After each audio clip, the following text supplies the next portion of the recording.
Ethan Frome ***** Ethan Frome by Edith Wharton. Contents: Ethan Frome I234V6789. Ethan Frome. I had the story, bit by bit, from various people, and, as generally happens in such cases, each time it was a different story. If you know Starkfield, Massachusetts, you know the post office. If you know the post office, you must have seen Ethan Frome drive up to it, drop the reins on his hollow-backed bay and drag himself across the brick pavement to the white colonnade, and you must have asked who he was.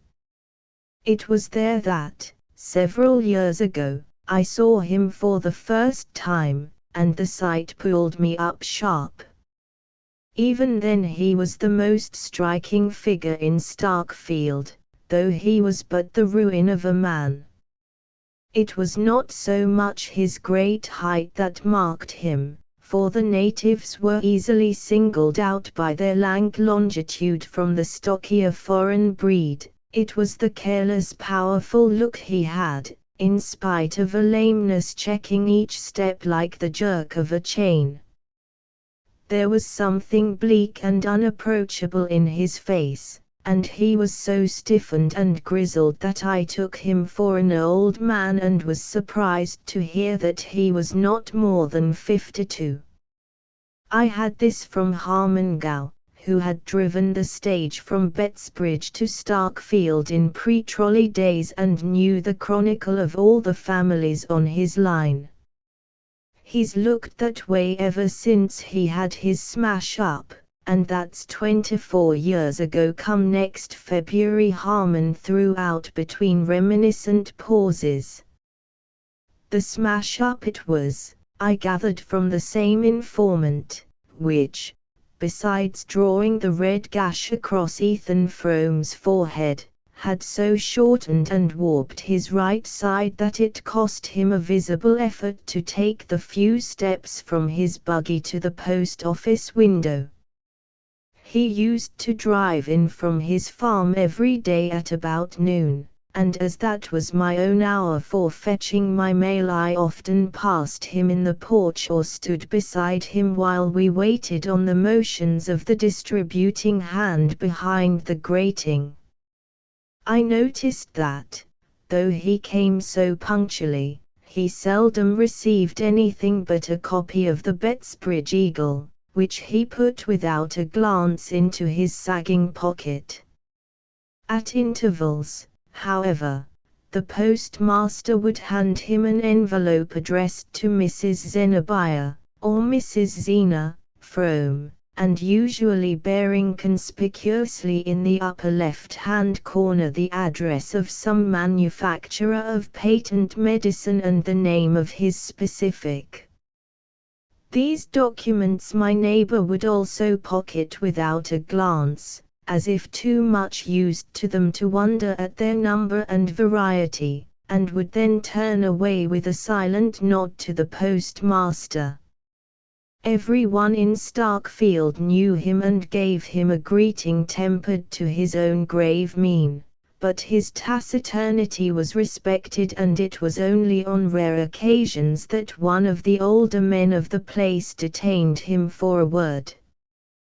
When this happened he would listen quietly, his blue eyes on the speaker's face, and answer in so low a tone that his words never reached me. Then he would climb stiffly into his buggy, gather up the reins in his left hand and drive slowly away in the direction of his farm. It was a pretty bad smash-up. I questioned Harmon, looking after Frome's retreating figure, and thinking how gallantly his lean brown head, with its shock of light hair, must have sat on his strong shoulders before they were bent out of shape. "Vast kind," my informant assented. "More 'en enough to kill most men. But the Fromes are tough. Ethan'll likely touch 100. Good God! I exclaimed. At the moment Ethan Frome, after climbing to his seat, had leaned over to assure himself of the security of a wooden box, also with a druggist's label on it, which he had placed in the back of the buggy, and I saw his face as it probably looked when he thought himself alone. That man touch 100. He looks as if he was dead and in hell now. Harmon drew a slab of tobacco from his pocket, cut off a wedge and pressed it into the leather pouch of his cheek. Guess he's been in Starkfield too many winters. Most of the smart ones get away. Why didn't he? Somebody had to stay and care for the folks. There warn't he ever anybody but Ethan. First his father, then his mother, then his wife. And then the smash up. Harmon chuckled sardonically. That's so. He had to stay then. I see. And since then they've had to care for him. Harmon thoughtfully passed his tobacco to the other cheek. Oh, as to that, I guess it's always Ethan done the caring. Though Harmon Gow developed the tale as far as his mental and moral reach permitted, there were perceptible gaps between his facts, and I had the sense that the deeper meaning of the story was in the gaps. But one phrase stuck in my memory and served as the nucleus about which I grouped my subsequent inferences. Guess he's been in Starkfield too many winters. Before my own time there was up I had learned to know what that meant. Yet I had come in the degenerate day of trolley, bicycle and rural delivery, when communication was easy between the scattered mountain villages, and the bigger towns in the valleys, such as Bettsbridge and Shadd's Falls, had libraries, theatres and YMCA halls to which the youth of the hills could descend for recreation. But when winter shut down on Starkfield and the village lay under a sheet of snow perpetually renewed from the pale skies, I began to see what life there, or rather its negation, must have been in Ethan Frome's young manhood. I had been sent up by my employers on a job connected with the big powerhouse at Corbury Junction, and a long-drawn carpenter's strike had so delayed the work that I found myself anchored at Starkfield, the nearest habitable spot, for the best part of the winter. I chafed at first, and then, under the hypnotizing effect of routine, gradually began to find a grim satisfaction in the life. During the early part of my stay I had been struck by the contrast between the vitality of the climate and the deadness of the community. Day by day, after the December snows were over, a blazing blue sky poured down torrents of light and air on the white landscape, which gave them back in an intenser glitter. One would have supposed that such an atmosphere must quicken the emotions as well as the blood, but it seemed to produce no change except that of retarding still more the sluggish pulse of Starkfield. When I had been there a little longer, and had seen this phase of crystal clearness followed by long stretches of sunless cold, when the storms of February had pitched their white tents about the devoted village and the wild cavalry of March winds had charged down to their support, I began to understand why Starkfield emerged from its 6-month siege like a starved garrison capitulating without quarter. 20 years earlier the means of resistance must have been far fewer, and the enemy in command of almost all the lines of access between the beleaguered villages, and, considering these things, I felt the sinister force of Harmon's phrase, "Most of the smart ones get away." But if that were the case, how could any combination of obstacles have hindered the flight of a man like Ethan Frome?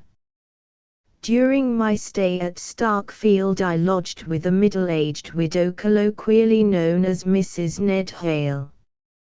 Mrs. Hale's father had been the village lawyer of the previous generation, and Lawyer Varnum's house, where my landlady still lived with her mother, was the most considerable mansion in the village.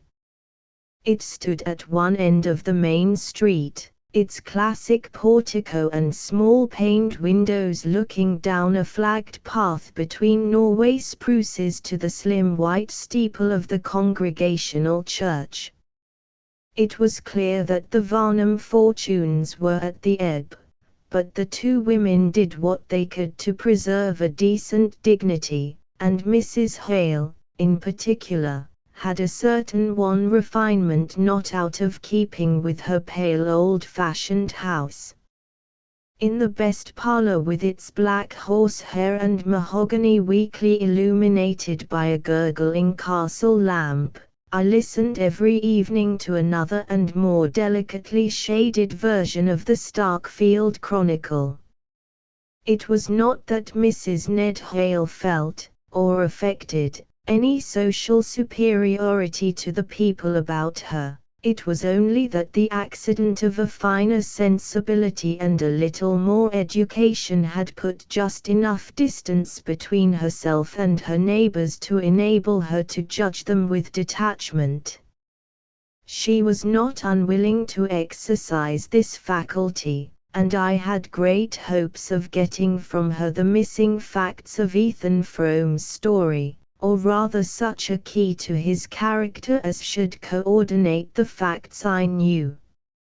Her mind was a storehouse of innocuous anecdote, and any question about her acquaintances brought forth a volume of detail, but on the subject of Ethan Frome I found her unexpectedly reticent.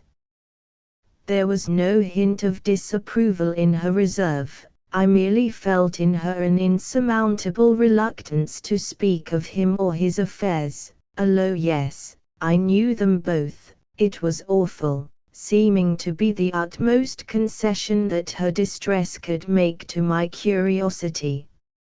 So marked was the change in her manner, such depths of sad initiation did it imply, that, with some doubts as to my delicacy, I put the case anew to my village oracle, Harmon Gow, but got for my pains only an uncomprehending grunt.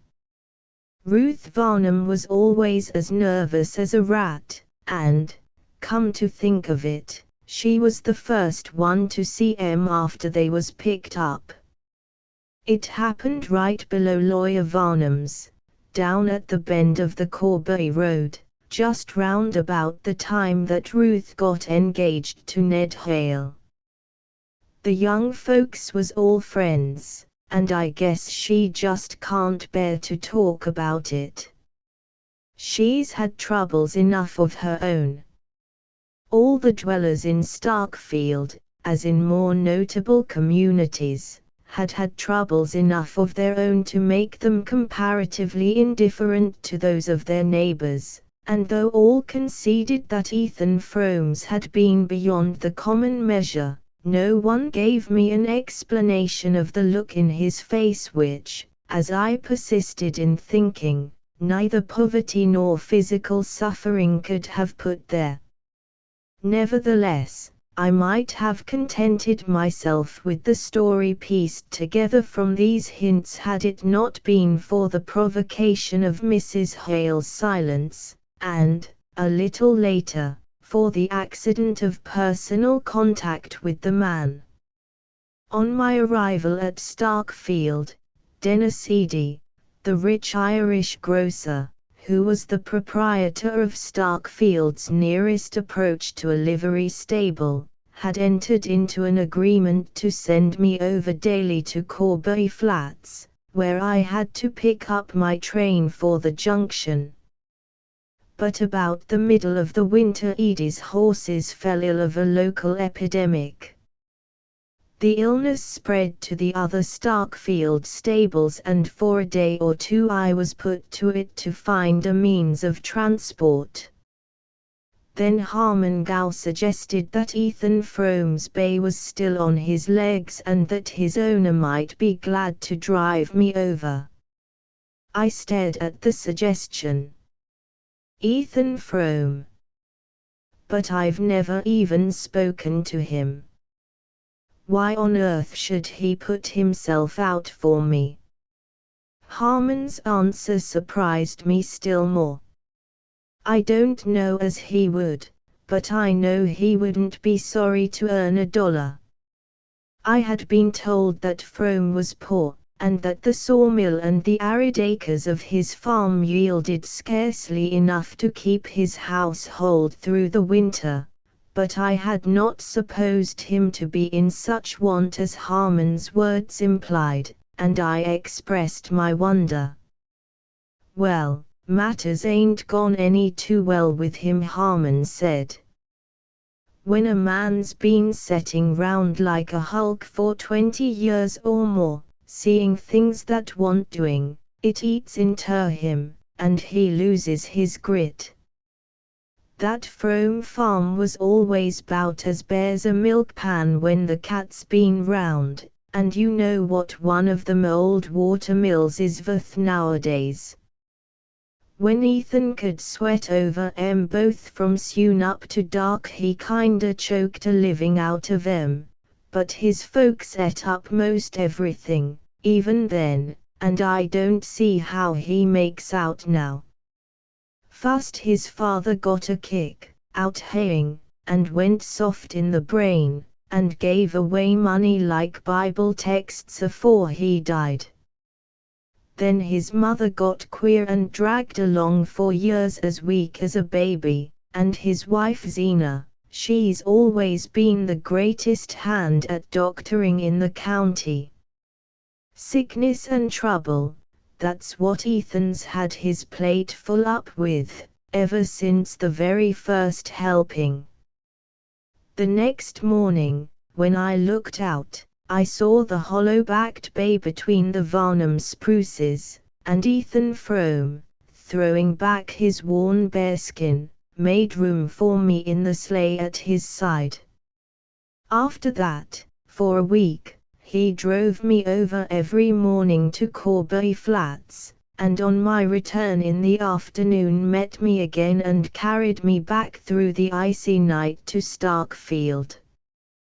The distance each way was barely 3 miles, but the old bay's pace was slow, and even with firm snow under the runners we were nearly an hour on the way. Ethan Frome drove in silence, the reins loosely held in his left hand, his brown-seamed profile, under the helmet-like peak of the cap, relieved against the banks of snow like the bronze image of a hero. He never turned his face to mine, or answered, except in monosyllables, the questions I put, or such slight pleasantries as I ventured. He seemed a part of the mute melancholy landscape, an incarnation of its frozen woe, with all that was warm and sentient in him fast bound below the surface, but there was nothing unfriendly in his silence.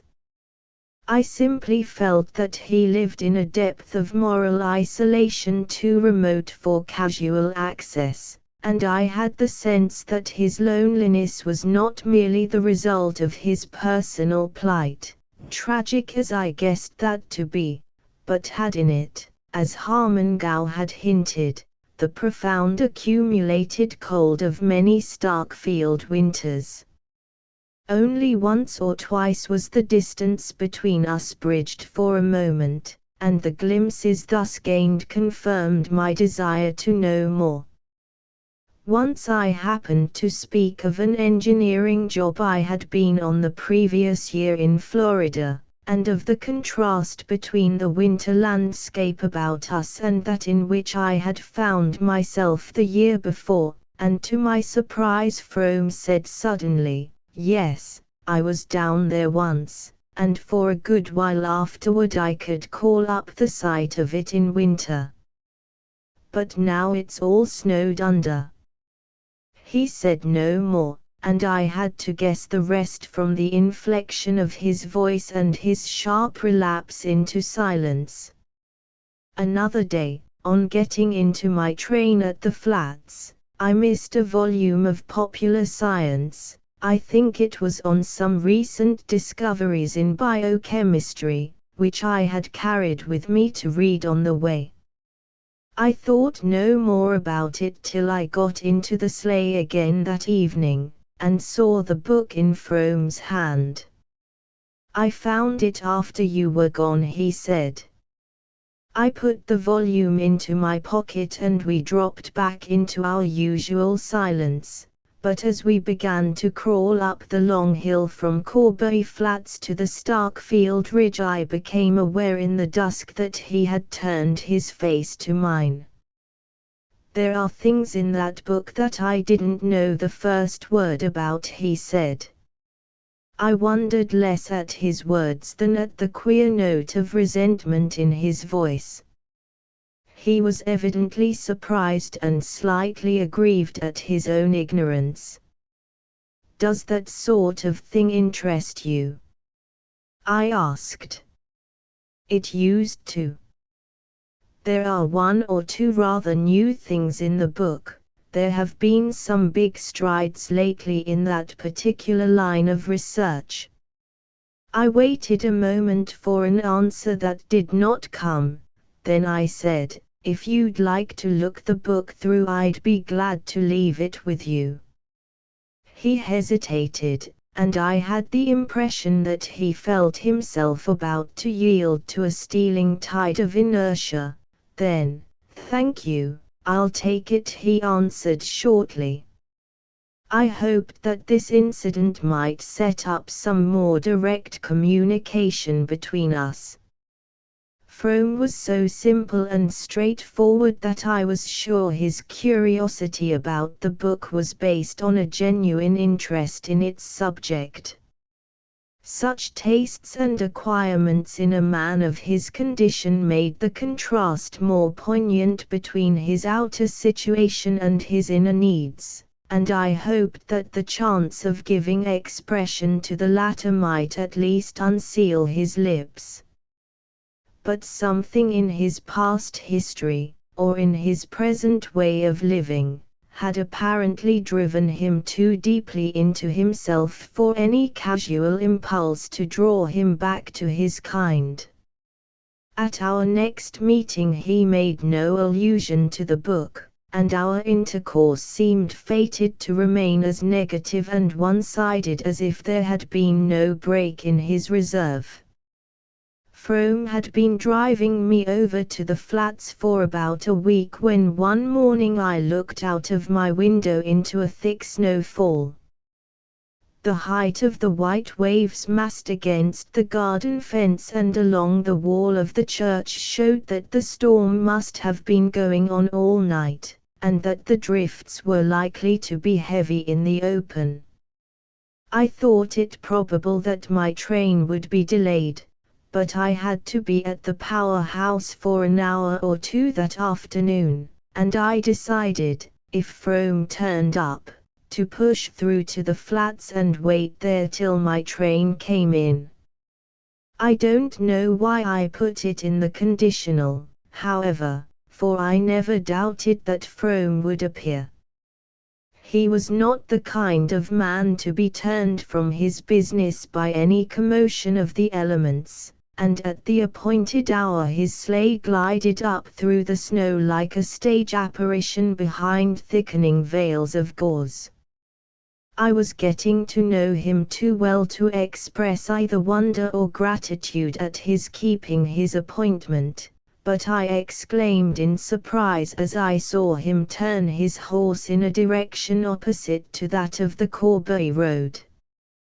"The railroad's blocked by a freight train that got stuck in a drift below the flats," he explained, as we jogged off into the stinging whiteness.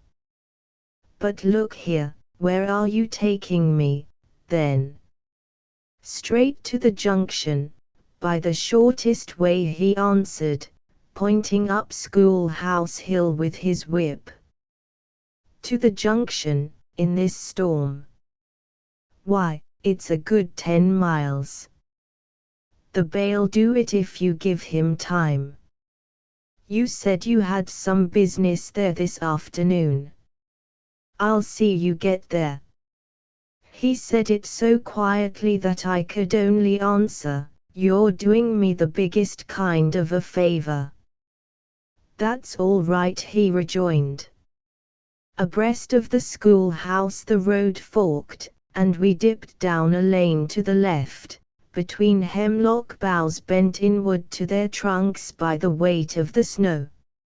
I had often walked that way on Sundays, and knew that the solitary roof showing through bare branches near the bottom of the hill was that of Frome's sawmill.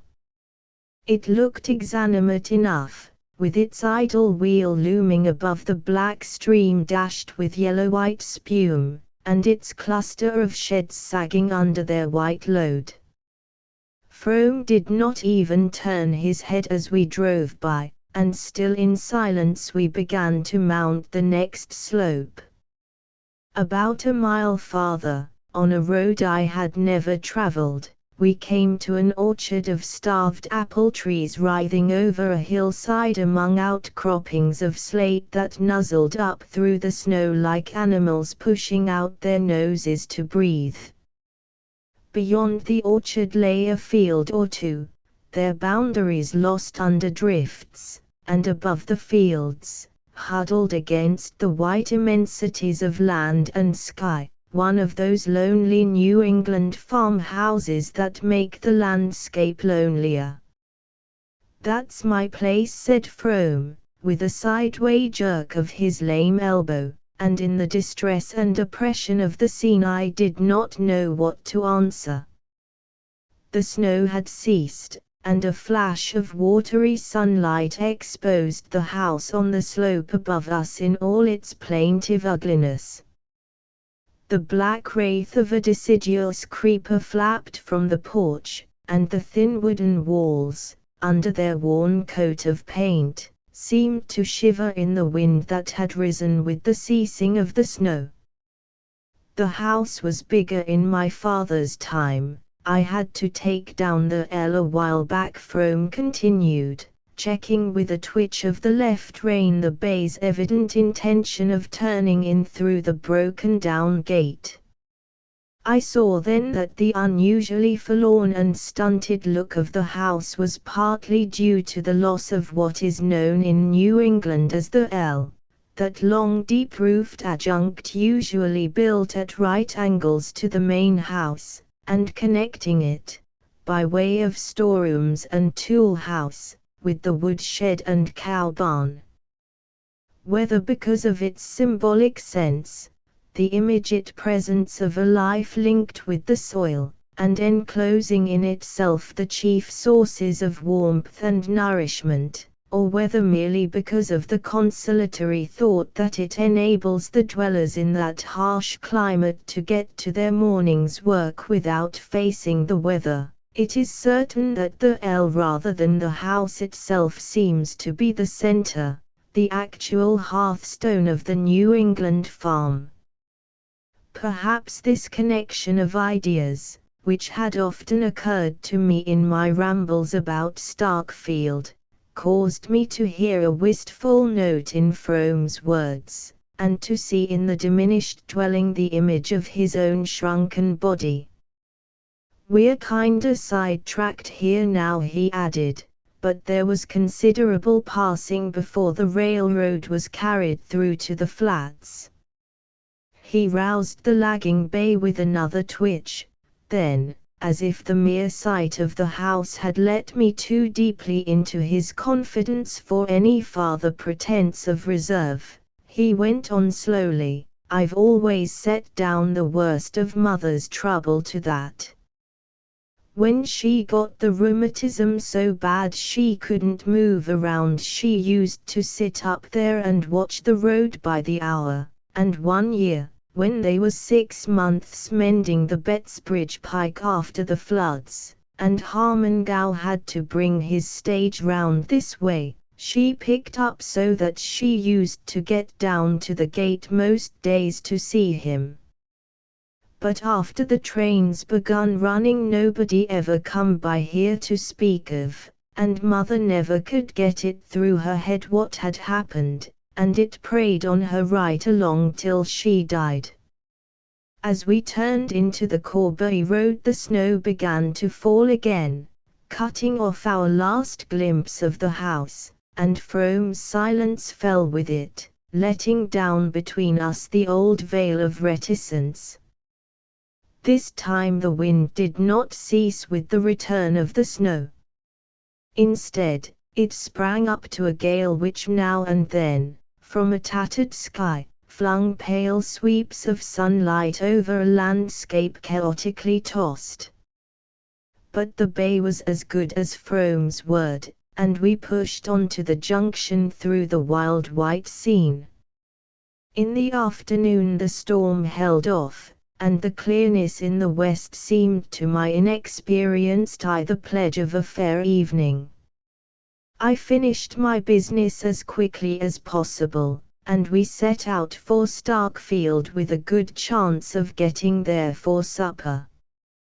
But at sunset the clouds gathered again, bringing an earlier night, and the snow began to fall straight and steadily from a sky without wind, in a soft universal diffusion more confusing than the gusts and eddies of the morning. It seemed to be a part of the thickening darkness, to be the winter night itself descending on us layer by layer. The small ray of Frome's lantern was soon lost in this smothering medium, in which even his sense of direction, and the bay's homing instinct, finally ceased to serve us. 2 or 3 times some ghostly landmark sprang up to warn us that we were astray, and then was sucked back into the mist, and when we finally regained our road the old horse began to show signs of exhaustion. I felt myself to blame for having accepted Frome's offer, and after a short discussion I persuaded him to let me get out of the sleigh and walk along through the snow at the bay's side. In this way we struggled on for another mile or 2, and at last reached a point where Frome, peering into what seemed to me formless night, said, "That's my gate down yonder." The last stretch had been the hardest part of the way. The bitter cold and the heavy going had nearly knocked the wind out of me, and I could feel the horse's side ticking like a clock under my hand. "Look here, Frome," I began, "there's no earthly use in your going any farther," but he interrupted me, "Nor you neither. There's been about enough of this for anybody." I understood that he was offering me a night's shelter at the farm, and without answering I turned into the gate at his side, and followed him to the barn, where I helped him to unharness and bed down the tired horse. When this was done he unhooked the lantern from the sleigh, stepped out again into the night, and called to me over his shoulder, "This way." Far off above us a square of light trembled through the screen of snow. Staggering along in Frome's wake I floundered toward it, and in the darkness almost fell into one of the deep drifts against the front of the house. Frome scrambled up the slippery steps of the porch, digging a way through the snow with his heavily booted foot. Then he lifted his lantern, found the latch, and led the way into the house. I went after him into a low unlit passage, at the back of which a ladder-like staircase rose into obscurity. On our right a line of light marked the door of the room which had sent its ray across the night, and behind the door I heard a woman's voice droning querulously. Frome stamped on the worn oilcloth to shake the snow from his boots, and set down his lantern on a kitchen chair which was the only piece of furniture in the hall. Then he opened the door. "Come in," he said, and as he spoke the droning voice grew still. It was that night that I found the clue to Ethan Frome, and began to put together this vision of his story. The village lay under 2 feet of snow, with drifts at the windy corners. In a sky of iron the points of the dipper hung like icicles and Orion flashed his cold fires. The moon had set, but the night was so transparent that the white house fronts between the elms looked grey against the snow, clumps of bushes made black stains on it, and the basement windows of the church sent shafts of yellow light far across the endless undulations. Young Ethan Frome walked at a quick pace along the deserted street, past the bank and Michael Eady's new brick store and Lawyer Varnum's house with the 2 black Norway spruces at the gate. Opposite the Varnum gate, where the road fell away toward the Corbury Valley, the church reared its slim white steeple and narrow peristyle.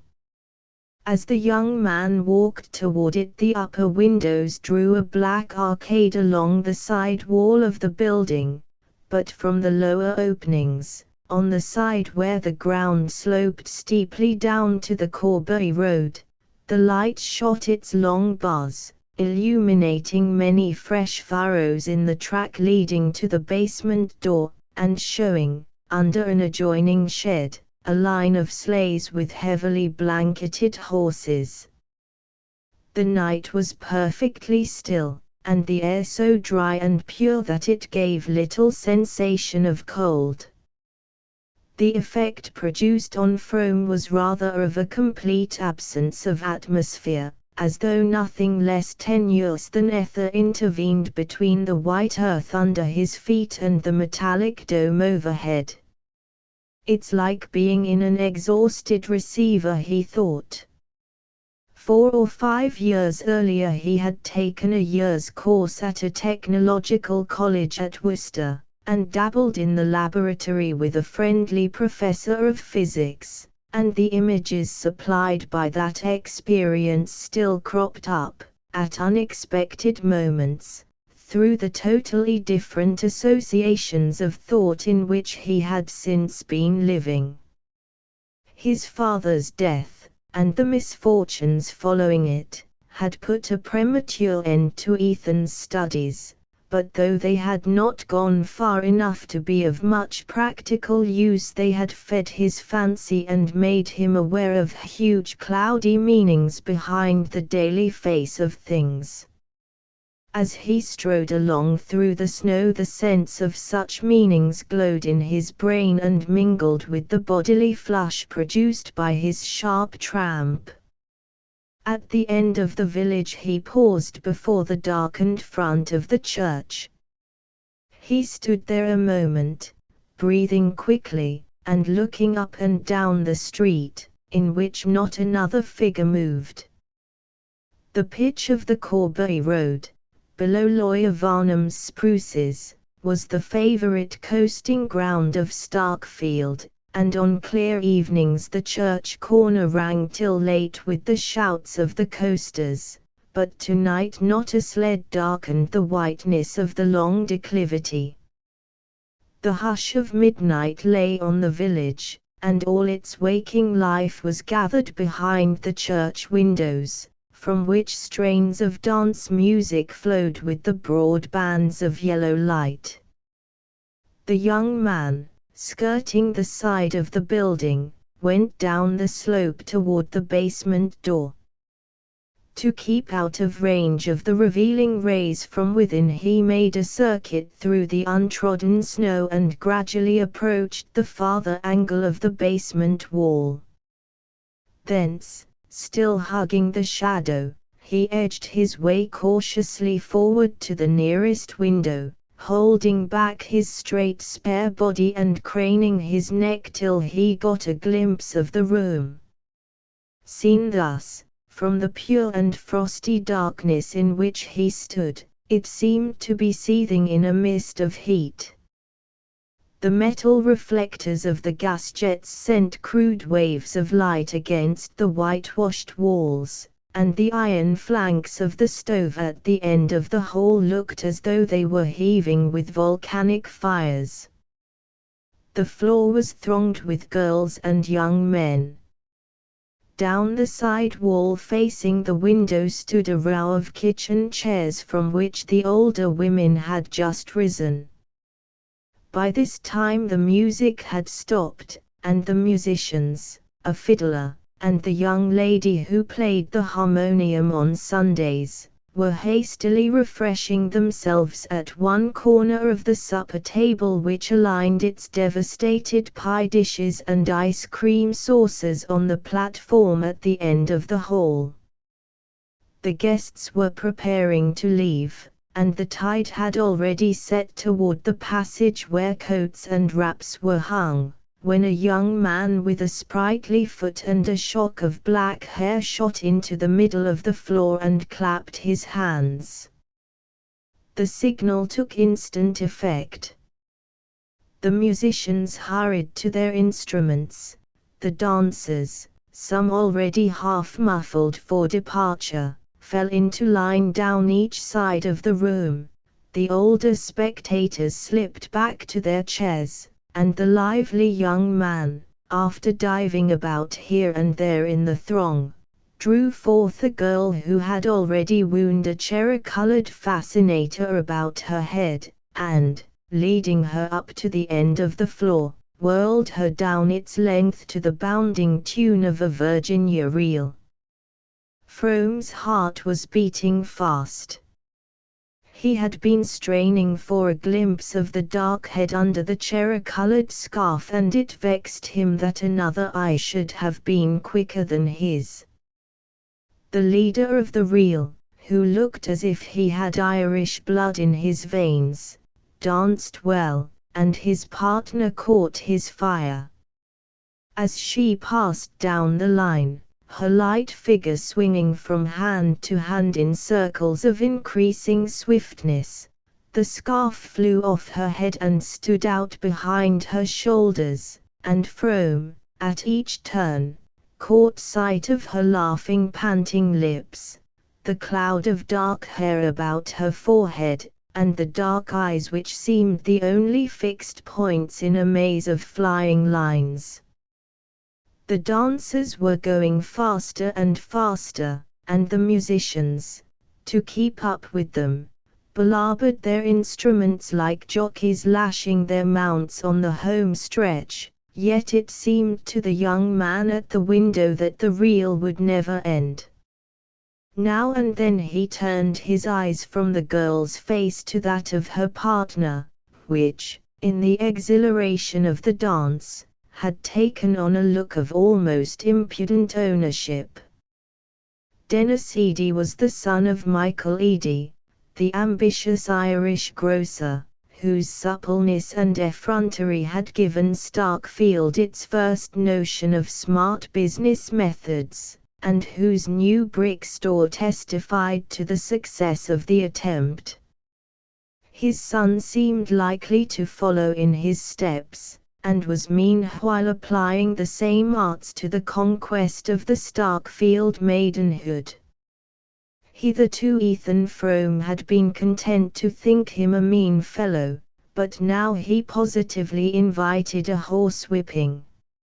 It was strange that the girl did not seem aware of it, that she could lift her rapt face to her dancers, and drop her hands into his, without appearing to feel the offense of his look and touch.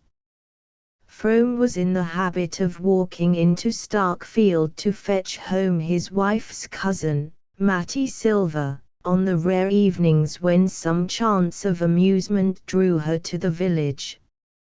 It was his wife who had suggested, when the girl came to live with them, that such opportunities should be put in her way. Mattie Silver came from Stamford, and when she entered the Fromes' household to act as her cousin Zena's aide, it was thought best, as she came without pay, not to let her feel too sharp a contrast between the life she had left and the isolation of a Starkfield farm. But for this, as Frome sardonically reflected, it would hardly have occurred to Zena to take any thought for the girl's amusement.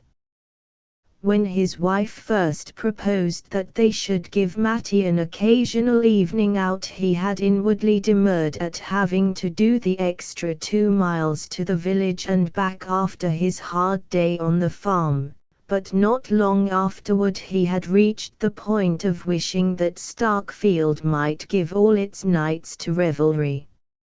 Mattie Silver had lived under his roof for a year, and from early morning till they met at supper he had frequent chances of seeing her, but no moments in her company were comparable to those when, her arm in his, and her light step flying to keep time with his long stride, they walked back through the night to the farm.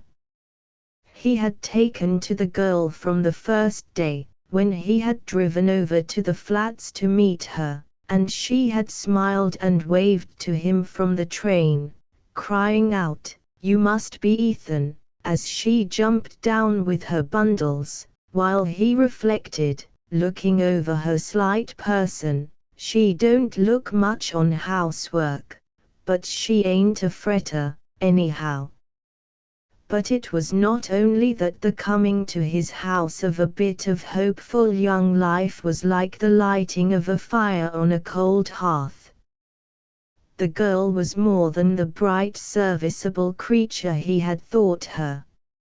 She had an eye to see and an ear to hear. He could show her things and tell her things, and taste the bliss of feeling that all he imparted left long reverberations and echoes he could wake at will. It was during their night walks back to the farm that he felt most intensely the sweetness of this communion. He had always been more sensitive than the people about him to the appeal of natural beauty. His unfinished studies had given form to this sensibility, and even in his unhappiest moments field and sky spoke to him with a deep and powerful persuasion. But hitherto the emotion had remained in him as a silent ache, veiling with sadness the beauty that evoked it. He did not even know whether anyone else in the world felt as he did, or whether he was the sole victim of this mournful privilege. Then he learned that one other spirit had trembled with the same touch of wonder, that at his side, living under his roof and eating his bread, was a creature to whom he could say, "That's Orion down yonder, the big fellow to the right is Aldebaran, and the bunch of little ones, like bees swarming, they are the Pleiades," or whom he could hold entranced before a ledge of granite thrusting up through the fern while he unrolled the huge panorama of the Ice Age, and the long dim stretches of succeeding time. The fact that admiration for his learning mingled with Mattie's wonder at what he taught was not the least part of his pleasure. And there were other sensations, less definable but more exquisite, which drew them together with a shock of silent joy: the cold red of sunset behind winter hills, the flight of cloud flocks over slopes of golden stubble, or the intensely blue shadows of hemlocks on sunlit snow.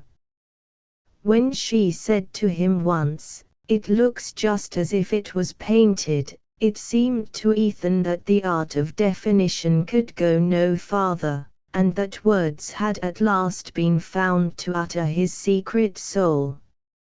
As he stood in the darkness outside the church, these memories came back with the poignancy of vanished things. Watching Mattie whirl down the floor from hand to hand, he wondered how he could ever have thought that his dull talk interested her. To him, who was never gay but in her presence, her gaiety seemed plain proof of indifference. The face she lifted to her dancers was the same which, when she saw him, always looked like a window that has caught the sunset. He even noticed 2 or 3 gestures which, in his fatuity, he had thought she kept for him, a way of throwing her head back when she was amused, as if to taste her laugh before she let it out, and a trick of sinking her lids slowly when anything charmed or moved her. The sight made him unhappy, and his unhappiness roused his latent fears. His wife had never shown any jealousy of Mattie, but of late she had grumbled increasingly over the housework and found oblique ways of attracting attention to the girl's inefficiency. Zena had always been what Starkfield called sickly, and Frome had to admit that, if she were as ailing as she believed, she needed the help of a stronger arm than the one which lay so lightly in his during the night walks to the farm. Mattie had no natural turn for housekeeping, and her training had done nothing to remedy the defect. She was quick to learn, but forgetful and dreamy, and not disposed to take the matter seriously. Ethan had an idea that if she were to marry a man she was fond of, the dormant instinct would wake, and her pies and biscuits become the pride of the county, but domesticity in the abstract did not interest her. At first she was so awkward that he could not help laughing at her, but she laughed with him, and that made them better friends. He did his best to supplement her unskilled efforts, getting up earlier than usual to light the kitchen fire, carrying in the wood overnight, and neglecting the mill for the farm that he might help her about the house during the day. He even crept down on Saturday nights to scrub the kitchen floor after the women had gone to bed, and Zena, one day, had surprised him at the churn and had turned away silently, with one of her queer looks. Of late there had been other signs of her disfavor, as intangible but more disquieting. One cold winter morning, as he dressed in the dark, his candle flickering in the draught of the ill-fitting window, he had heard her speak from the bed behind him. "The doctor don't want I should be left without anybody to do for me," she said in her flat whine. He had supposed her to be asleep, and the sound of her voice had startled him, though she was given to abrupt explosions of speech after long intervals of secretive silence. He turned and looked at her where she lay indistinctly outlined under the dark calico quilt, her high-boned face taking a grayish tinge from the whiteness of the pillow. "Nobody to do for you," he repeated. "If you say you can't afford a hired girl when Mattie goes." Frome turned away again, and taking up his razor stooped to catch the reflection of his stretched cheek in the blotched looking-glass above the washstand. "Why on earth should Mattie go?" "Well, when she gets married, I mean." His wife's drawl came from behind him. "Oh, she'd never leave us as long as you needed her," he returned, scraping hard at his chin. I wouldn't ever have it said that I stood in the way of a poor girl like Mattie marrying a smart fellow like Dennisidi, Zena answered in a tone of plaintive self-effacement. Ethan, glaring at his face in the glass, threw his head back to draw the razor from ear to chin. His hand was steady, but the attitude was an excuse for not making an immediate reply. And the doctor don't want I should be left without anybody, Zena continued. He wanted I should speak to you about a girl he's heard about, that might come. Ethan laid down the razor and straightened himself with a laugh. Dennisidi. If that's all, I guess there's no such hurry to look round for a girl. Well, I'd like to talk to you about it, said Zena obstinately. He was getting into his clothes in fumbling haste. All right. But I haven't got the time now, I'm late as it is, he returned, holding his old silver turnip watch to the candle. Zena, apparently accepting this as final, lay watching him in silence while he pulled his suspenders over his shoulders and jerked his arms into his coat. But as he went toward the door she said, suddenly and incisively, I guess you're always late, now you shave every morning. That thrust had frightened him more than any vague insinuations about Dennisidi. It was a fact that since Mattie Silver's coming he had taken to shaving every day, but his wife always seemed to be asleep when he left her side in the winter darkness, and he had stupidly assumed that she would not notice any change in his appearance. Once or twice in the past he had been faintly disquieted by Zenabia's way of letting things happen without seeming to remark them, and then, weeks afterward, in a casual phrase, revealing that she had all along taken her notes and drawn her inferences. Of late, however, there had been no room in his thoughts for such vague apprehensions. Zena herself, from an oppressive reality, had faded into an insubstantial shade. All his life was lived in the sight and sound of Mattie Silver, and he could no longer conceive of its being otherwise. But now, as he stood outside the church, and saw Mattie spinning down the floor with Dennisidi, a throng of disregarded hints and menaces wove their cloud about his brain. Too, as the dancers poured out of the hall, Frome, drawing back behind the projecting storm door, watched the segregation of the grotesquely muffled groups, in which a moving lantern ray now and then lit up a face flushed with food and dancing. The villagers, being afoot, were the first to climb the slope to the main street, while the country neighbors packed themselves more slowly into the sleighs under the shed. "Ain't you riding, Mattie?" a woman's voice called back from the throng about the shed, and Ethan's heart gave a jump. From where he stood he could not see the persons coming out of the hall till they had advanced a few steps beyond the wooden sides of the storm door, but through its cracks he heard a clear voice answer, "Mercy, no. Not on such a night." She was there, then, close to him, only a thin board between.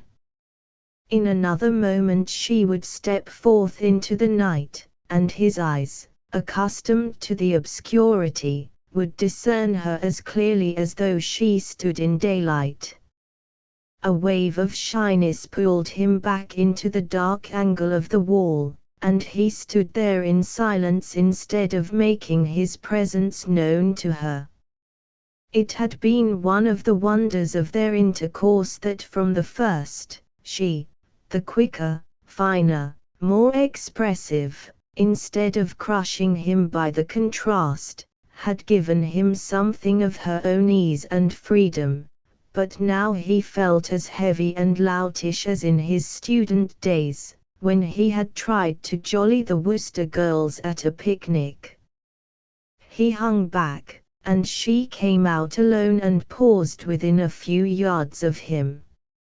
She was almost the last to leave the hall, and she stood looking uncertainly about her as if wondering why he did not show himself. Then a man's figure approached, coming so close to her that under their formless wrappings they seemed merged in one dim outline. "Gentleman friend gone back on you."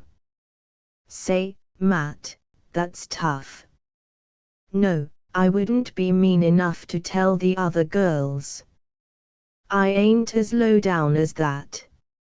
How Frome hated his cheap banter.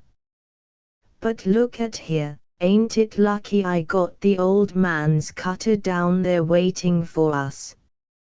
Frome heard the girl's voice, gaily incredulous. "What on earth's your father's cutter doing down there?" "Why, waiting for me to take a ride. I got the roan cold too.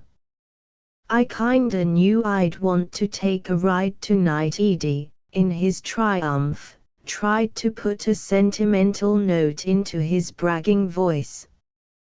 The girl seemed to waver, and Frome saw her twirl the end of her scarf irresolutely about her fingers.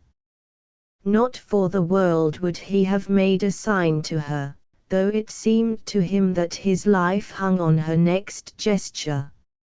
"Hold on a minute while I unhitch the colt," Dennis called to her, springing toward the shed. She stood perfectly still, looking after him, in an attitude of tranquil expectancy torturing to the hidden watcher.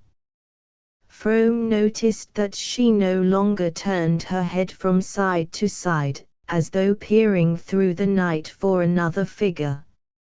She let Dennis Edie lead out the horse, climb into the cutter and fling back the bearskin to make room for her at his side. Then, with a swift motion of flight, she turned about and darted up the slope toward the front of the church. "Goodbye. Hope you'll have a lovely ride," she called back to him over her shoulder. Dennis laughed, and gave the horse a cut that brought him quickly abreast of her retreating figure. "Come along. Get in quick. It's as slippery as thunder on this turn," he cried, leaning over to reach out a hand to her. She laughed back at him. "Good night. I'm not getting in." By this time they had passed beyond Frome's earshot and he could only follow the shadowy pantomime of their silhouettes as they continued to move along the crest of the slope above him. He saw Edie, after a moment, jump from the cutter and go toward the girl with the reins over one arm. The other he tried to slip through hers, but she eluded him nimbly, and Frome's heart, which had swung out over a black void, trembled back to safety. A moment later he heard the jingle of departing sleigh bells and discerned a figure advancing alone toward the empty expanse of snow before the church. In the black shade of the Varnum spruces he caught up with her and she turned with a quick "Oh. Think I'd forgotten you, Matt?" he asked with sheepish glee. She answered seriously, "I thought maybe you couldn't come back for me." "Couldn't? What on earth could stop me? I knew Zena wasn't feeling any too good today." "Oh, she's in bed long ago." He paused, a question struggling in him. "Then you meant to walk home all alone?" "Oh, I ain't afraid," she laughed. They stood together in the gloom of the spruces, an empty world glimmering about them white and grey under the stars. He brought his question out. "If you thought I hadn't come, why didn't you ride back with Dennisidi? Why, where were you? How did you know? I never saw you." Her wonder and his laughter ran together like spring rills in a thaw. Ethan had the sense of having done something arch and ingenious. To prolong the effect he groped for a dazzling phrase, and brought out, in a growl of rapture, "Come along." He slipped an arm through hers, as Edie had done, and fancied it was faintly pressed against her side, but neither of them moved. It was so dark under the spruces that he could barely see the shape of her head beside his shoulder. He longed to stoop his cheek and rub it against her scarf. He would have liked to stand there with her all night in the blackness. She moved forward a step or two and then paused again above the dip of the Corby Road. Its icy slope, scored by innumerable runners, looked like a mirror scratched by travelers at an inn. There was a whole lot of them coasting before the moon set, she said. "Would you like to come in and coast with them some night?" he asked. "Oh, would you, Ethan? It would be lovely. We'll come tomorrow if there's a moon." She lingered, pressing closer to his side. Ned Hale and Ruth Varnum came just as near running into the big elm at the bottom. "We were all sure they were killed." Her shiver ran down his arm. "Wouldn't it have been too awful? They're so happy." "Oh, Ned ain't much at steering." "I guess I can take you down all right," he said disdainfully. He was aware that he was talking big like Dennisidi, but his reaction of joy had unsteadied him, and the inflection with which she had said of the engaged couple "they're so happy," made the words sound as if she had been thinking of herself and him. "The elm is dangerous, though. It ought to be cut down," she insisted. "Would you be afraid of it, with me?" "I told you I ain't the kind to be afraid," she tossed back, almost indifferently, and suddenly she began to walk on with a rapid step. These alterations of mood were the despair and joy of Ethan Frome. The motions of her mind were as incalculable as the flit of a bird in the branches. The fact that he had no right to show his feelings, and thus provoke the expression of hers, made him attach a fantastic importance to every change in her look and tone. Now he thought she understood him, and feared; now he was sure she did not, and despaired. Tonight the pressure of accumulated misgivings sent the scale drooping toward despair, and her indifference was the more chilling after the flush of joy into which she had plunged him by dismissing Dennisidi. He mounted Schoolhouse Hill at her side and walked on in silence till they reached the lane leading to the sawmill. Then the need of some definite assurance grew too strong for him. "You'd have found me right off if you hadn't gone back to have that last reel with Dennis," he brought out awkwardly. He could not pronounce the name without a stiffening of the muscles of his throat. "Why, Ethan, how could I tell you were there? I suppose what folks say is true," he jerked out at her, instead of answering. She stopped short, and he felt, in the darkness, that her face was lifted quickly to his. "Why, what do folks say? It's natural enough you should be leaving us, he floundered on, following his thought. Is that what they say? She mocked back at him. Then, with a sudden drop of her sweet treble, you mean that Zena ain't suited with me anymore, she faltered. Their arms had slipped apart and they stood motionless, each seeking to distinguish the other's face. I know I ain't anything like as smart as I ought to be, she went on, while he vainly struggled for expression. There's lots of things a hired girl could do that come awkward to me still, and I haven't got much strength in my arms. But if she'd only tell me, I'd try. You know she hardly ever says anything, and sometimes I can see she ain't suited, and yet I don't know why. She turned on him with a sudden flash of indignation. You'd ought to tell me, Ethan Frome, you'd ought to. Unless you want me to go to, unless he wanted her to go to. The cry was balm to his raw wound. The iron heavens seemed to melt and rain down sweetness. Again he struggled for the all-expressive word, and again, his arm in hers, found only a deep come-along. They walked on in silence through the blackness of the hemlock-shaded lane, where Ethan's sawmill gloomed through the night, and out again into the comparative clearness of the fields.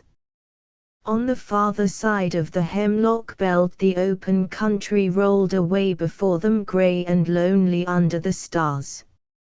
Sometimes their way led them under the shade of an overhanging bank or through the thin obscurity of a clump of leafless trees. Here and there a farmhouse stood far back among the fields, mute and cold as a gravestone.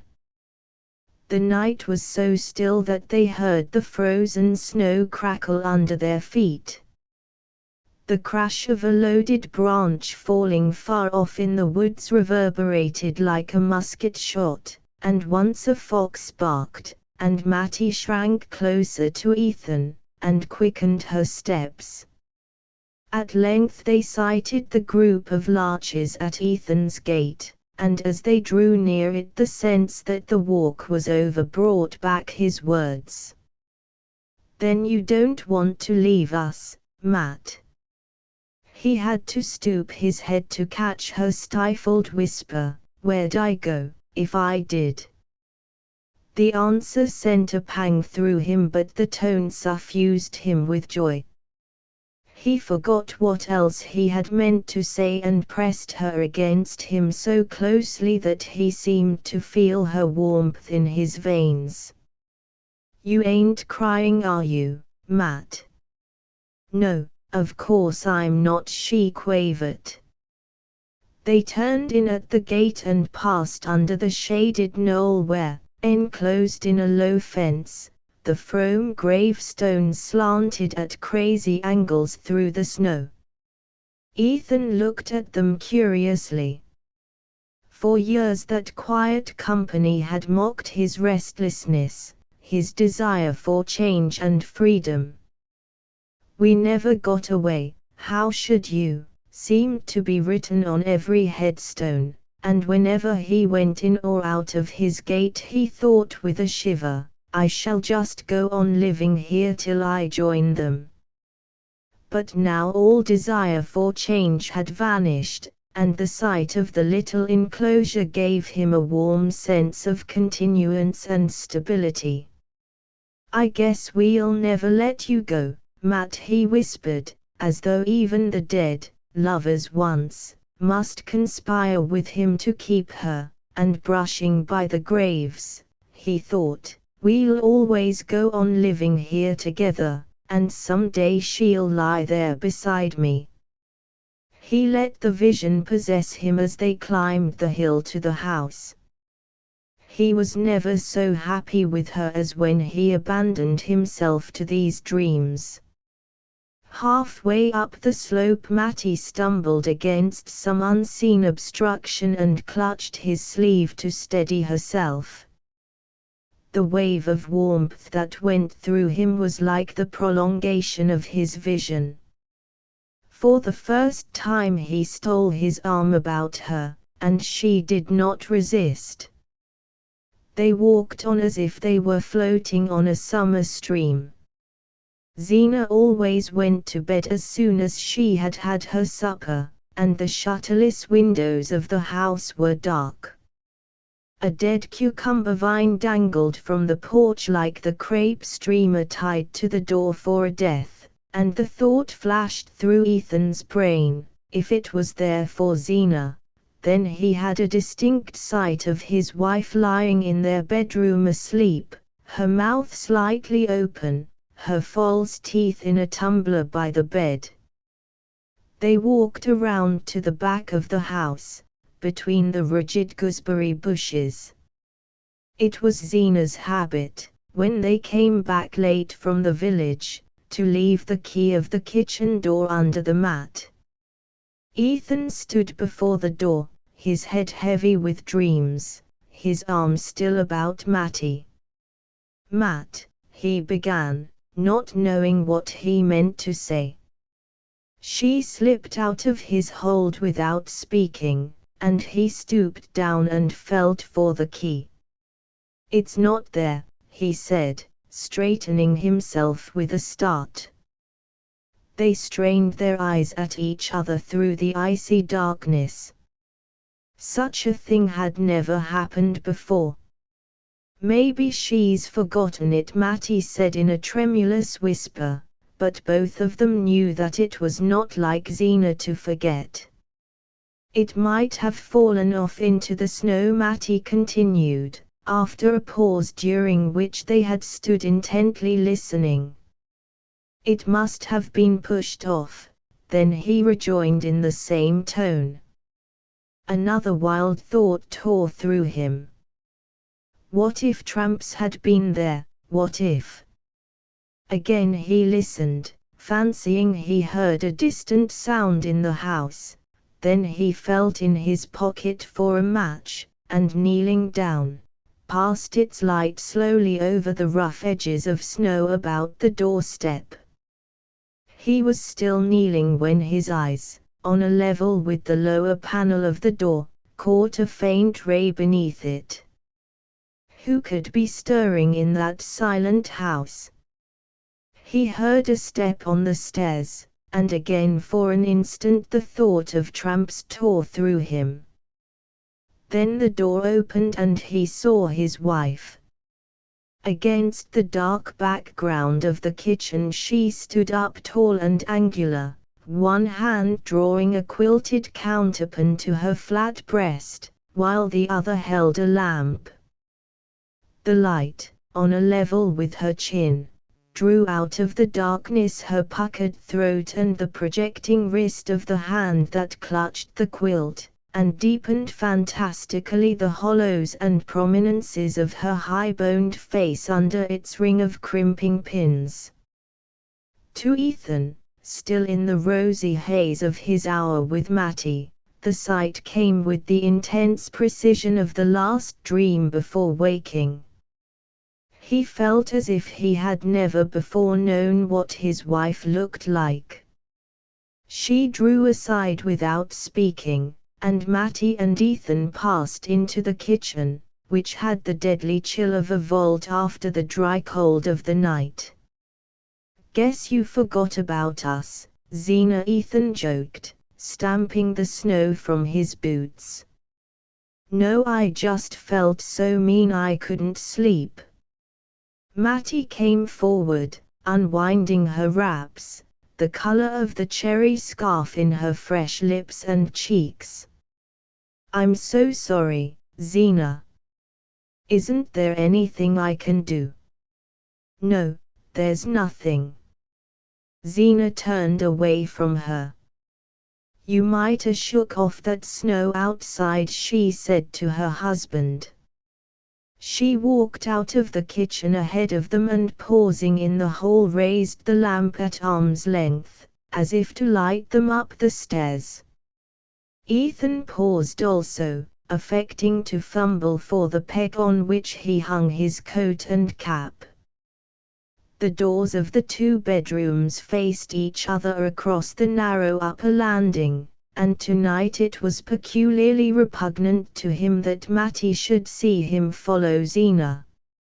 "I guess I won't come up yet a while," he said, turning as if to go back to the kitchen.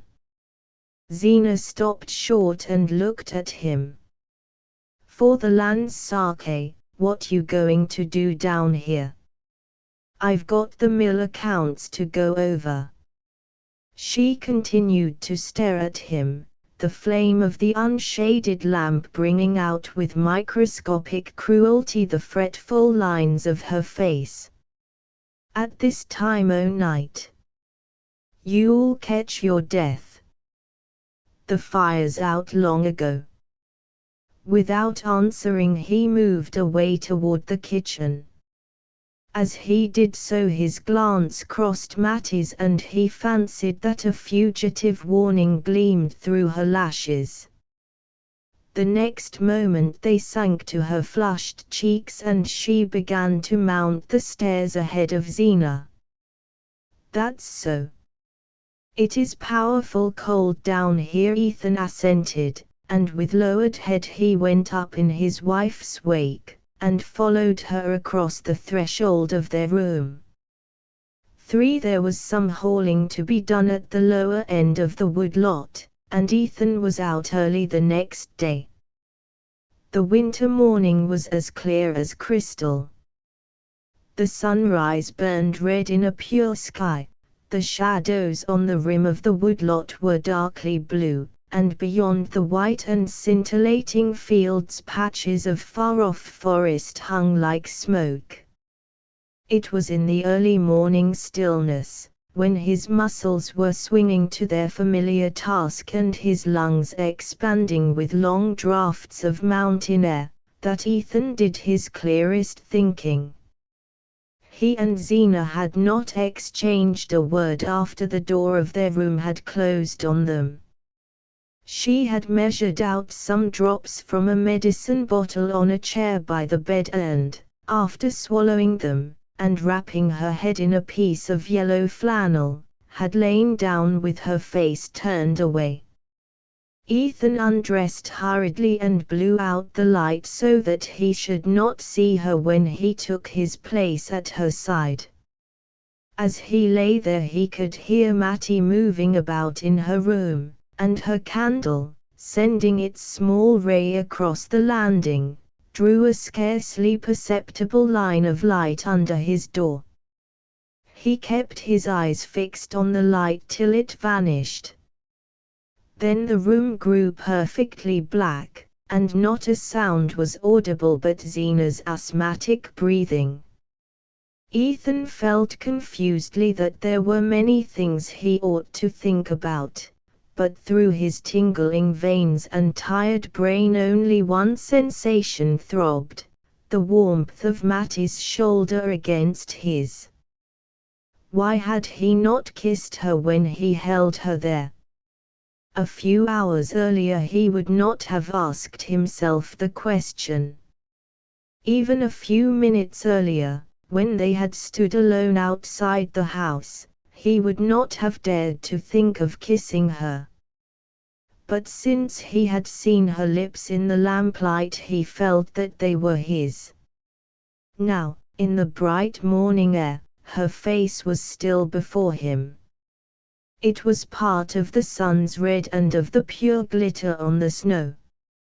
How the girl had changed since she had come to Starkfield. He remembered what a colorless slip of a thing she had looked the day he had met her at the station.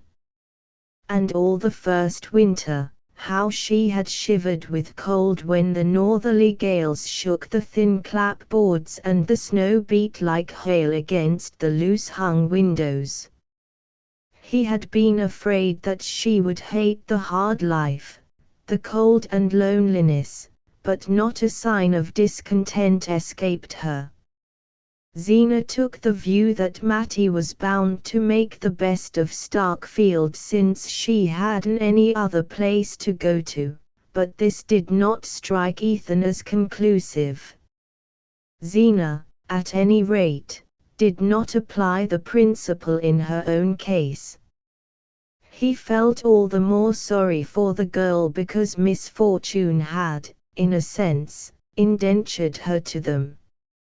Mattie Silver was the daughter of a cousin of Zenobia Frome's, who had inflamed his clan with mingled sentiments of envy and admiration by descending from the hills to Connecticut, where he had married a Stamford girl and succeeded to her father's thriving drug business.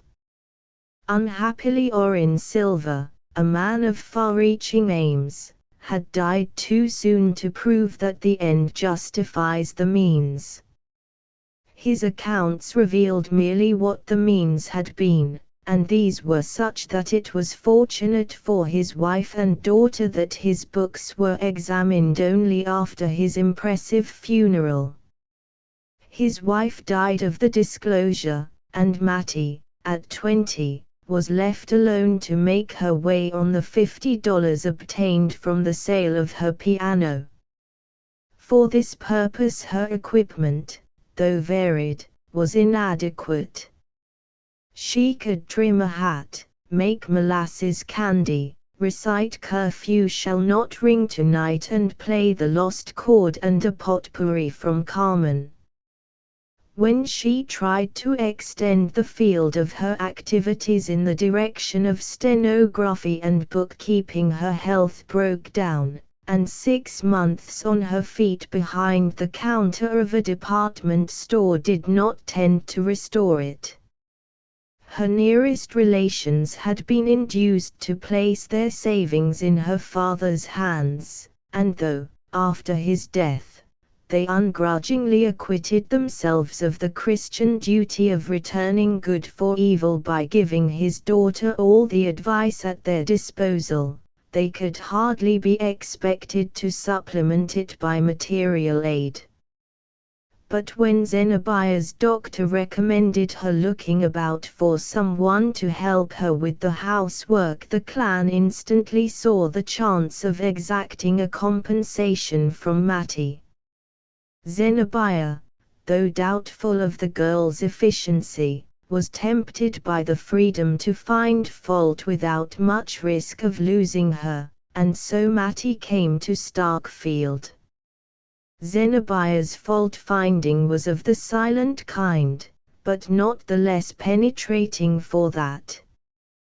During the first months Ethan alternately burned with the desire to see Mattie defy her and trembled with fear of the result. Then the situation grew less strained.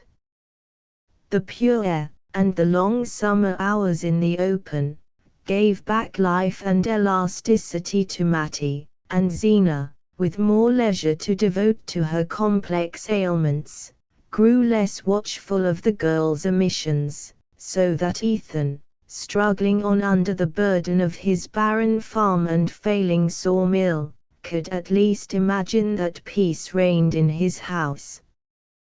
There was really, even now, no tangible evidence to the contrary, but since the previous night a vague dread had hung on his skyline. It was formed of Zena's obstinate silence, of Mattie's sudden look of warning, of the memory of just such fleeting imperceptible signs as those which told him, on certain stainless mornings, that before night there would be rain. His dread was so strong that, man-like, he sought to postpone certainty. The hauling was not over till midday, and as the lumber was to be delivered to Andrew Hale, the Starkfield builder, it was really easier for Ethan to send Jotham Powell, the hired man, back to the farm on foot, and drive the load down to the village himself. He had scrambled up on the logs, and was sitting astride of them, close over his shaggy greys, when, coming between him and their streaming necks, he had a vision of the warning look that Matty had given him the night before. "If there's going to be any trouble, I want to be there," was his vague reflection, as he threw to Jotham the unexpected order to unhitch the team and lead them back to the barn. It was a slow trudge home through the heavy fields, and when the two men entered the kitchen, Matty was lifting the coffee from the stove and Zena was already at the table. Her husband stopped short at sight of her. Instead of her usual calico wrapper and knitted shawl, she wore her best dress of brown merino, and above her thin strands of hair, which still preserved the tight undulations of the crimping pins, rose a hard perpendicular bonnet, as to which Ethan's clearest notion was that he had to pay $5 for it at the Bettsbridge Emporium. On the floor beside her stood his old valise and a bandbox wrapped in newspapers. "Why, where are you going, Zena?" he exclaimed.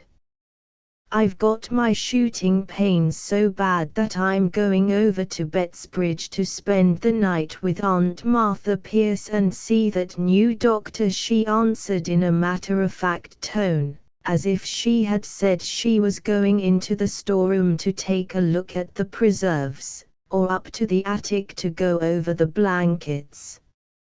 In spite of her sedentary habits, such abrupt decisions were not without precedent in Zena's history.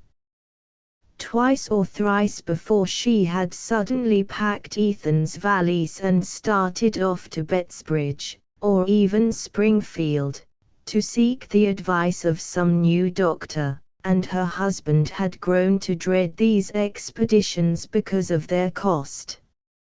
Zena always came back laden with expensive remedies, and her last visit to Springfield had been commemorated by her paying $20 for an electric battery of which she had never been able to learn the use.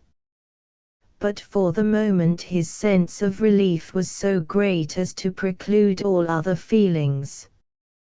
He had now no doubt that Zena had spoken the truth in saying, the night before, that she had sat up because she felt too mean to sleep. Her abrupt resolve to seek medical advice showed that, as usual, she was wholly absorbed in her health. As if expecting a protest, she continued plaintively, "If you're too busy with the hauling, I presume you can let Jotham Powell drive me over with the sorrel in time to catch the train at the flats." Her husband hardly heard what she was saying.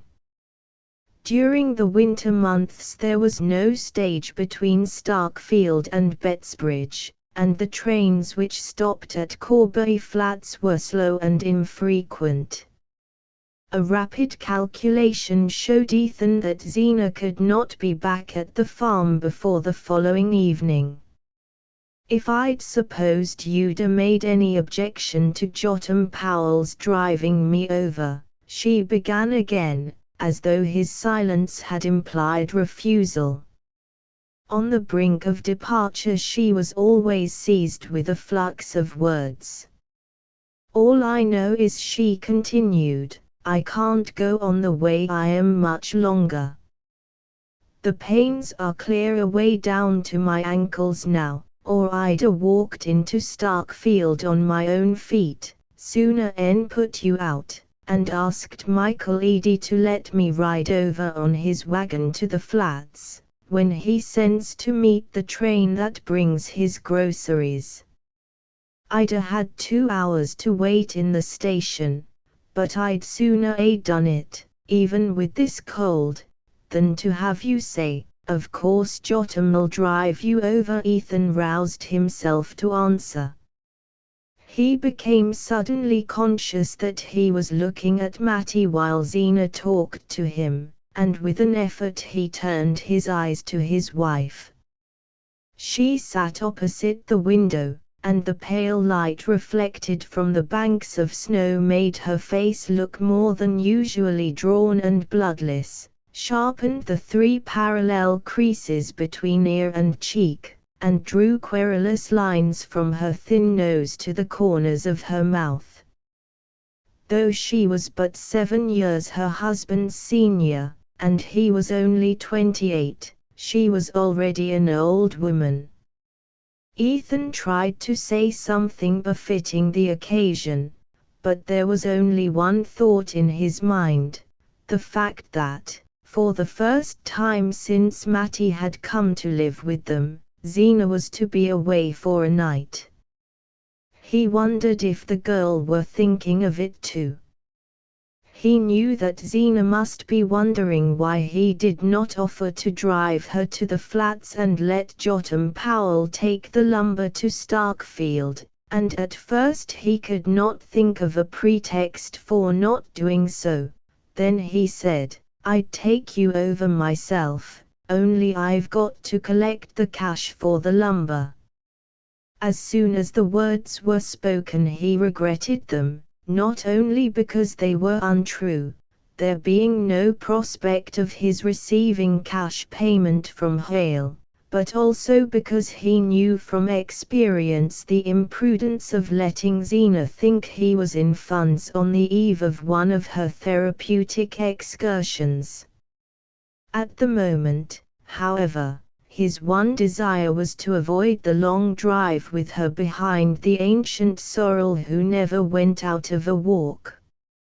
Zena made no reply. She did not seem to hear what he had said. She had already pushed her plate aside, and was measuring out a draught from a large bottle at her elbow. "It ain't done me a speck of good, but I guess I might as well use it up," she remarked, adding, as she pushed the empty bottle toward Mattie, "if you can get the taste out it'll do for pickles." For as soon as his wife had driven off Ethan took his coat and cap from the peg. Mattie was washing up the dishes, humming one of the dance tunes of the night before. He said, "So long, Matt," and she answered gaily, "So long, Ethan," and that was all. It was warm and bright in the kitchen. The sun slanted through the south window on the girl's moving figure, on the cat dozing in a chair, and on the geraniums brought in from the doorway, where Ethan had planted them in the summer to make a garden for Mattie. He would have liked to linger on, watching her tidy up and then settle down to her sewing, but he wanted still more to get the hauling done and be back at the farm before night. All the way down to the village he continued to think of his return to Mattie. The kitchen was a poor place, not spruce and shining as his mother had kept it in his boyhood, but it was surprising what a home-like look the mere fact of Zena's absence gave it. And he pictured what it would be like that evening, when he and Mattie were there after supper. For the first time they would be alone together indoors, and they would sit there, one on each side of the stove, like a married couple, he in his stocking feet and smoking his pipe, she laughing and talking in that funny way she had, which was always as new to him as if he had never heard her before. The sweetness of the picture, and the relief of knowing that his fears of trouble with Zena were unfounded, sent up his spirits with a rush, and he, who was usually so silent, whistled and sang aloud as he drove through the snowy fields. There was in him a slumbering spark of sociability which the long Starkfield winters had not yet extinguished. By nature grave and inarticulate, he admired recklessness and gaiety in others and was warmed to the marrow by friendly human intercourse. At Worcester, though he had the name of keeping to himself and not being much of a hand at a good time. He had secretly gloried in being clapped on the back and hailed as Old Death or Old Stiff, and the cessation of such familiarities had increased the chill of his return to Starkfield. There the silence had deepened about him year by year. Left alone, after his father's accident, to carry the burden of farm and mill, he had had no time for convivial loiterings in the village, and when his mother fell ill the loneliness of the house grew more oppressive than that of the fields. His mother had been a talker in her day, but after her trouble the sound of her voice was seldom heard, though she had not lost the power of speech. Sometimes, in the long winter evenings, when in desperation her son asked her why she didn't say something, she would lift a finger and answer, "Because I'm listening," and on stormy nights, when the loud wind was about the house, she would complain, if he spoke to her, "They're talking so out there that I can't hear you." It was only when she drew toward her last illness, and his cousin Zenobia Pierce came over from the next valley to help him nurse her, that human speech was heard again in the house.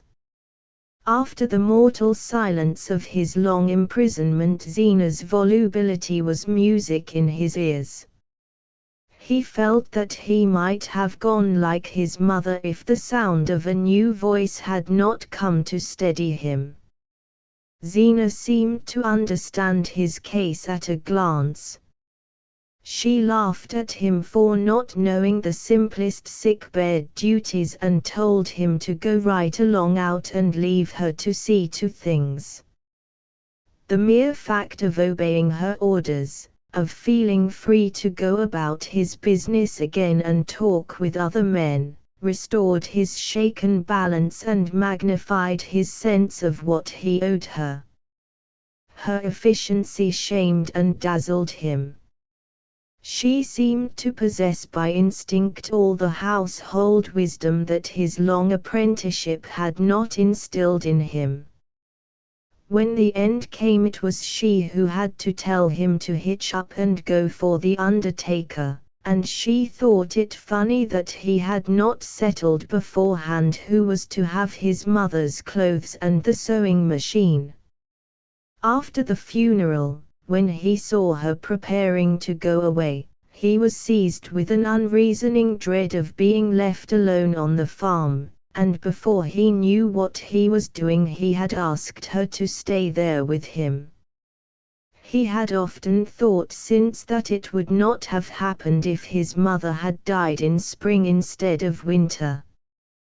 When they married, it was agreed that, as soon as he could straighten out the difficulties resulting from Mrs. Frome's long illness, they would sell the farm and sawmill and try their luck in a large town. Ethan's love of nature did not take the form of a taste for agriculture. He had always wanted to be an engineer, and to live in towns, where there were lectures and big libraries and fellows doing things. A slight engineering job in Florida, put in his way during his period of study at Worcester, increased his faith in his ability as well as his eagerness to see the world, and he felt sure that, with a smart wife like Zena, it would not be long before he had made himself a place in it. Zena's native village was slightly larger and nearer to the railway than Starkfield, and she had let her husband see from the first that life on an isolated farm was not what she had expected when she married. But purchasers were slow in coming, and while he waited for them, Ethan learned the impossibility of transplanting her. She chose to look down on Starkfield, but she could not have lived in a place which looked down on her. Even Betsbridge or Shadd's Falls would not have been sufficiently aware of her, and in the greater cities which attracted Ethan she would have suffered a complete loss of identity. And within a year of their marriage she developed the sickliness which had since made her notable even in a community rich in pathological instances. When she came to take care of his mother she had seemed to Ethan like the very genius of health, but he soon saw that her skill as a nurse had been acquired by the absorbed observation of her own symptoms. Then she too fell silent. Perhaps it was the inevitable effect of life on the farm, or perhaps, as she sometimes said, it was because Ethan never listened. The charge was not wholly unfounded.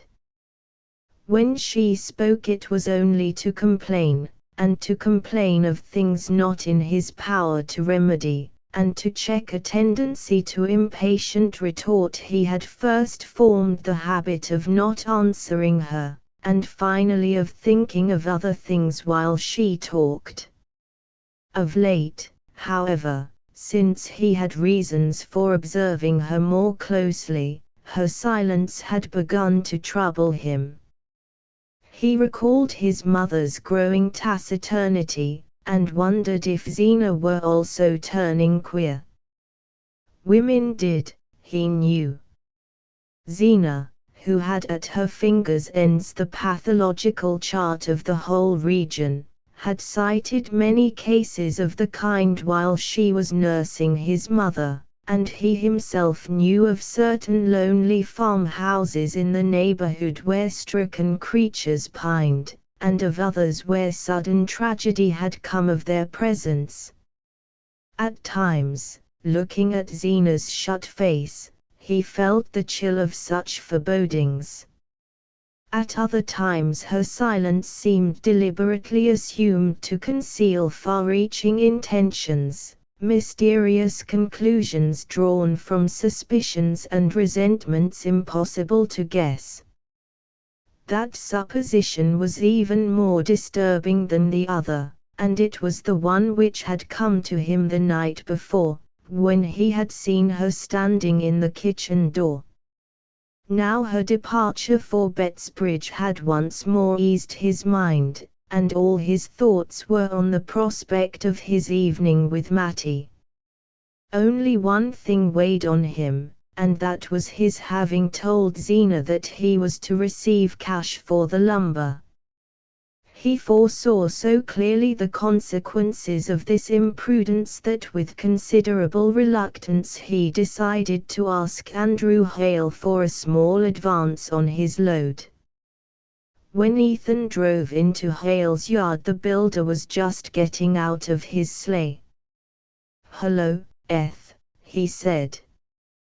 "This comes handy." Andrew Hale was a ruddy man with a big grey moustache and a stubbly double chin unconstrained by a collar, but his scrupulously clean shirt was always fastened by a small diamond stud.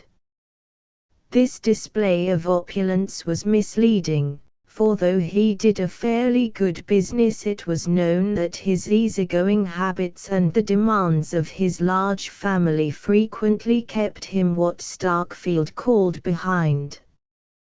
He was an old friend of Ethan's family, and his house one of the few to which Zena occasionally went, drawn there by the fact that Mrs. Hale, in her youth, had done more doctoring than any other woman in Starkfield, and was still a recognized authority on symptoms and treatment. Hale went up to the Greys and patted their sweating flanks. "Well, sir," he said, "you keep them too as if they was pets." Ethan set about unloading the logs, and when he had finished his job he pushed open the glazed door of the shed which the builder used as his office. Hale sat with his feet up on the stove, his back propped against a battered desk strewn with papers. The place, like the man, was warm, genial and untidy. "Sit right down and thaw out," he greeted Ethan. The latter did not know how to begin, but at length he managed to bring out his request for an advance of $50. The blood rushed to his thin skin under the sting of Hale's astonishment. It was the builder's custom to pay at the end of 3 months, and there was no precedent between the two men for a cash settlement. Ethan felt that if he had pleaded an urgent need, Hale might have made shift to pay him, but pride, and an instinctive prudence, kept him from resorting to this argument. After his father's death it had taken time to get his head above water, and he did not want Andrew Hale, or anyone else in Starkfield, to think he was going under again.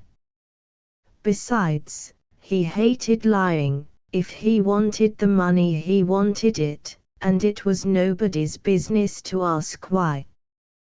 He therefore made his demand with the awkwardness of a proud man who will not admit to himself that he is stooping, and he was not much surprised at Hale's refusal. The builder refused genially, as he did everything else. He treated the matter as something in the nature of a practical joke, and wanted to know if Ethan meditated buying a grand piano or adding a cupola to his house, offering, in the latter case, to give his services free of cost. Ethan's arts were soon exhausted, and after an embarrassed pause he wished Hale good day and opened the door of the office. As he passed out, the builder suddenly called after him, "See here, you ain't in a tight place, are you?" "Not a bit," Ethan's pride retorted before his reason had time to intervene. "Well, that's good. Because I am a shade. Fact is, I was going to ask you to give me a little extra time on that payment. Business is pretty slack, to begin with, and then I'm fixing up a little house for Ned and Ruth when they are married. I'm glad to do it for 'em, but it costs."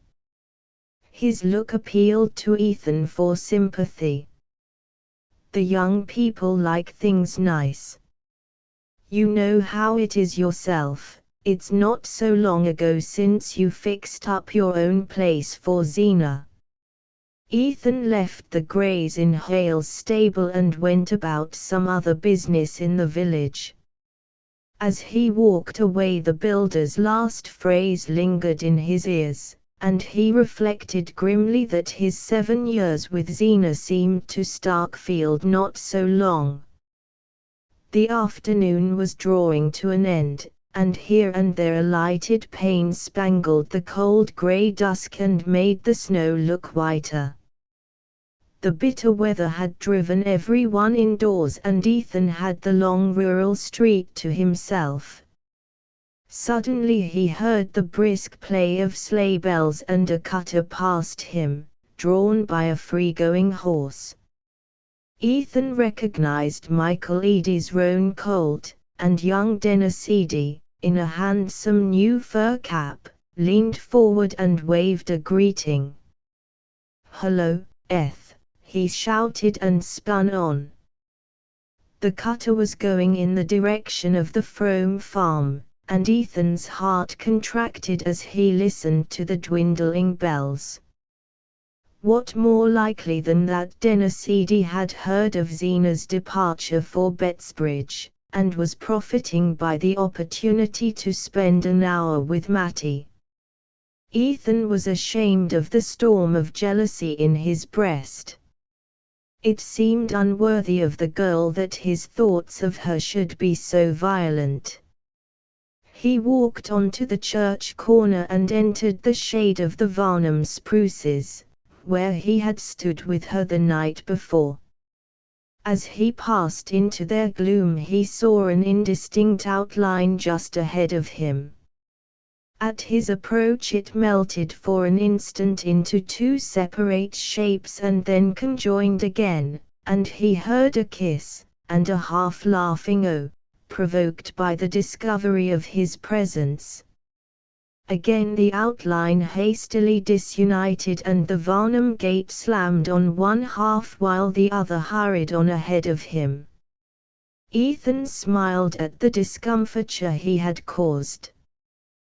What did it matter to Ned Hale and Ruth Varnum if they were caught kissing each other? Everybody in Starkfield knew they were engaged. It pleased Ethan to have surprised a pair of lovers on the spot where he and Mattie had stood with such a thirst for each other in their hearts, but he felt a pang at the thought that these two need not hide their happiness. He fetched the greys from Hale's stable and started on his long climb back to the farm. The cold was less sharp than earlier in the day and a thick fleecy sky threatened snow for the morrow. Here and there a star pricked through, showing behind it a deep well of blue. In an hour or two the moon would push over the ridge behind the farm, burn a gold-edged rent in the clouds, and then be swallowed by them. A mournful peace hung on the fields, as though they felt the relaxing grasp of the cold and stretched themselves in their long winter sleep. Ethan's ears were alert for the jingle of sleigh bells, but not a sound broke the silence of the lonely road. As he drew near the farm he saw, through the thin screen of larches at the gate, a light twinkling in the house above him. "She's up in her room," he said to himself, fixing herself up for supper, and he remembered Zena's sarcastic stare when Mattie, on the evening of her arrival, had come down to supper with smoothed hair and a ribbon at her neck. He passed by the graves on the knoll and turned his head to glance at one of the older headstones, which had interested him deeply as a boy because it bore his name. Sacred to the memory of Ethan Frome and Endurance his wife, who dwelled together in peace for 50 years. He used to think that 50 years sounded like a long time to live together, but now it seemed to him that they might pass in a flash. Then, with a sudden dart of irony, he wondered if, when their turn came, the same epitaph would be written over him and Zena. He opened the barn door and craned his head into the obscurity, half fearing to discover Denisides' roan colt in the stall beside the sorrel. But the old horse was there alone, mumbling his crib with toothless jaws, and Ethan whistled cheerfully while he bedded down the greys and shook an extra measure of oats into their mangers. His was not a tuneful throat, but harsh melodies burst from it as he locked the barn and sprang up the hill to the house. He reached the kitchen porch and turned the door handle, but the door did not yield to his touch. Startled at finding it locked, he rattled the handle violently. Then he reflected that Mattie was alone and that it was natural she should barricade herself at nightfall.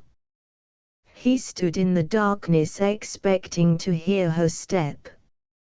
It did not come, and after vainly straining his ears he called out in a voice that shook with joy, "Hello, Matt." Silence answered, but in a minute or two he caught a sound on the stairs and saw a line of light about the door frame, as he had seen it the night before. So strange was the precision with which the incidents of the previous evening were repeating themselves that he half expected, when he heard the key turn, to see his wife before him on the threshold, but the door opened, and Mattie faced him.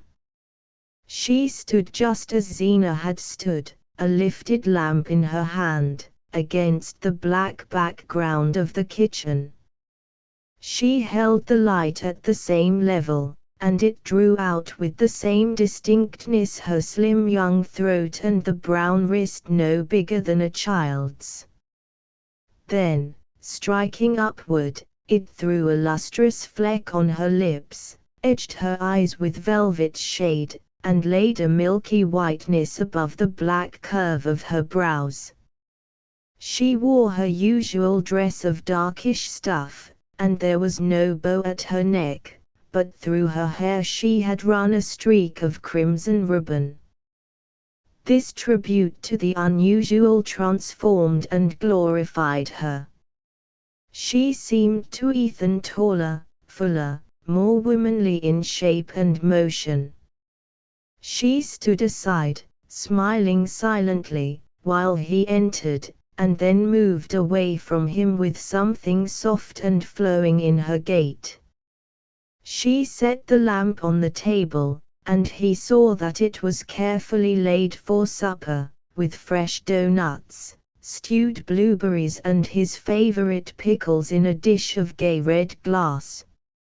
A bright fire glowed in the stove and the cat lay stretched before it, watching the table with a drowsy eye. Ethan was suffocated with the sense of well-being. He went out into the passage to hang up his coat and pull off his wet boots. When he came back, Mattie had set the teapot on the table and the cat was rubbing itself persuasively against her ankles. "Why, Puss! I nearly tripped over you," she cried, the laughter sparkling through her lashes. Again Ethan felt a sudden twinge of jealousy. Could it be his coming that gave her such a kindled face? "Well, Matt, any visitors?" he threw off, stooping down carelessly to examine the fastening of the stove. She nodded and laughed yes, one, and he felt a blackness settling on his brows. "Who was that?" he questioned, raising himself up to slant a glance at her beneath his scowl. Her eyes danced with malice. "Why, Jotham Powell. He came in after he got back, and asked for a drop of coffee before he went down home." The blackness lifted and light flooded Ethan's brain. "That all? Well, I hope you made out to let him have it." And after a pause he felt it right to add, "I suppose he got Zena over to the flats all right." "Oh, yes, in plenty of time." The name threw a chill between them, and they stood a moment looking sideways at each other before Mattie said with a shy laugh, "I guess it's about time for supper." They drew their seats up to the table, and the cat, unbidden, jumped between them into Zena's empty chair. "Oh, Puss," said Mattie, and they laughed again.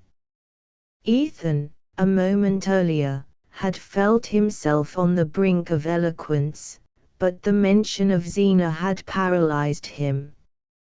Mattie seemed to feel the contagion of his embarrassment, and sat with downcast lids, sipping her tea, while he feigned an insatiable appetite for doughnuts and sweet pickles. At last, after casting about for an effective opening, he took a long gulp of tea, cleared his throat, and said, "Looks as if there'd be more snow." She feigned great interest. "Is that so? Do you suppose it'll interfere with Zena's getting back?"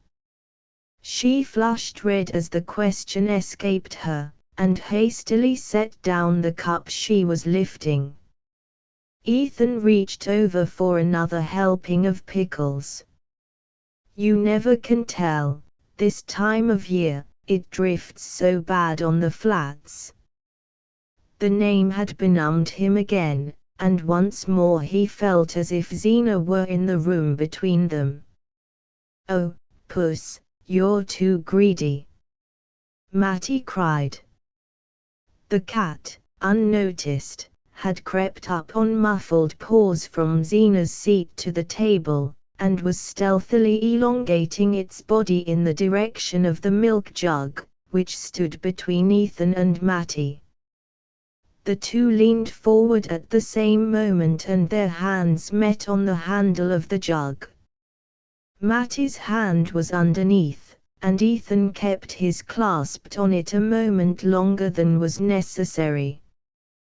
The cat, profiting by this unusual demonstration, tried to effect an unnoticed retreat, and in doing so backed into the pickle dish, which fell to the floor with a crash. Matty, in an instant, had sprung from her chair and was down on her knees by the fragments. "Oh, Ethan, Ethan, it's all to pieces. What will Zena say?" But this time his courage was up. "Well, she'll have to say it to the cat, anyway," he rejoined with a laugh, kneeling down at Matty's side to scrape up the swimming pickles. She lifted stricken eyes to him. "Yes, but, you see, she never meant it should be used, not even when there was company, and I had to get up on the step-ladder to reach it down from the top shelf of the china closet, where she keeps it with all her best things, and of course she'll want to know why I did it." The case was so serious that it called forth all of Ethan's latent resolution. "She needn't know anything about it if you keep quiet. I'll get another just like it tomorrow."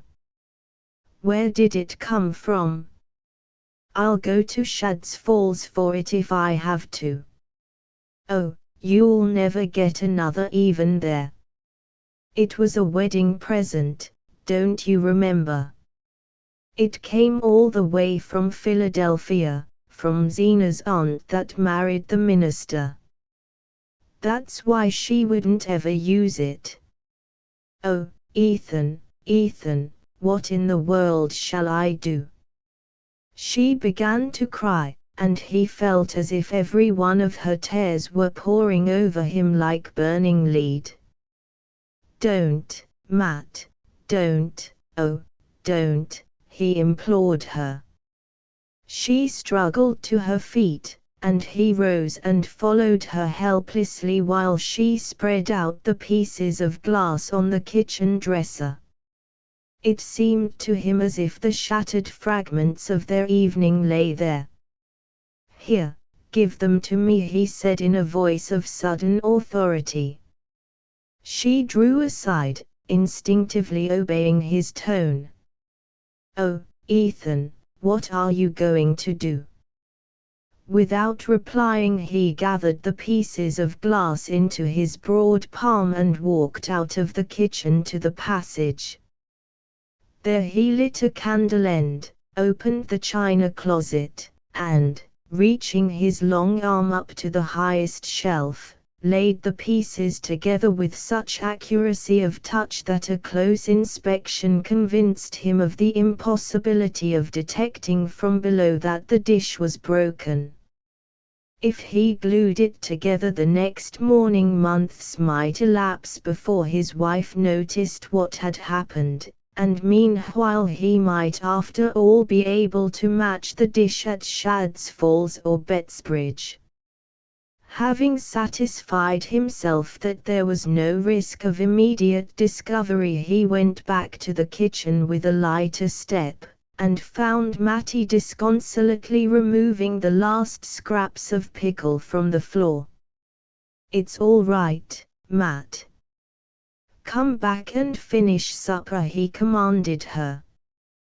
Completely reassured, she shone on him through tear-hung lashes, and his soul swelled with pride as he saw how his tone subdued her. She did not even ask what he had done.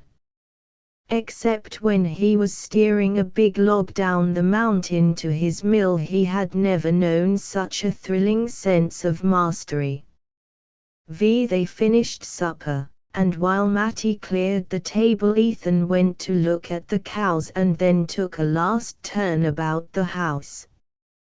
The earth lay dark under a muffled sky, and the air was so still that now and then he heard a lump of snow come thumping down from a tree far off on the edge of the woodlot. When he returned to the kitchen, Matty had pushed up his chair to the stove and seated herself near the lamp with a bit of sewing. The scene was just as he had dreamed of it that morning. He sat down, drew his pipe from his pocket and stretched his feet to the glow. His hard day's work in the keen air made him feel at once lazy and light of mood, and he had a confused sense of being in another world, where all was warmth and harmony and time could bring no change. The only drawback to his complete well-being was the fact that he could not see Matty from where he sat, but he was too indolent to move, and after a moment he said, "Come over here and sit by the stove." Zena's empty rocking chair stood facing him. Matty rose obediently, and seated herself in it. As her young brown head detached itself against the patchwork cushion that habitually framed his wife's gaunt countenance, Ethan had a momentary shock. It was almost as if the other face, the face of the superseded woman, had obliterated that of the intruder. After a moment Matty seemed to be affected by the same sense of constraint. She changed her position, leaning forward to bend her head above her work, so that he saw only the foreshortened tip of her nose and the streak of red in her hair. Then she slipped to her feet, saying "I can't see to sew," and went back to her chair by the lamp. Ethan made a pretext of getting up to replenish the stove, and when he returned to his seat he pushed it sideways that he might get a view of her profile and of the lamplight falling on her hands. The cat, who had been a puzzled observer of these unusual movements, jumped up into Zena's chair, rolled itself into a ball, and lay watching them with narrowed eyes. Deep quiet sank on the room. The clock ticked above the dresser, a piece of charred wood fell now and then in the stove, and the faint sharp scent of the geraniums mingled with the odor of Ethan's smoke, which began to throw a blue haze about the lamp and to hang its greyish cobwebs in the shadowy corners of the room. All constraint had vanished between the two, and they began to talk easily and simply. They spoke of everyday things, of the prospect of snow, of the next church sociable, of the loves and quarrels of Starkfield. The commonplace nature of what they said produced in Ethan an illusion of long-established intimacy which no outburst of emotion could have given, and he set his imagination adrift on the fiction that they had always spent their evenings thus and would always go on doing so. "This is the night we were to have gone coasting, Matt," he said at length, with the rich sense, as he spoke, that they could go on any other night they chose, since they had all time before them. She smiled back at him. "I guess you forgot." "No, I didn't forget, but it's as dark as Egypt outdoors." "We might go tomorrow if there's a moon." She laughed with pleasure, her head tilted back, the lamplight sparkling on her lips and teeth. "That would be lovely, Ethan." He kept his eyes fixed on her, marveling at the way her face changed with each turn of their talk, like a wheat field under a summer breeze. It was intoxicating to find such magic in his clumsy words, and he longed to try new ways of using it. "Would you be scared to go down the Corbury Road with me on a night like this?" he asked. Her cheeks burned redder. "I ain't any more scared than you are." "Well, I'd be scared, then I wouldn't do it." "That's an ugly corner down by the big elm. If a fellow didn't keep his eyes open he'd go plumb into it." He luxuriated in the sense of protection and authority which his words conveyed. To prolong and intensify the feeling he added, "I guess we're well enough here." She let her lids sink slowly, in the way he loved. "Yes, we're well enough here," she sighed. Her tone was so sweet that he took the pipe from his mouth and drew his chair up to the table. Leaning forward, he touched the farther end of the strip of brown stuff that she was hemming. "Say, Matt," he began with a smile, "what do you think I saw under the Varnum spruces, coming along home just now?" "I saw a friend of yours getting kissed." The words had been on his tongue all the evening, but now that he had spoken them they struck him as inexpressibly vulgar and out of place. Mattie blushed to the roots of her hair and pulled her needle rapidly twice or thrice through her work, insensibly drawing the end of it away from him. "I suppose it was Ruth and Ned," she said in a low voice, as though he had suddenly touched on something grave. Ethan had imagined that his allusion might open the way to the accepted pleasantries, and these perhaps in turn to a harmless caress, if only a mere touch on her hand.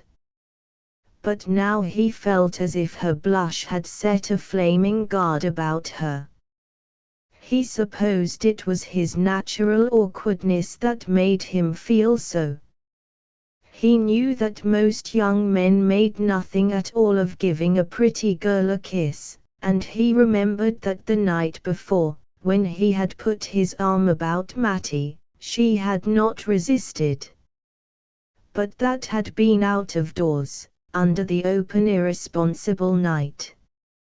Now, in the warm lamplit room, with all its ancient implications of conformity and order, she seemed infinitely farther away from him and more unapproachable. To ease his constraint he said, "I suppose they'll be setting a date before long." "Yes. I shouldn't wonder if they got married some time along in the summer." She pronounced the word married as if her voice caressed it. It seemed a rustling covert leading to enchanted glades. A pang shot through Ethan, and he said, twisting away from her in his chair, "It'll be your turn next, I wouldn't wonder." She laughed a little uncertainly. "Why do you keep on saying that?" He echoed her laugh. "I guess I do it to get used to the idea." He drew up to the table again and she sewed on in silence, with dropped lashes, while he sat in fascinated contemplation of the way in which her hands went up and down above the strip of stuff, just as he had seen a pair of birds make short perpendicular flights over a nest they were building. At length, without turning her head or lifting her lids, she said in a low tone, "It's not because you think Zena's got anything against me, is it?" His former dread started up full-armed at the suggestion. "Why, what do you mean?" he stammered. She raised distressed eyes to his, her work dropping on the table between them. "I don't know. I thought last night she seemed to have. I'd like to know what he growled.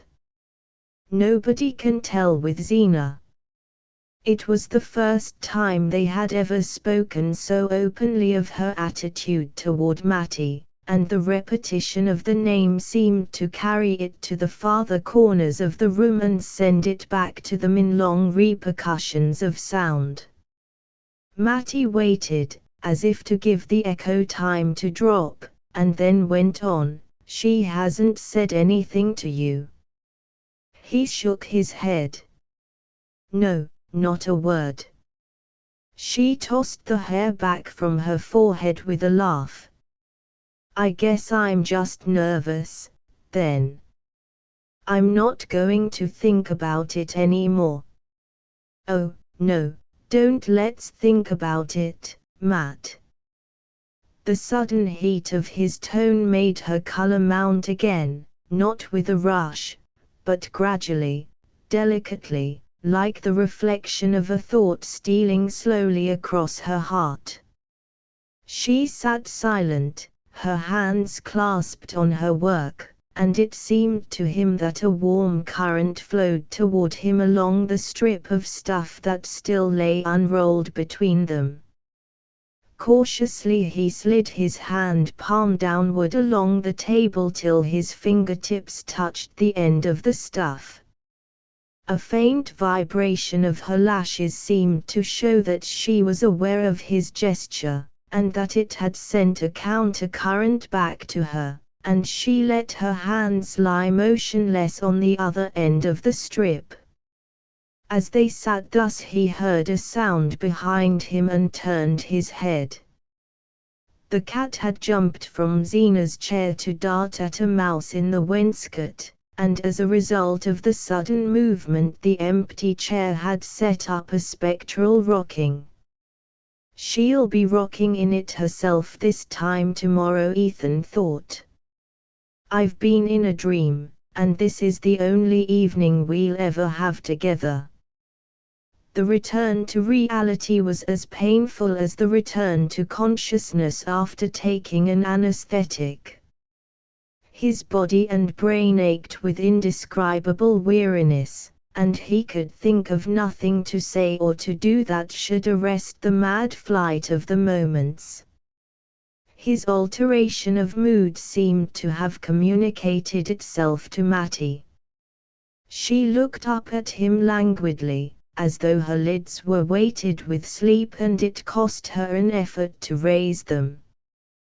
Her glance fell on his hand, which now completely covered the end of her work and grasped it as if it were a part of herself. He saw a scarcely perceptible tremor cross her face, and without knowing what he did he stooped his head and kissed the bit of stuff in his hold. As his lips rested on it he felt it glide slowly from beneath them, and saw that Matty had risen and was silently rolling up her work. She fastened it with a pin, and then, finding her thimble and scissors, put them with the roll of stuff into the box covered with fancy paper which he had once brought to her from Betsbridge. He stood up also, looking vaguely about the room. The clock above the dresser struck 11. "Is the fire all right?" she asked in a low voice. He opened the door of the stove and poked aimlessly at the embers. When he raised himself again he saw that she was dragging toward the stove the old soap box lined with carpet in which the cat made its bed. Then she recrossed the floor and lifted two of the geranium pots in her arms, moving them away from the cold window. He followed her and brought the other geraniums, the hyacinth bulbs in a cracked custard bowl and the German ivy trained over an old croquet hoop. When these nightly duties were performed there was nothing left to do but to bring in the tin candlestick from the passage, light the candle and blow out the lamp. Ethan put the candlestick in Matty's hand and she went out of the kitchen ahead of him, the light that she carried before her making her dark hair look like a drift of mist on the moon. "Good night, Matt," he said as she put her foot on the first step of the stairs. She turned and looked at him a moment. "Good night, Ethan," she answered, and went up. When the door of her room had closed on her, he remembered that he had not even touched her hand.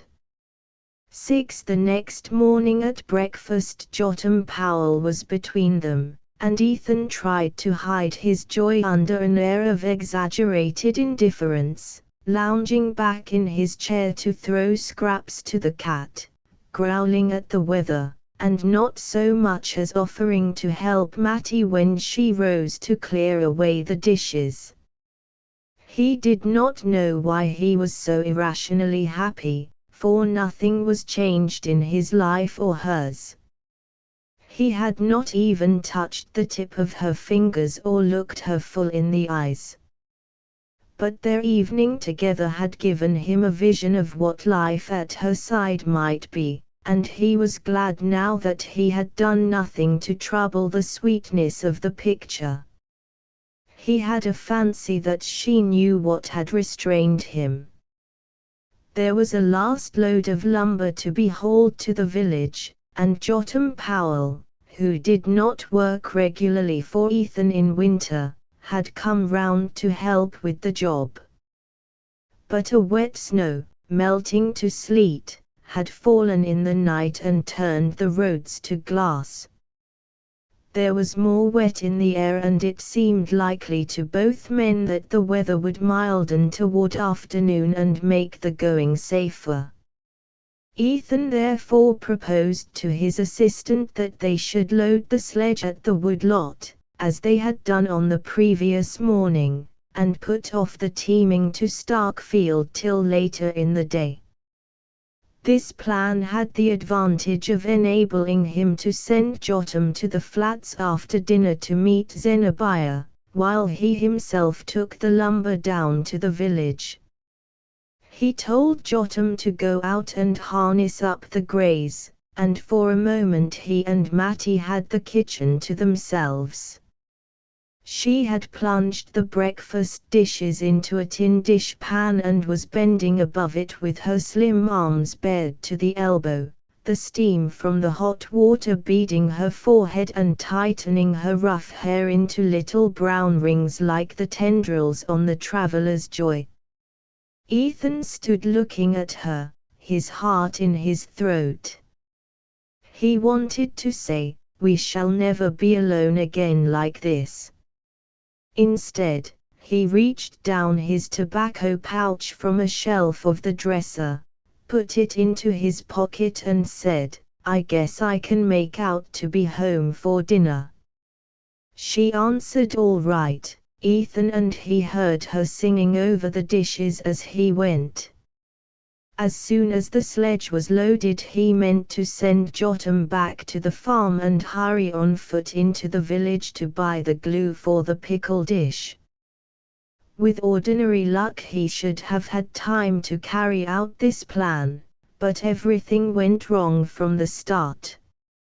On the way over to the woodlot, one of the greys slipped on a glare of ice and cut his knee, and when they got him up again, Jotham had to go back to the barn for a strip of rag to bind the cut. Then, when the loading finally began, a sleety rain was coming down once more, and the tree trunks were so slippery that it took twice as long as usual to lift them and get them in place on the sledge. It was what Jotham called a sour morning for work, and the horses, shivering and stamping under their wet blankets, seemed to like it as little as the men. It was long past the dinner hour when the job was done, and Ethan had to give up going to the village because he wanted to lead the injured horse home and wash the cut himself. He thought that by starting out again with the lumber as soon as he had finished his dinner he might get back to the farm with the glue before Jotham and the old sorrel had had time to fetch Zenobia from the flats, but he knew the chance was a slight one. It turned on the state of the roads and on the possible lateness of the Bettsbridge train. He remembered afterward, with a grim flash of self-derision, what importance he had attached to the weighing of these probabilities. As soon as dinner was over he set out again for the woodlot, not daring to linger till Jotham Powell left. The hired man was still drying his wet feet at the stove, and Ethan could only give Matty a quick look as he said beneath his breath, "I'll be back early." He fancied that she nodded her comprehension, and with that scant solace he had to trudge off through the rain. He had driven his load halfway to the village when Jotham Powell overtook him, urging the reluctant sorrel toward the flats. "I'll have to hurry up to do it," Ethan mused, as the sleigh dropped down ahead of him over the dip of the schoolhouse hill.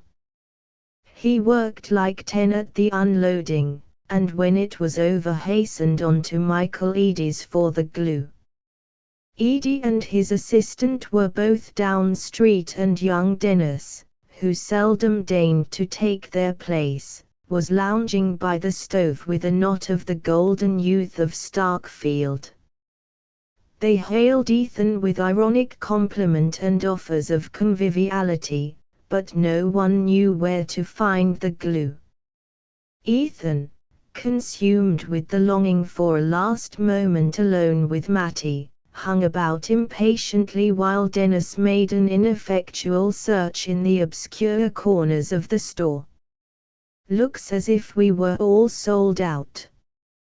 But if you'll wait around till the old man comes along maybe he can put his hand on it."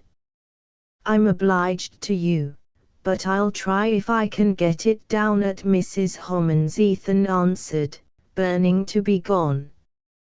Dennis's commercial instinct compelled him to aver on oath that what Eady's store could not produce would never be found at the widow Homan's, but Ethan, heedless of this boast, had already climbed to the sledge and was driving on to the rival establishment.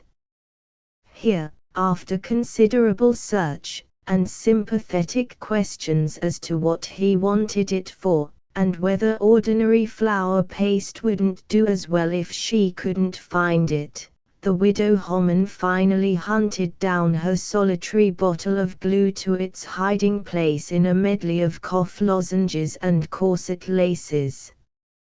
"I hope Zena ain't broken anything she sets store by," she called after him as he turned the greys toward home. The fitful bursts of sleet had changed into a steady rain and the horses had heavy work even without a load behind them. Once or twice, hearing sleigh bells, Ethan turned his head, fancying that Zena and Jotham might overtake him, but the old sorrel was not in sight, and he set his face against the rain and urged on his ponderous pair. The barn was empty when the horses turned into it and, after giving them the most perfunctory ministrations they had ever received from him, he strode up to the house and pushed open the kitchen door. Matty was there alone, as he had pictured her.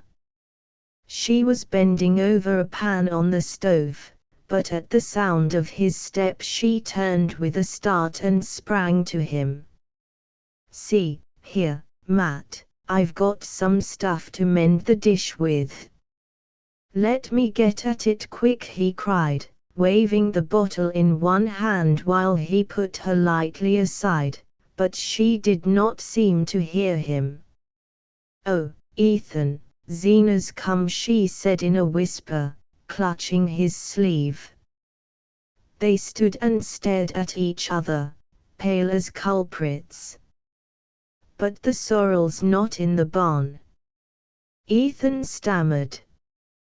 Jotham Powell brought some goods over from the flats for his wife, and he drove right on home with them, she explained.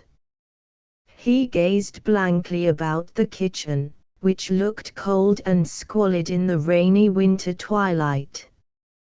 "How is she?" he asked, dropping his voice to Mattie's whisper. She looked away from him uncertainly. "I don't know. She went right up to her room. She didn't say anything." "No." Ethan let out his doubts in a low whistle and thrust the bottle back into his pocket. "Don't fret, I'll come down and mend it in the night," he said. He pulled on his wet coat again and went back to the barn to feed the greys. While he was there, Jotham Powell drove up with the sleigh, and when the horses had been attended to, Ethan said to him, "You might as well come back up for a bite."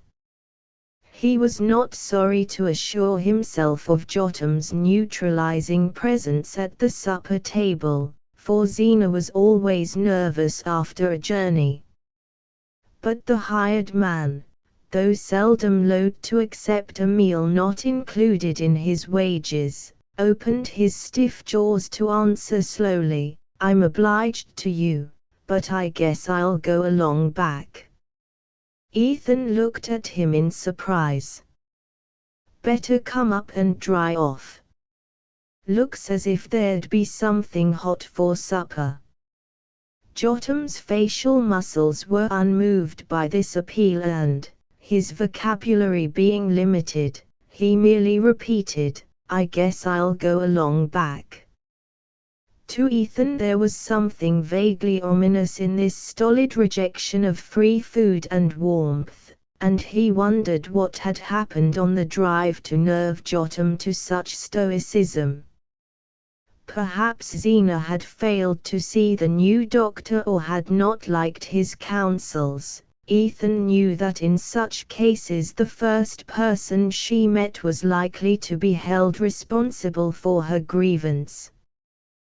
When he re-entered the kitchen, the lamp lit up the same scene of shining comfort as on the previous evening. The table had been as carefully laid, a clear fire glowed in the stove, the cat dozed in its warmth, and Mattie came forward carrying a plate of doughnuts. She and Ethan looked at each other in silence, then she said, as she had said the night before, "I guess it's about time for supper." 7. Ethan went out into the passage to hang up his wet garments. He listened for Zena's step and, not hearing it, called her name up the stairs. She did not answer, and after a moment's hesitation he went up and opened her door. The room was almost dark, but in the obscurity he saw her sitting by the window, bolt upright, and knew by the rigidity of the outline projected against the pane that she had not taken off her traveling dress. "Well, Zena," he ventured from the threshold. She did not move, and he continued, "Supper's about ready. Ain't you coming?" She replied, "I don't feel as if I could touch a morsel." It was the consecrated formula, and he expected it to be followed, as usual, by her rising and going down to supper.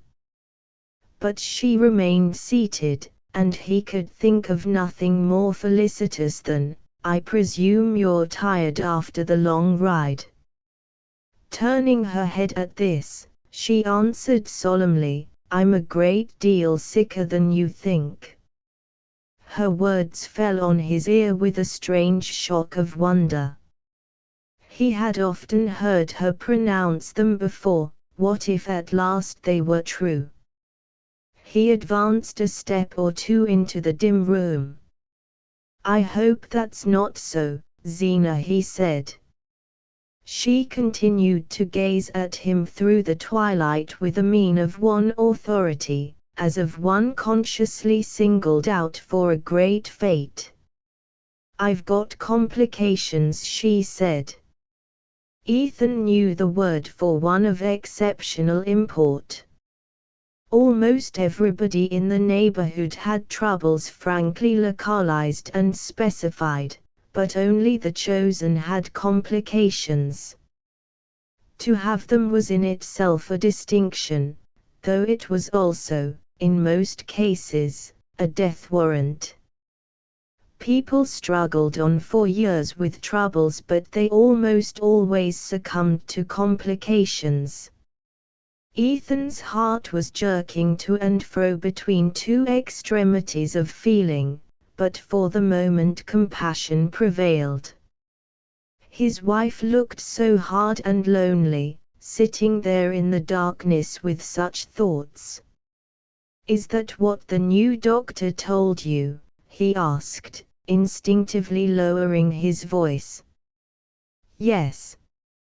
He says any regular doctor would want me to have an operation." Ethan was aware that, in regard to the important question of surgical intervention, the female opinion of the neighborhood was divided, some glorying in the prestige conferred by operations while others shunned them as indelicate. Ethan, from motives of economy, had always been glad that Zina was of the latter faction. In the agitation caused by the gravity of her announcement, he sought a consolatory shortcut. "What do you know about this doctor anyway? Nobody ever told you that before." He saw his blunder before she could take it up. She wanted sympathy, not consolation. "I didn't need to have anybody tell me I was losing ground every day. Everybody but you could see it. And everybody in Bettsbridge knows about Dr. Buck. He has his office in Worcester, and comes over once a fortnight to Shads Falls and Bettsbridge for consultations. Eliza Spears was wasting away with kidney trouble before she went to him, and now she's up and around, and singing in the choir." "Well, I'm glad of that." "You must do just what he tells you," Ethan answered sympathetically. She was still looking at him. "I mean to," she said. He was struck by a new note in her voice. It was neither whining nor reproachful, but dryly resolute. "What does he want you should do?" he asked, with a mounting vision of fresh expenses. "He wants I should have a hired girl. He says I oughtn't to have to do a single thing around the house." "A hired girl?" Ethan stood transfixed. "Yes. And Aunt Martha found me one right off. Everybody said I was lucky to get a girl to come away out here, and I agreed to give her $1 extra to make sure. She'll be over tomorrow afternoon." Wrath and dismay contended in Ethan. He had foreseen an immediate demand for money, but not a permanent drain on his scant resources.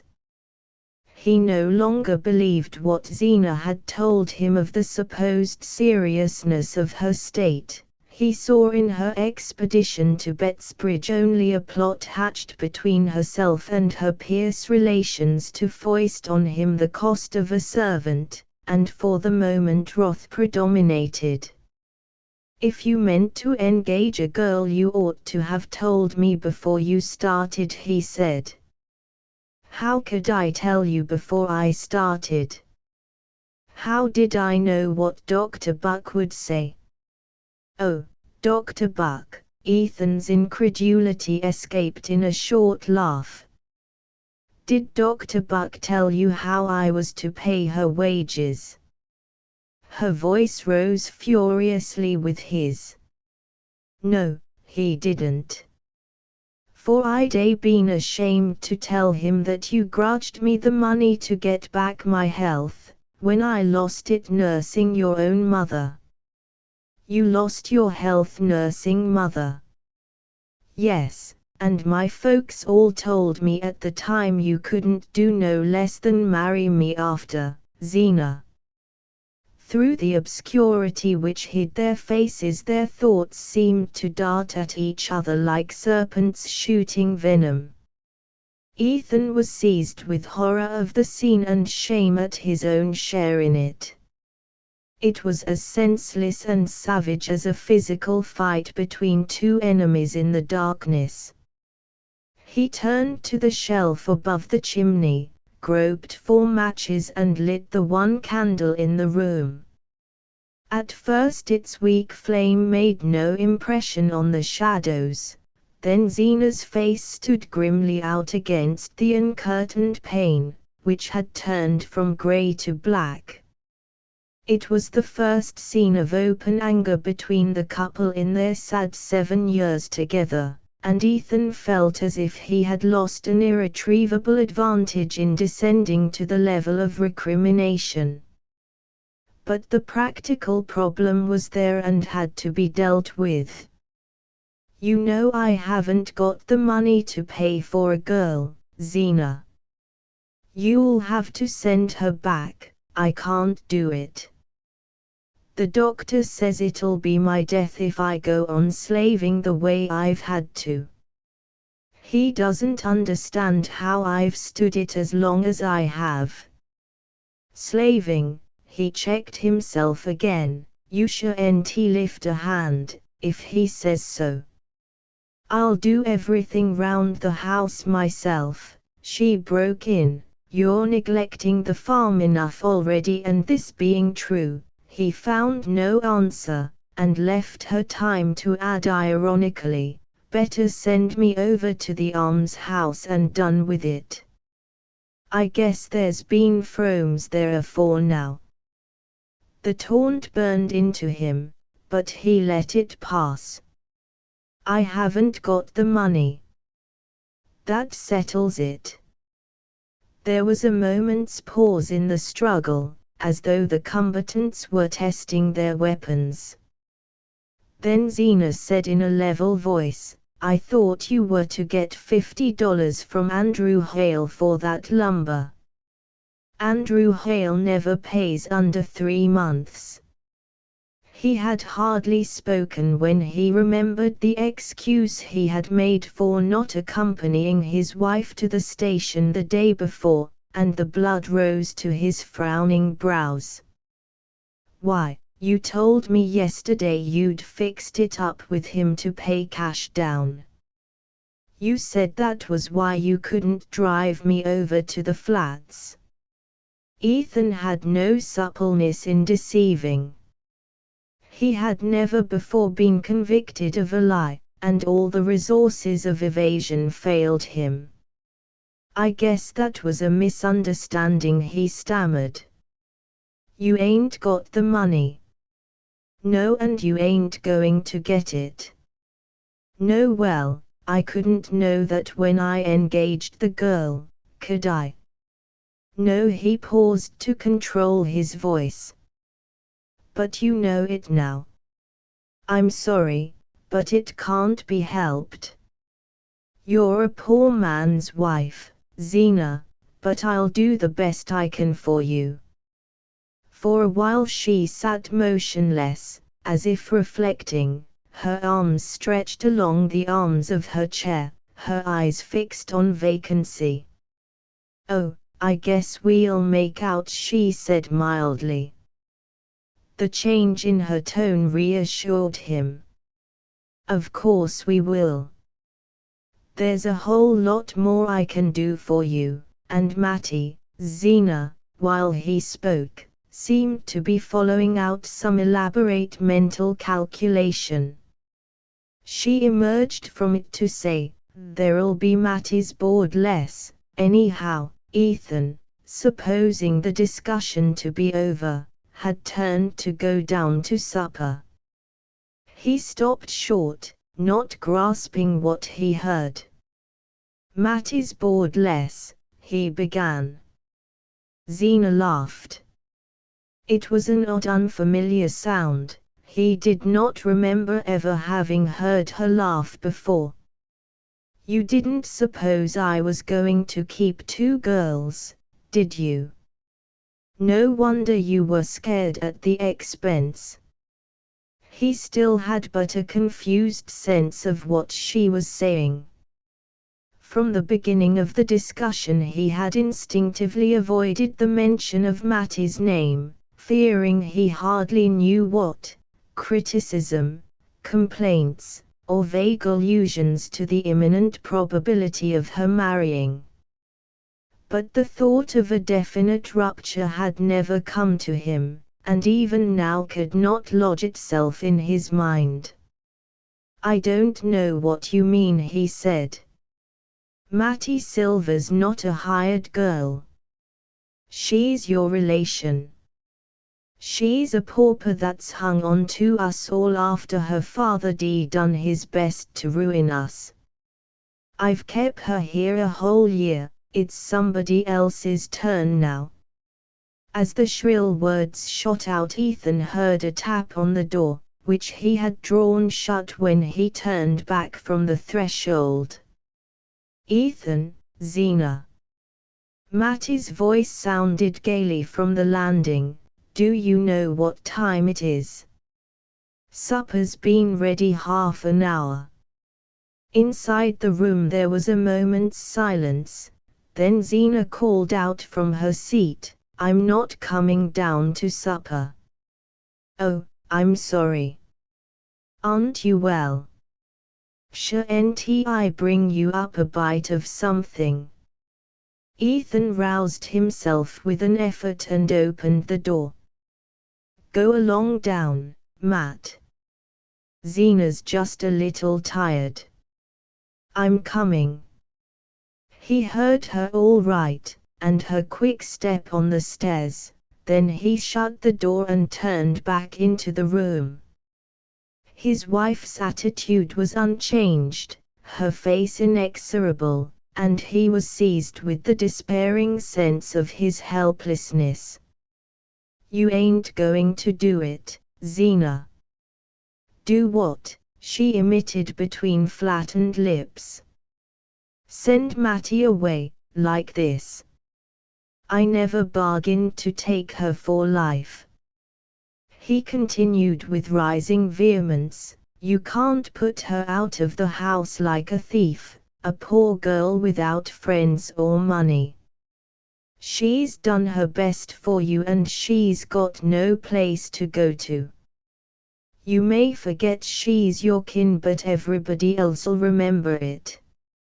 If you do a thing like that, what do you suppose folks'll say of you?" Zena waited a moment, as if giving him time to feel the full force of the contrast between his own excitement and her composure. Then she replied in the same smooth voice, "I know well enough what they say of my having kept her here as long as I have." Ethan's hand dropped from the doorknob, which he had held clenched since he had drawn the door shut on Mattie.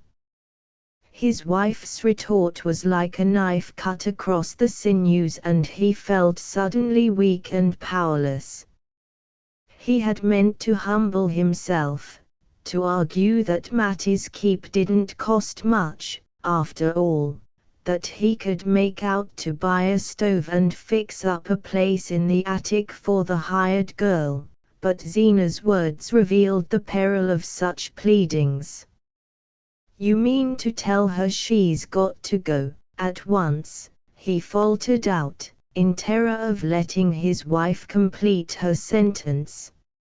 As if trying to make him see reason, she replied impartially, "The girl will be over from Bettsbridge tomorrow, and I presume she's got to have somewheres to sleep." Ethan looked at her with loathing. She was no longer the listless creature who had lived at his side in a state of sullen self-absorption, but a mysterious alien presence, an evil energy secreted from the long years of silent brooding. It was the sense of his helplessness that sharpened his antipathy. There had never been anything in her that one could appeal to, but as long as he could ignore and command he had remained indifferent. Now she had mastered him and he abhorred her. Mattie was her relation, not his. There were no means by which he could compel her to keep the girl under her roof. All the long misery of his baffled past, of his youth of failure, hardship and vain effort, rose up in his soul in bitterness and seemed to take shape before him in the woman who at every turn had barred his way. She had taken everything else from him, and now she meant to take the one thing that made up for all the others. For a moment such a flame of hate rose in him that it ran down his arm and clenched his fist against her. He took a wild step forward and then stopped. You're not coming down," he said in a bewildered voice. "No, I guess I'll lay down on the bed a little while," she answered mildly, and he turned and walked out of the room. In the kitchen Mattie was sitting by the stove, the cat curled up on her knees. She sprang to her feet as Ethan entered and carried the covered dish of meat pie to the table. "I hope Zena isn't sick," she asked. "No," she shone at him across the table. "Well, sit right down then. You must be starving." She uncovered the pie and pushed it over to him. So they were to have one more evening together, her happy eyes seemed to say. He helped himself mechanically and began to eat, then disgust took him by the throat and he laid down his fork. Mattie's tender gaze was on him and she marked the gesture. "Why, Ethan, what's the matter? Don't it taste right?" "Yes, it's first rate. Only he pushed his plate away, rose from his chair, and walked around the table to her side. She started up with frightened eyes. "Ethan, there's something wrong." "I knew there was." She seemed to melt against him in her terror, and he caught her in his arms, held her fast there, felt her lashes beat his cheek like netted butterflies. "What is it? What is it?" she stammered, but he had found her lips at last and was drinking unconsciousness of everything but the joy they gave him. She lingered a moment, caught in the same strong current, then she slipped from him and drew back a step or two, pale and troubled. Her look smote him with compunction, and he cried out, as if he saw her drowning in a dream, "You can't go, Matt. I'll never let you." "Go, go," she stammered. "Must I go?" The words went on sounding between them as though a torch of warning flew from hand to hand through a black landscape. Ethan was overcome with shame at his lack of self-control in flinging the news at her so brutally. His head reeled and he had to support himself against the table. All the while he felt as if he were still kissing her, and yet dying of thirst for her lips. "Ethan, what has happened? Is Zena mad with me?" Her cry steadied him, though it deepened his wrath and pity. "No, no," he assured her, "it's not that. but this new doctor has scared her about herself. You know she believes all they say the first time she sees them. And this one's told her she won't get well unless she lays up and don't do a thing about the house, not for months." He paused, his eyes wandering from her miserably. She stood silent a moment, drooping before him like a broken branch. She was so small and weak-looking that it wrung his heart, but suddenly she lifted her head and looked straight at him. "And she wants somebody handier in my place. Is that it?" "That's what she says tonight." "If she says it tonight, she'll say it tomorrow." Both bowed to the inexorable truth. They knew that Zina never changed her mind, and that in her case a resolve once taken was equivalent to an act performed. There was a long silence between them. Then Mattie said in a low voice, "Don't be too sorry, Ethan." "Oh, God, oh, God," he groaned. The glow of passion he had felt for her had melted to an aching tenderness.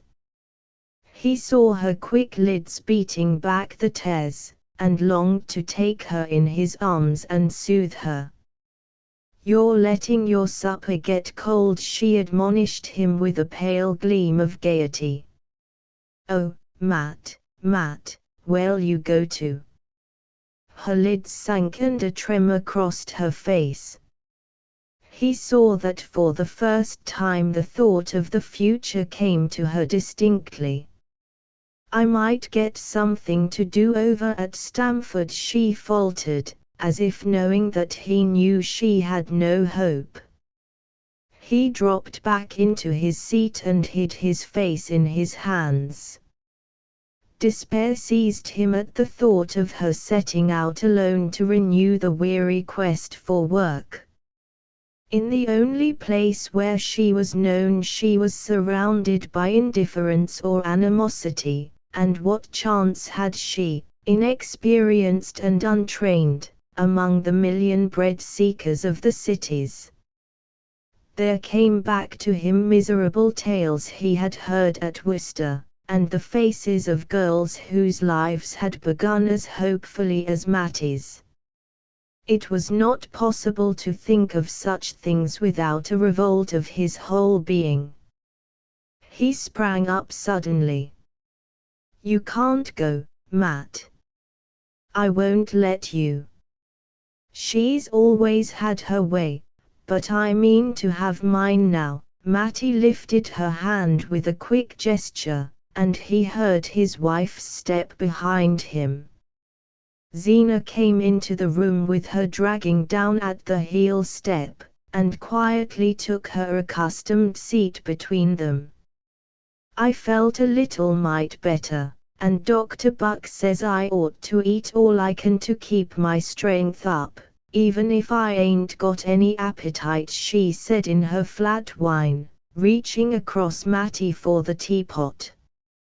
Her good dress had been replaced by the black calico and brown knitted shawl which formed her daily wear, and with them she had put on her usual face and manner.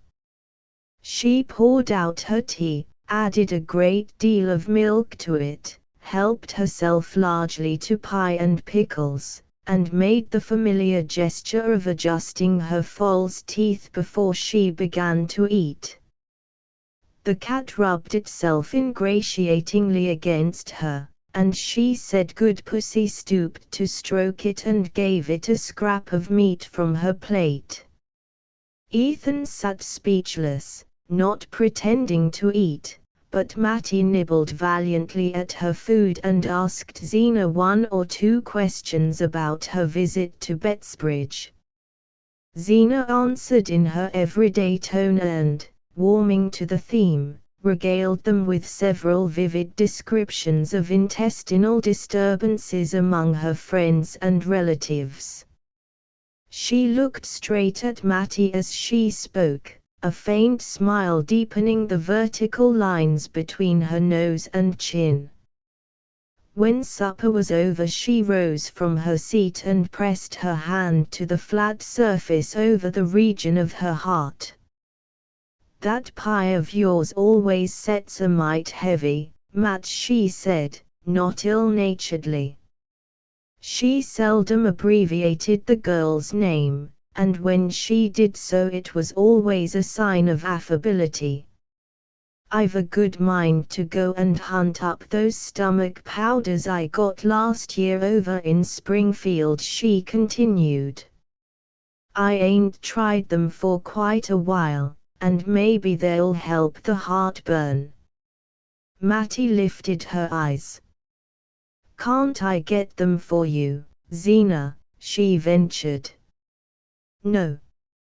They're in a place you don't know about," Zena answered darkly, with one of her secret looks. She went out of the kitchen and Mattie, rising, began to clear the dishes from the table. As she passed Ethan's chair their eyes met and clung together desolately. The warm still kitchen looked as peaceful as the night before.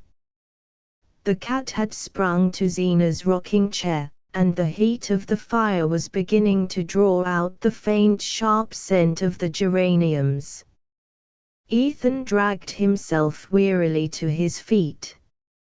"I'll go out and take a look around," he said, going toward the passage to get his lantern. As he reached the door he met Zena coming back into the room, her lips twitching with anger, a flush of excitement on her sallow face. The shawl had slipped from her shoulders and was dragging at her downtrodden heels, and in her hands she carried the fragments of the red glass pickle dish. "I'd like to know who done this," she said, looking sternly from Ethan to Mattie. There was no answer, and she continued in a trembling voice, "I went to get those powders I'd put away in Father's old spectacle case, top of the china closet, where I keep the things I set store by, so's folks shan't meddle with them." Her voice broke, and two small tears hung on her lashless lids and ran slowly down her cheeks. "It takes the stepladder to get at the top shelf, and I put Aunt Philura Maple's pickle dish up there o' purpose when we was married, and it's never been down since, 'cept for the spring cleaning, and then I always lifted it with my own hands, so's it shouldn't get broke." She laid the fragments reverently on the table. "I want to know who done this," she quavered. At the challenge Ethan turned back into the room and faced her. "I can tell you, then. The cat done it." "The cat?" "That's what I said." She looked at him hard, and then turned her eyes to Mattie, who was carrying the dishpan to the table. "I'd like to know how the cat got into my china closet," she said. "Chasin' mice, I guess," Ethan rejoined. "There was a mouse round the kitchen all last evening." Zena continued to look from one to the other, then she emitted her small strange laugh. "I knew the cat was a smart cat," she said in a high voice, "but I didn't know he was smart enough to pick up the pieces of my pickle dish and lay 'em edge to edge on the very shelf he knocked 'em off of." Mattie suddenly drew her arms out of the steaming water. "It wasn't Ethan's fault, Zena. The cat did break the dish, but I got it down from the china closet, and I'm the one to blame for its getting broken." Zena stood beside the ruin of her treasure, stiffening into a stony image of resentment. "You got down my pickle dish, what for?"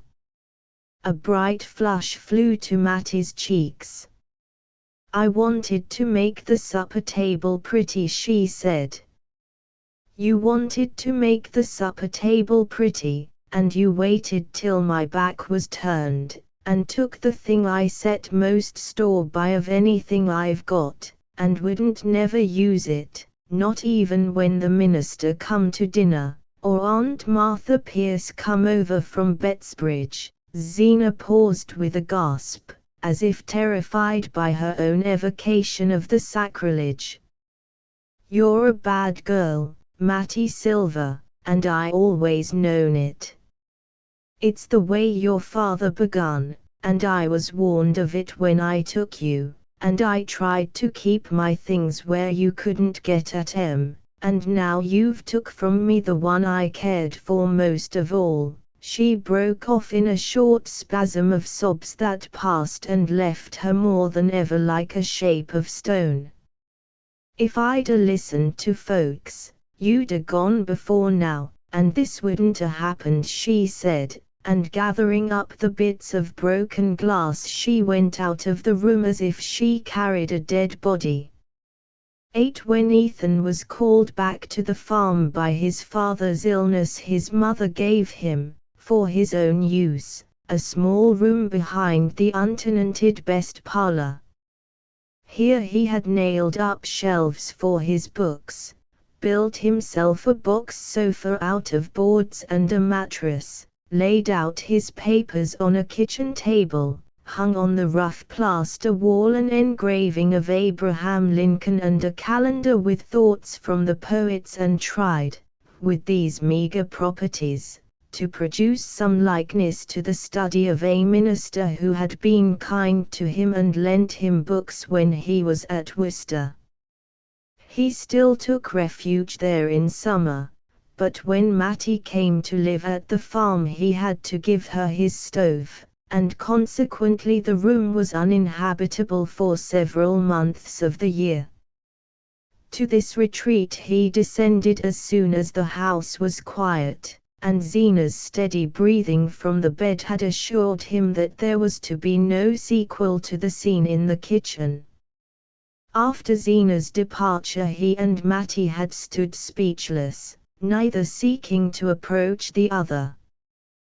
Then the girl had returned to her task of clearing up the kitchen for the night, and he had taken his lantern and gone on his usual round outside the house.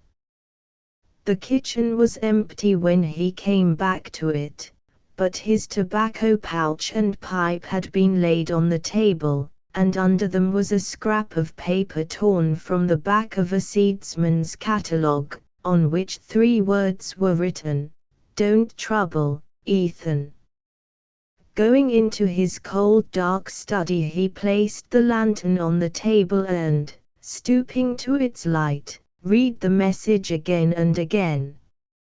It was the first time that Mattie had ever written to him, and the possession of the paper gave him a strange new sense of her nearness, yet it deepened his anguish by reminding him that henceforth they would have no other way of communicating with each other. For the life of her smile, the warmth of her voice, only cold paper and dead words. Confused motions of rebellion stormed in him. He was too young, too strong, too full of the sap of living, to submit so easily to the destruction of his hopes. Must he wear out all his years at the side of a bitter, querulous woman? Other possibilities had been in him, possibilities sacrificed, one by one, to Zena's narrow-mindedness and ignorance. And what good had come of it?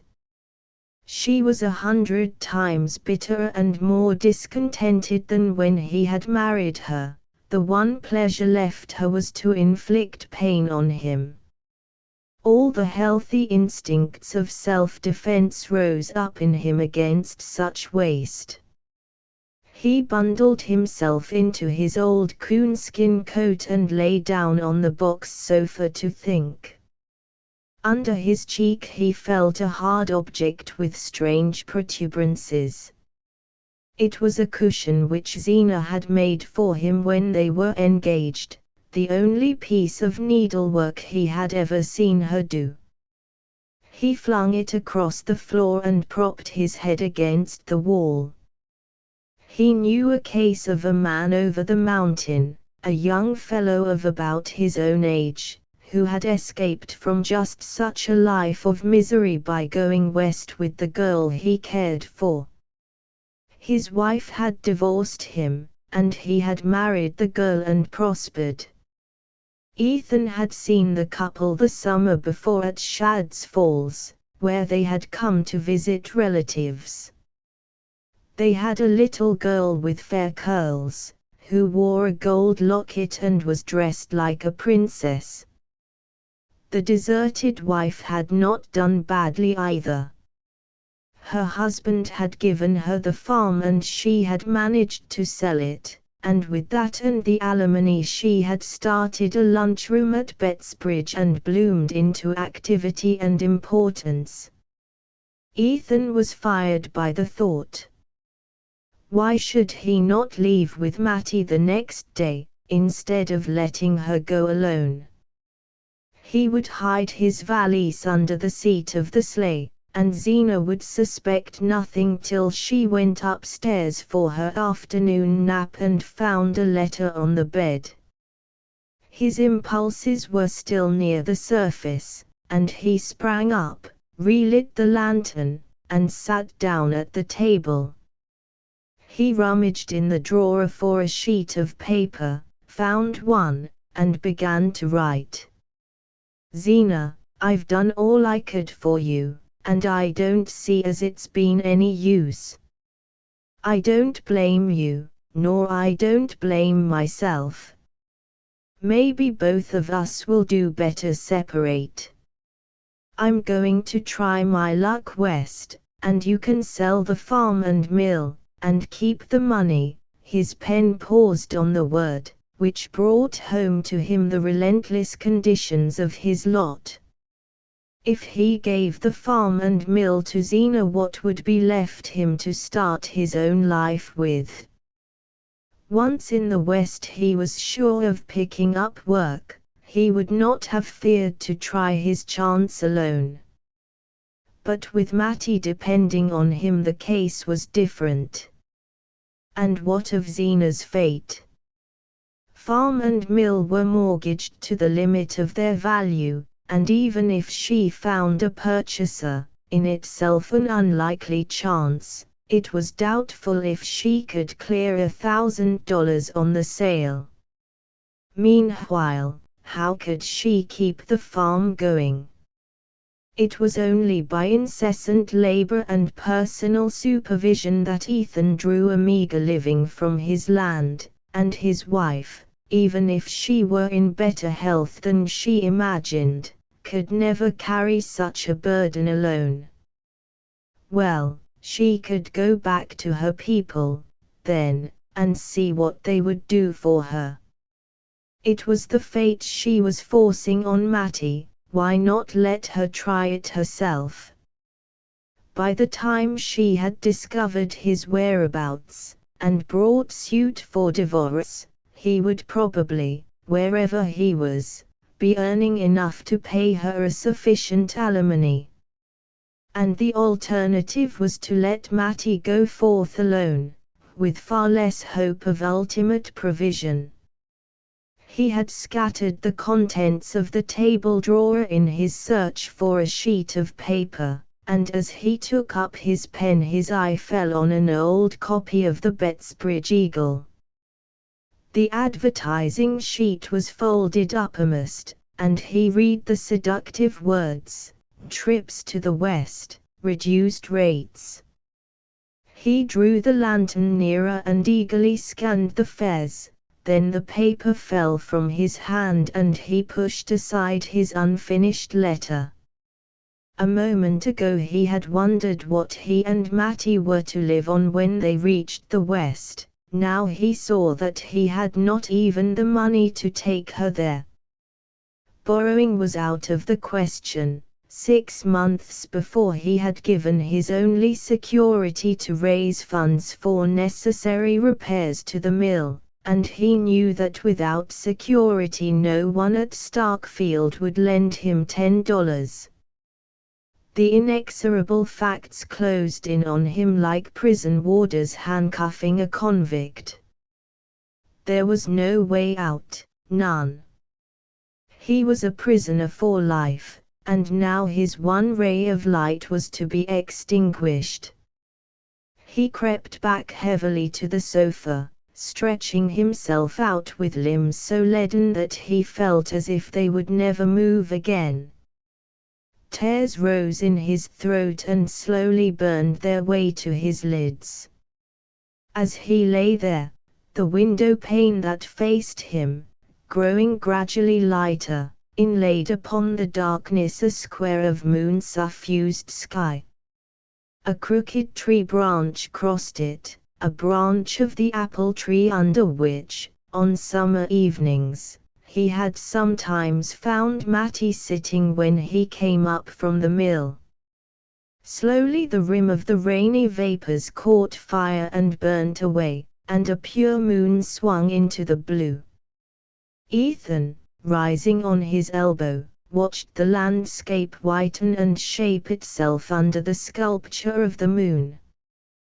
This was the night on which he was to have taken Matty coasting, and there hung the lamp to light them.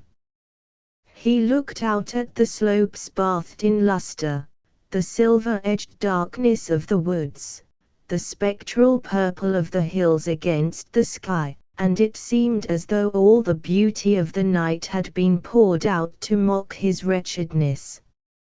He fell asleep, and when he woke the chill of the winter dawn was in the room. He felt cold and stiff and hungry, and ashamed of being hungry. He rubbed his eyes and went to the window. A red sun stood over the grey rim of the fields, behind trees that looked black and brittle. He said to himself, "This is Matt's last day," and tried to think what the place would be without her. As he stood there he heard a step behind him and she entered. "Oh, Ethan, were you here all night?" She looked so small and pinched, in her poor dress, with the red scarf wound about her, and the cold light turning her paleness sallow, that Ethan stood before her without speaking.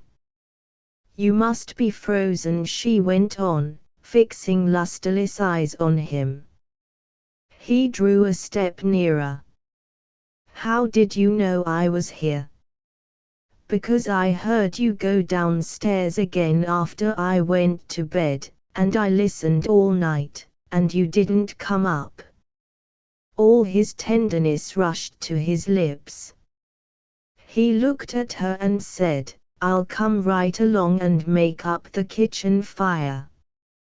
They went back to the kitchen, and he fetched the coal and kindlings and cleared out the stove for her, while she brought in the milk and the cold remains of the meat pie.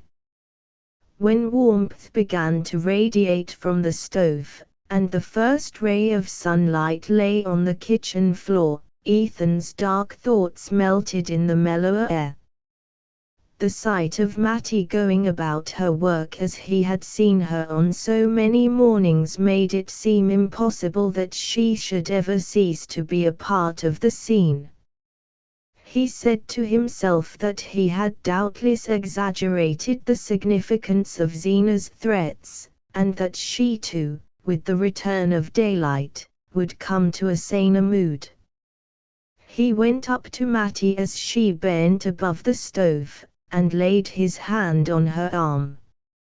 "I don't want you should trouble either," he said, looking down into her eyes with a smile. She flushed up warmly and whispered back, "No, Ethan, I ain't going to trouble." "I guess things'll straighten out," he added. There was no answer but a quick throb of her lids, and he went on, "She ain't said anything this morning." No, I haven't seen her yet. Don't you take any notice when you do." With this injunction he left her and went out to the cow barn.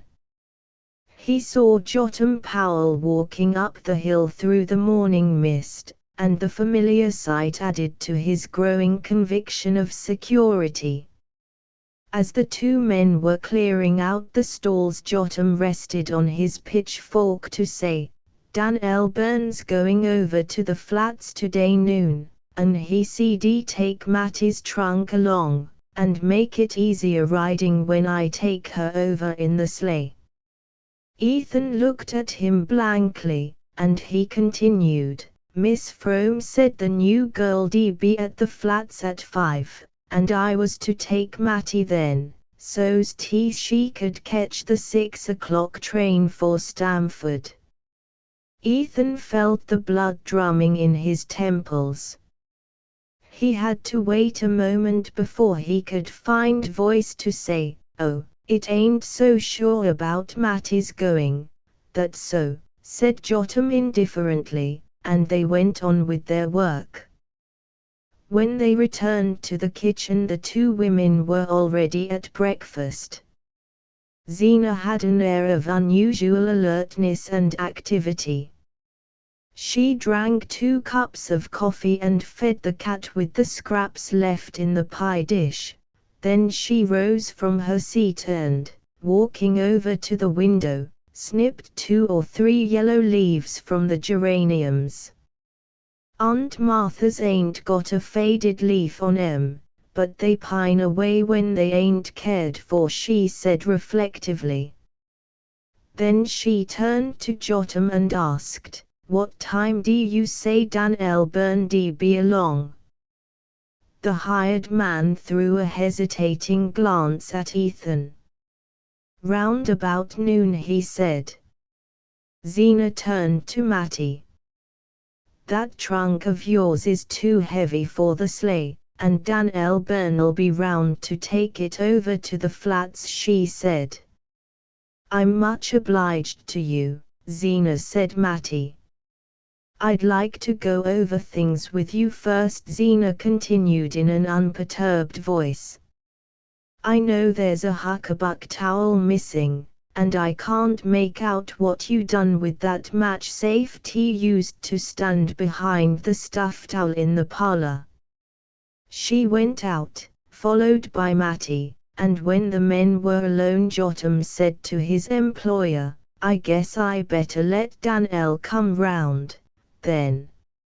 Ethan finished his usual morning tasks about the house and barn.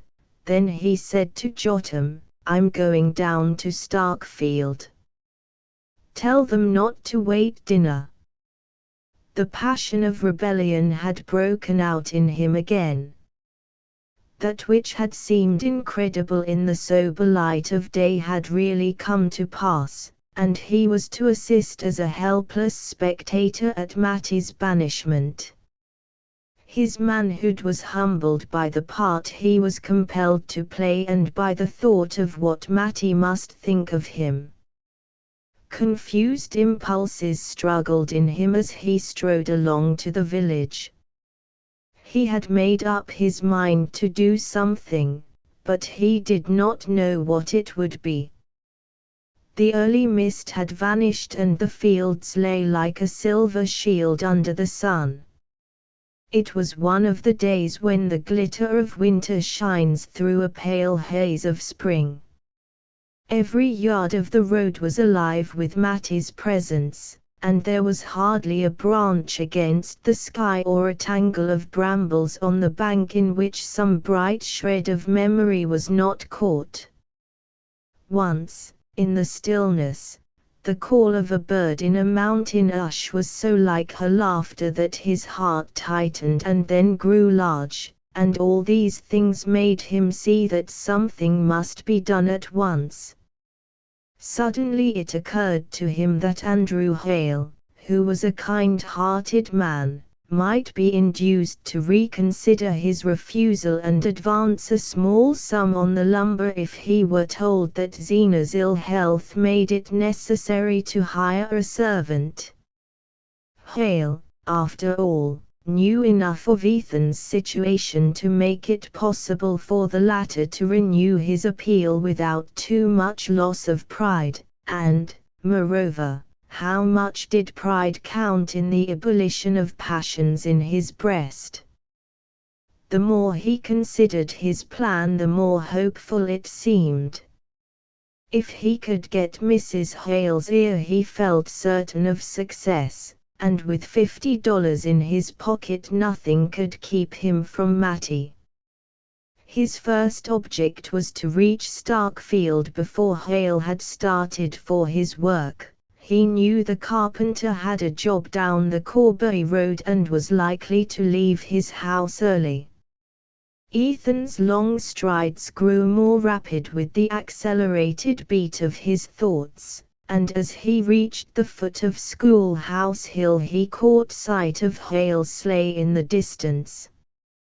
He hurried forward to meet it, but as it drew nearer he saw that it was driven by the carpenter's youngest boy and that the figure at his side, looking like a large upright cocoon in spectacles, was that of Mrs. Hale. Ethan signed to them to stop, and Mrs. Hale leaned forward, her pink wrinkles twinkling with benevolence. "Mr. Hale." "Why, yes. You'll find him down home now. He ain't going to his work this forenoon. He woke up with a touch o' lumbago, and I just made him put on one of old Dr. Kidder's plasters and set right up into the fire." Beaming maternally on Ethan, she bent over to add, "I only just heard from Mr. Hale 'bout Zena's going over to Bettsbridge to see that new doctor. I'm real sorry she's feeling so bad again. I hope he thinks he can do something for her. I don't know anybody round here's had more sickness than Zena. I always tell Mr. Hale I don't know what she'd a done if she hadn't had you to look after her, and I used to say the same thing 'bout your mother. You've had an awful mean time, Ethan Frome." She gave him a last nod of sympathy while her son chirped to the horse, and Ethan, as she drove off, stood in the middle of the road and stared after the retreating sleigh. It was a long time since anyone had spoken to him as kindly as Mrs. Hale. Most people were either indifferent to his troubles, or disposed to think it natural that a young fellow of his age should have carried without repining the burden of 3 crippled lives.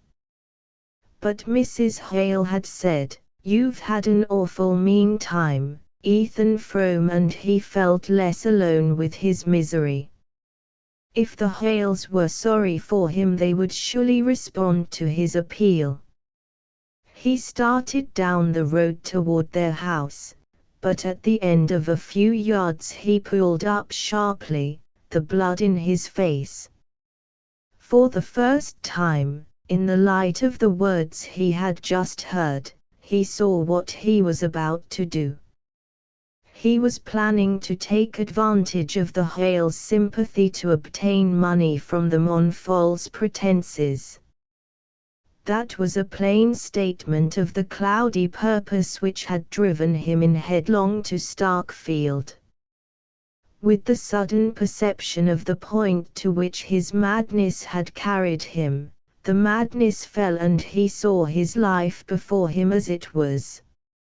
He was a poor man, the husband of a sickly woman, whom his desertion would leave alone and destitute. And even if he had had the heart to desert her he could have done so only by deceiving 2 kindly people who had pitied him. He turned and walked slowly back to the farm. 9 At the kitchen door Daniel Byrne sat in his sleigh behind a big-boned grey who pawed the snow and swung his long head restlessly from side to side. Ethan went into the kitchen and found his wife by the stove. Her head was wrapped in her shawl, and she was reading a book called Kidney Troubles and Their Cure, on which he had had to pay extra postage only a few days before. Zena did not move or look up when he entered, and after a moment he asked, "Where's Matty?" Without lifting her eyes from the page she replied, "I presume she's getting down her trunk." The blood rushed to his face. Getting down her trunk, alone. Jotham Powell's down in the woodlot, and Daniel Byrne says he darsn't leave that horse, she returned. Her husband, without stopping to hear the end of the phrase, had left the kitchen and sprung up the stairs. The door of Matty's room was shut, and he wavered a moment on the landing.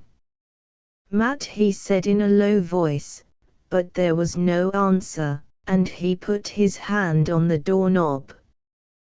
He had never been in her room except once, in the early summer, when he had gone there to plaster up a leak in the eaves, but he remembered exactly how everything had looked: the red and white quilt on her narrow bed, the pretty pincushion on the chest of drawers, and over it the enlarged photograph of her mother, in an oxidized frame, with a bunch of dyed grasses at the back. Now these and all other tokens of her presence had vanished, and the room looked as bare and comfortless as when Zena had shown her into it on the day of her arrival. In the middle of the floor stood her trunk, and on the trunk she sat in her Sunday dress, her back turned to the door and her face in her hands. She had not heard Ethan's call because she was sobbing, and she did not hear his step till he stood close behind her and laid his hands on her shoulders. "Matt, oh, don't, oh, Matt." She started up, lifting her wet face to his. "Ethan, I thought I wasn't ever going to see you again." He took her in his arms, pressing her close, and with a trembling hand smoothed away the hair from her forehead. "Not see me again? What do you mean?" She sobbed out. "Jotham said you told him we wasn't to wait dinner for you, and I thought, you thought I meant to cut it," he finished for her grimly. She clung to him without answering, and he laid his lips on her hair, which was soft yet springy, like certain mosses on warm slopes, and had the faint woody fragrance of fresh sawdust in the sun. Through the door they heard Zena's voice calling out from below, "Daniel Byrne says you better hurry up if you want him to take that trunk." They drew apart with stricken faces. Words of resistance rushed to Ethan's lips and died there. Matty found her handkerchief and dried her eyes. Then, bending down, she took hold of a handle of the trunk. Ethan put her aside. "You let go, Matt," he ordered her. She answered, "It takes two to coax it round the corner," and submitting to this argument he grasped the other handle, and together they maneuvered the heavy trunk out to the landing. "Now let go," he repeated. Then he shouldered the trunk and carried it down the stairs and across the passage to the kitchen. Zena, who had gone back to her seat by the stove, did not lift her head from her book as he passed. Matty followed him out of the door and helped him to lift the trunk into the back of the sleigh. When it was in place, they stood side by side on the doorstep, watching Daniel Byrne plunge off behind his fidgety horse. It seemed to Ethan that his heart was bound with cords which an unseen hand was tightening with every tick of the clock. Twice he opened his lips to speak to Mattie and found no breath. At length, as she turned to re-enter the house, he laid a detaining hand on her. "I'm going to drive you over, Matt," he whispered. She murmured back, "I think Zena wants I should go with Jotham." "I'm going to drive you over," he repeated, and she went into the kitchen without answering. At dinner Ethan could not eat.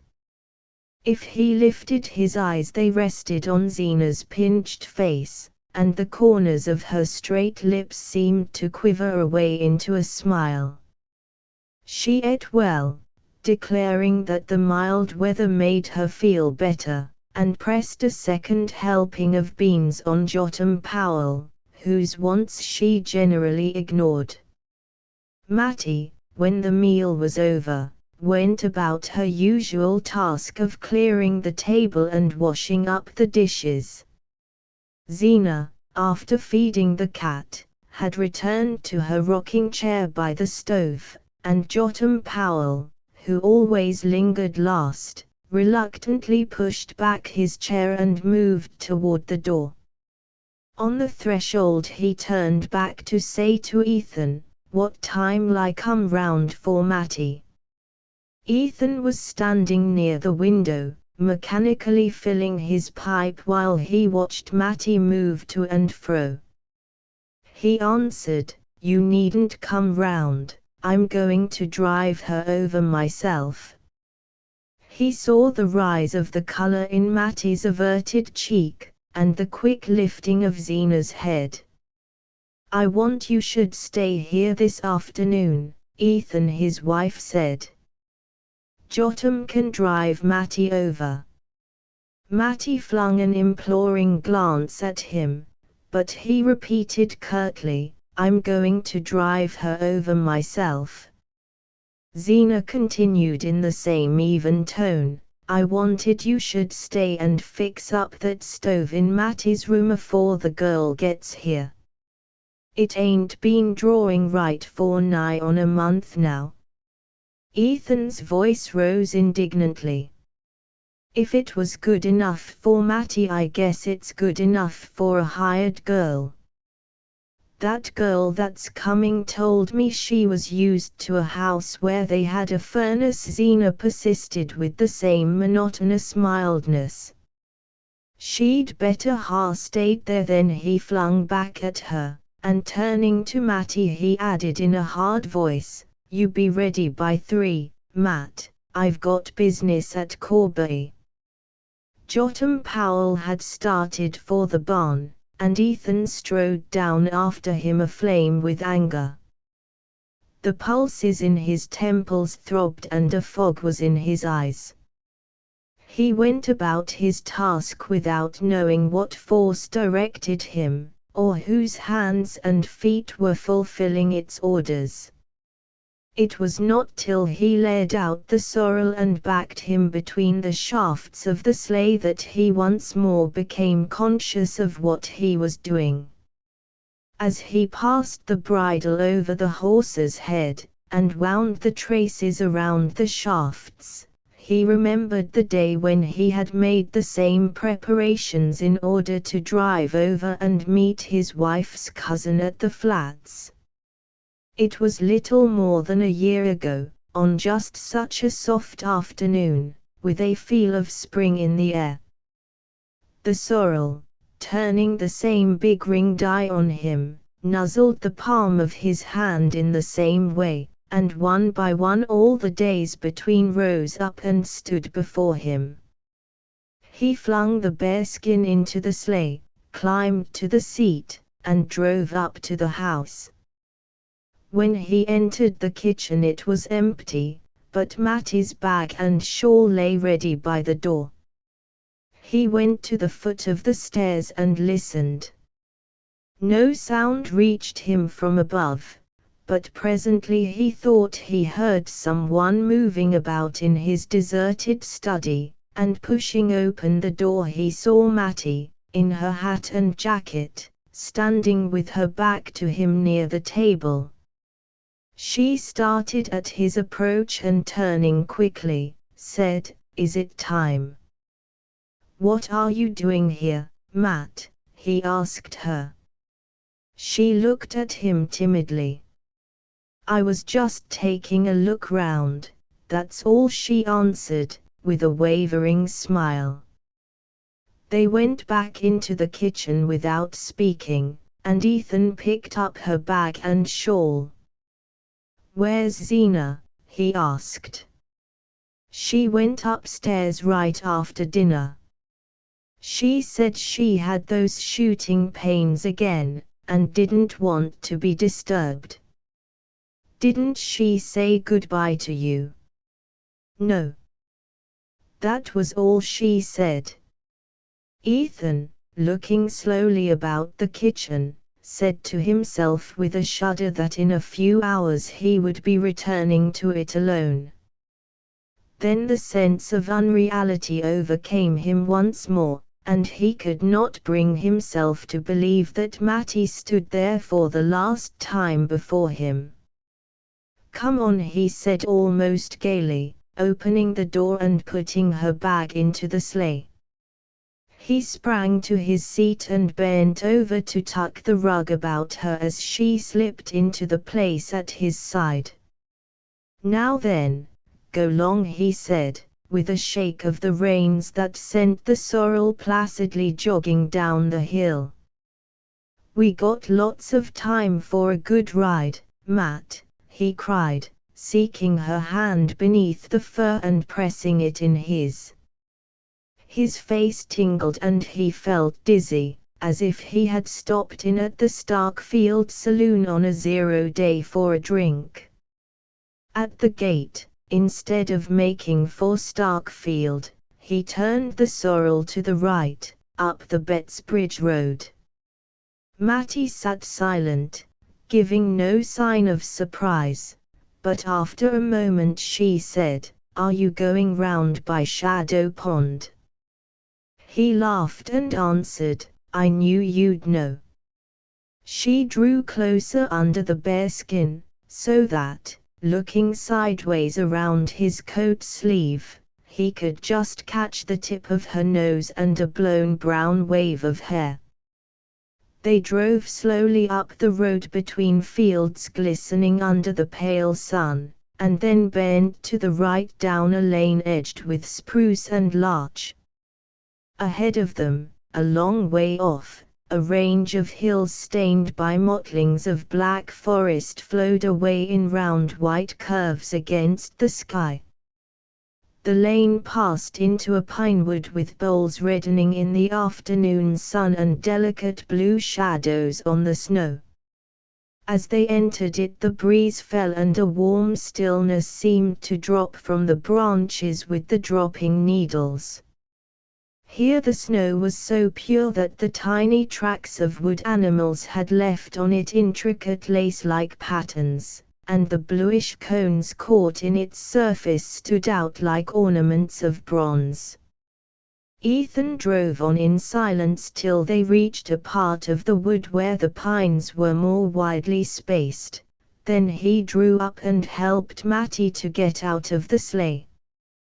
They passed between the aromatic trunks, the snow breaking crisply under their feet, till they came to a small sheet of water with steep wooded sides. Across its frozen surface, from the farther bank, a single hill rising against the western sun threw the long conical shadow which gave the lake its name.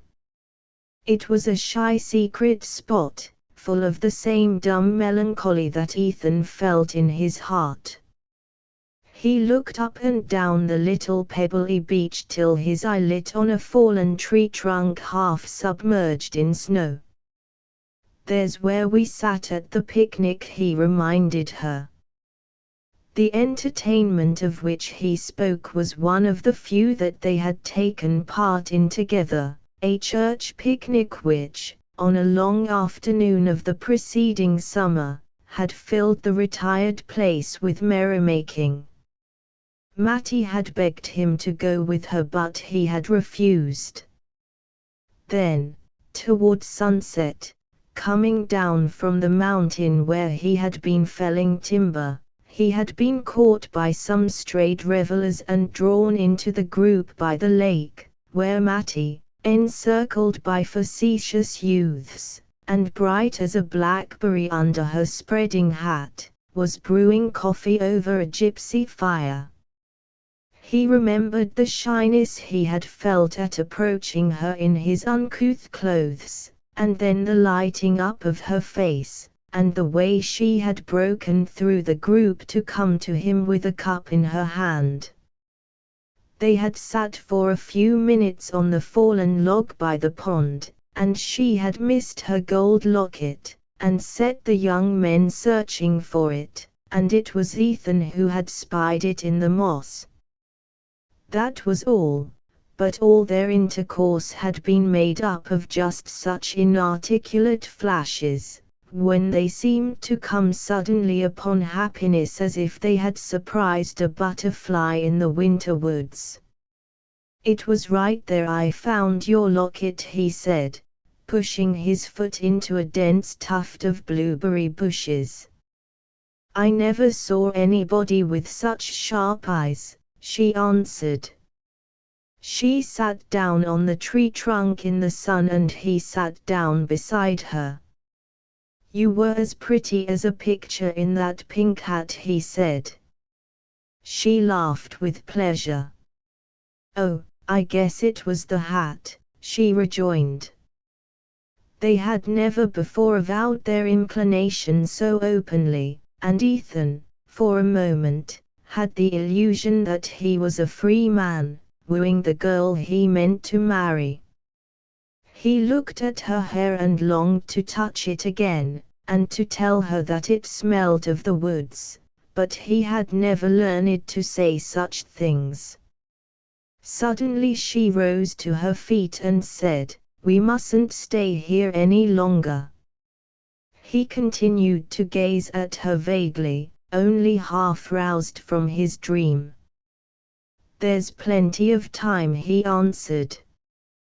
They stood looking at each other as if the eyes of each were straining to absorb and hold fast the other's image. There were things he had to say to her before they parted, but he could not say them in that place of summer memories, and he turned and followed her in silence to the sleigh.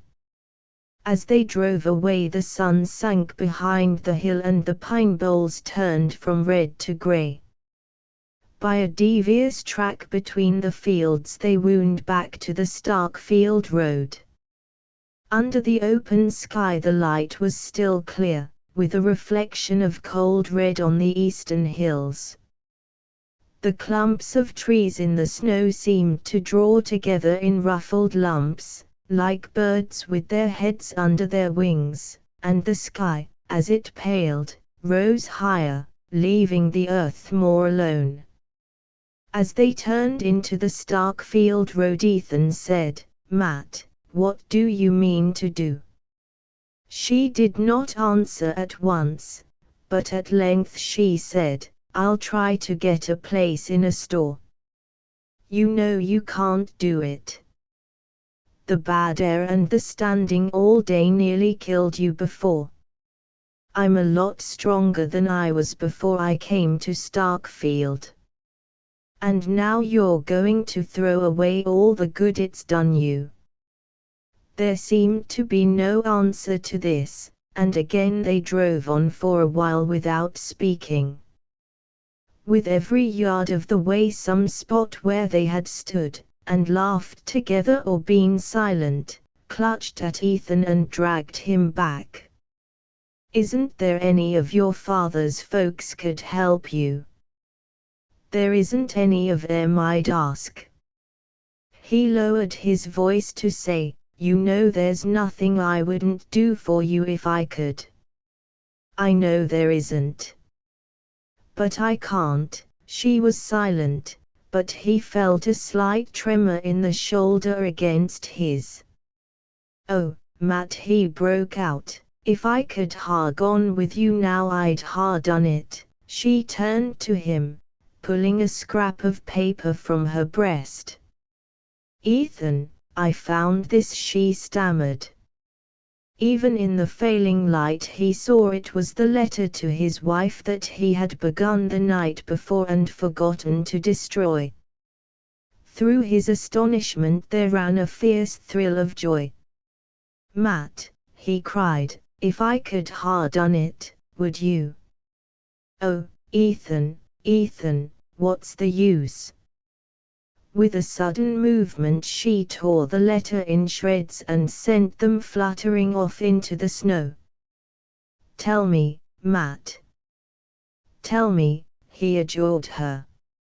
She was silent for a moment, then she said, in such a low tone that he had to stoop his head to hear her, "I used to think of it sometimes, summer nights when the moon was so bright.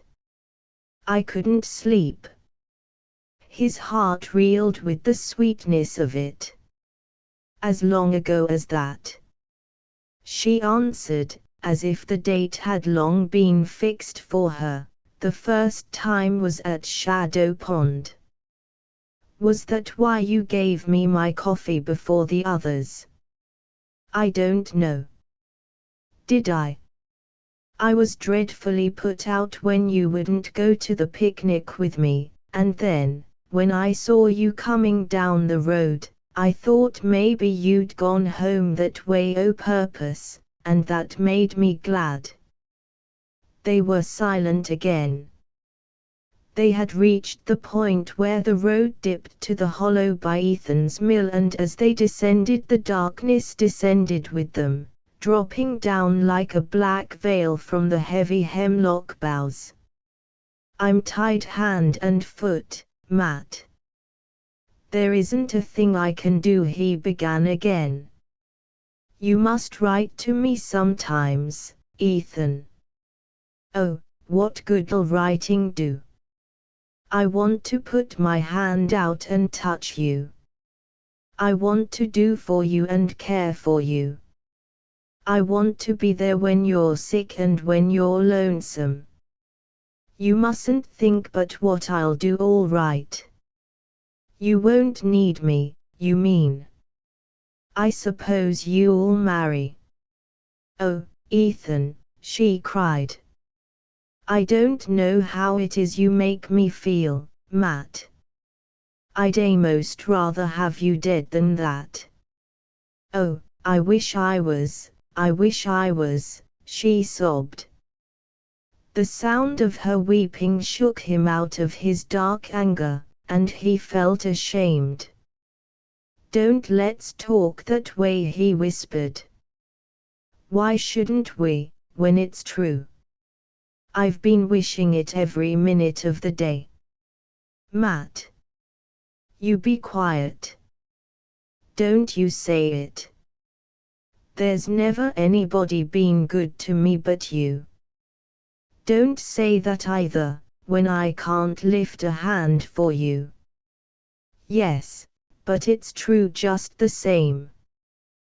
They had reached the top of Schoolhouse Hill and Starkfield lay below them in the twilight. A cutter, mounting the road from the village, passed them by in a joyous flutter of bells, and they straightened themselves and looked ahead with rigid faces. Along the main street lights had begun to shine from the house fronts and stray figures were turning in here and there at the gates. Ethan, with a touch of his whip, roused the sorrel to a languid trot. As they drew near the end of the village the cries of children reached them, and they saw a knot of boys, with sleds behind them, scattering across the open space before the church. I guess this'll be their last coast for a day or two, Ethan said, looking up at the mild sky. Matty was silent, and he added, we were to have gone down last night. Still she did not speak and, prompted by an obscure desire to help himself and her through their miserable last hour, he went on discursively, ain't it funny we haven't been down together but just that once last winter? She answered, it wasn't often I got down to the village. That's so, he said. They had reached the crest of the Corbury Road, and between the indistinct white glimmer of the church and the black curtain of the Varnum spruces the slope stretched away below them without a sled on its length. Some erratic impulse prompted Ethan to say, how'd you like me to take you down now? She forced a laugh.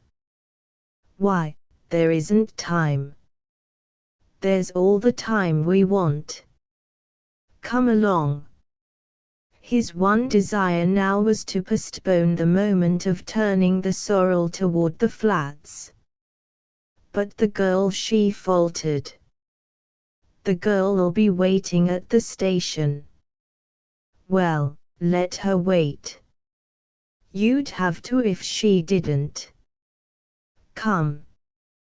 The note of authority in his voice seemed to subdue her, and when he had jumped from the sleigh she let him help her out, saying only, with a vague feint of reluctance, but there isn't a sled round anywheres. Yes, there is. Right over there under the spruces. He threw the bearskin over the sorrel, who stood passively by the roadside, hanging a meditative head. Then he caught Matty's hand and drew her after him toward the sled. She seated herself obediently and he took his place behind her, so close that her hair brushed his face. All right, Matt, he called out, as if the width of the road had been between them. She turned her head to say, it's dreadfully dark. Are you sure you can see? He laughed contemptuously. I could go down this coast with my eyes tied, and she laughed with him, as if she liked his audacity. Nevertheless he sat still a moment, straining his eyes down the long hill, for it was the most confusing hour of the evening, the hour when the last clearness from the upper sky is merged with the rising night in a blur that disguises landmarks and falsifies distances. Now, he cried. The sled started with a bound, and they flew on through the dusk, gathering smoothness and speed as they went, with the hollow night opening out below them and the air singing by like an organ. Matty sat perfectly still, but as they reached the bend at the foot of the hill, where the big elm thrust out a deadly elbow, he fancied that she shrank a little closer. Don't be scared, Matt, he cried exultantly, as they spun safely past it and flew down the second slope, and when they reached the level ground beyond, and the speed of the sled began to slacken, he heard her give a little laugh of glee. They sprang off and started to walk back up the hill. Ethan dragged the sled with one hand and passed the other through Matty's arm. Were you scared I'd run you into the elm? He asked with a boyish laugh. I told you I was never scared with you, she answered. The strange exaltation of his mood had brought on one of his rare fits of boastfulness. It is a tricky place, though. The least swerve, and we'd never come up again. But I can measure distances to a hair's breadth, always could. She murmured, I always say you've got the surest eye. Deep silence had fallen with the starless dusk, and they leaned on each other without speaking. But at every step of their climb Ethan said to himself, "It's the last time we'll ever walk together." They mounted slowly to the top of the hill. When they were abreast of the church he stooped his head to her to ask, "Are you tired?" And she answered, breathing quickly, "It was splendid." With a pressure of his arm he guided her toward the Norway spruces. "I guess this sled must be Ned Hale's. Anyhow I'll leave it where I found it." He drew the sled up to the Varnum gate and rested it against the fence. As he raised himself he suddenly felt Mattie close to him among the shadows. "Is this where Ned and Ruth kissed each other?" she whispered breathlessly, and flung her arms about him. Her lips, groping for his, swept over his face, and he held her fast in a rapture of surprise. "Goodbye, goodbye," she stammered, and kissed him again. "Oh, Matt, I can't let you go," broke from him in the same old cry. She freed herself from his hold and he heard her sobbing. "Oh, I can't go either," she wailed. "Matt, what'll we do? What'll we do?" They clung to each other's hands like children, and her body shook with desperate sobs. Through the stillness they heard the church clock striking 5. "Oh, Ethan, it's time," she cried. He drew her back to him. "Time for what? You don't suppose I'm going to leave you now? If I missed my train, where'd I go? Where are you going if you catch it?" She stood silent, her hands lying cold and relaxed in his. "What's the good of either of us going anywhere without the other one now?" he said. She remained motionless, as if she had not heard him. Then she snatched her hands from his, threw her arms about his neck, and pressed a sudden drenched cheek against his face. "Ethan! Ethan! I want you to take me down again." "Down where?" "The coast. Right off," she panted. "So we'll never come up anymore." "Matt! What on earth do you mean?" She put her lips close against his ear to say, "Right into the big elm. You said you could. So we'd never have to leave each other anymore." "Why, what are you talking of? You're crazy." "I'm not crazy, but I will be if I leave you."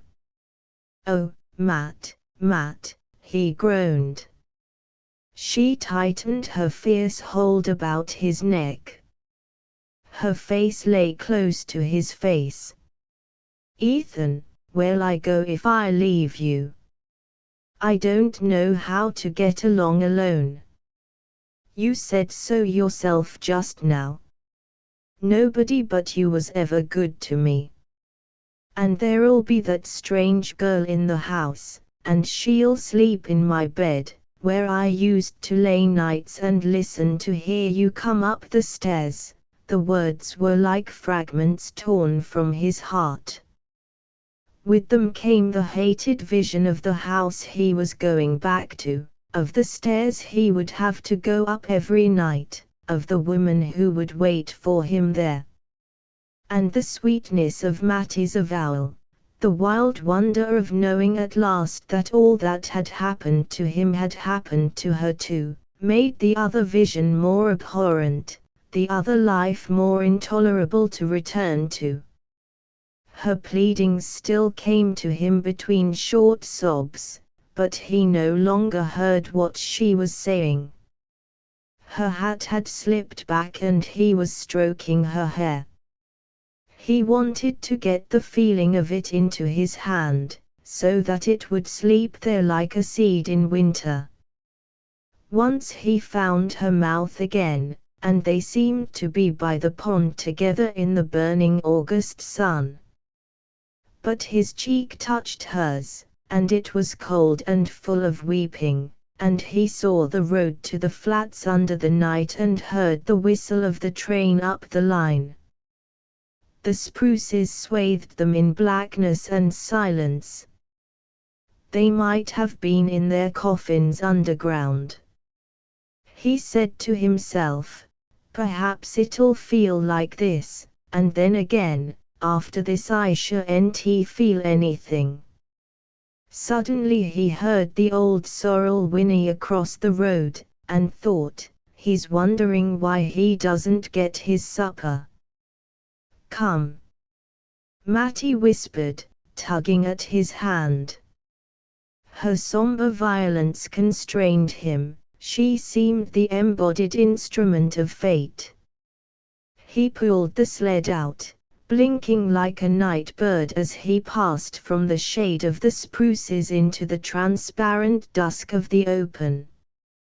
The slope below them was deserted. All Starkfield was at supper, and not a figure crossed the open space before the church. The sky, swollen with the clouds that announce a thaw, hung as low as before a summer storm.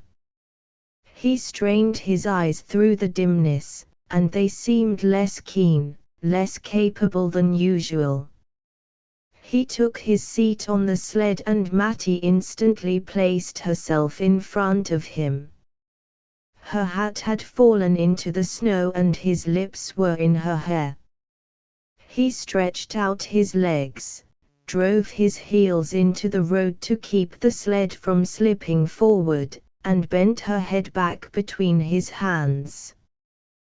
Then suddenly he sprang up again. "Get up," he ordered her. It was the tone she always heeded, but she cowered down in her seat, repeating vehemently, "No, no, no. Get up." "Why?" "I want to sit in front." "No, no. How can you steer in front?" "I don't have to. We'll follow the track."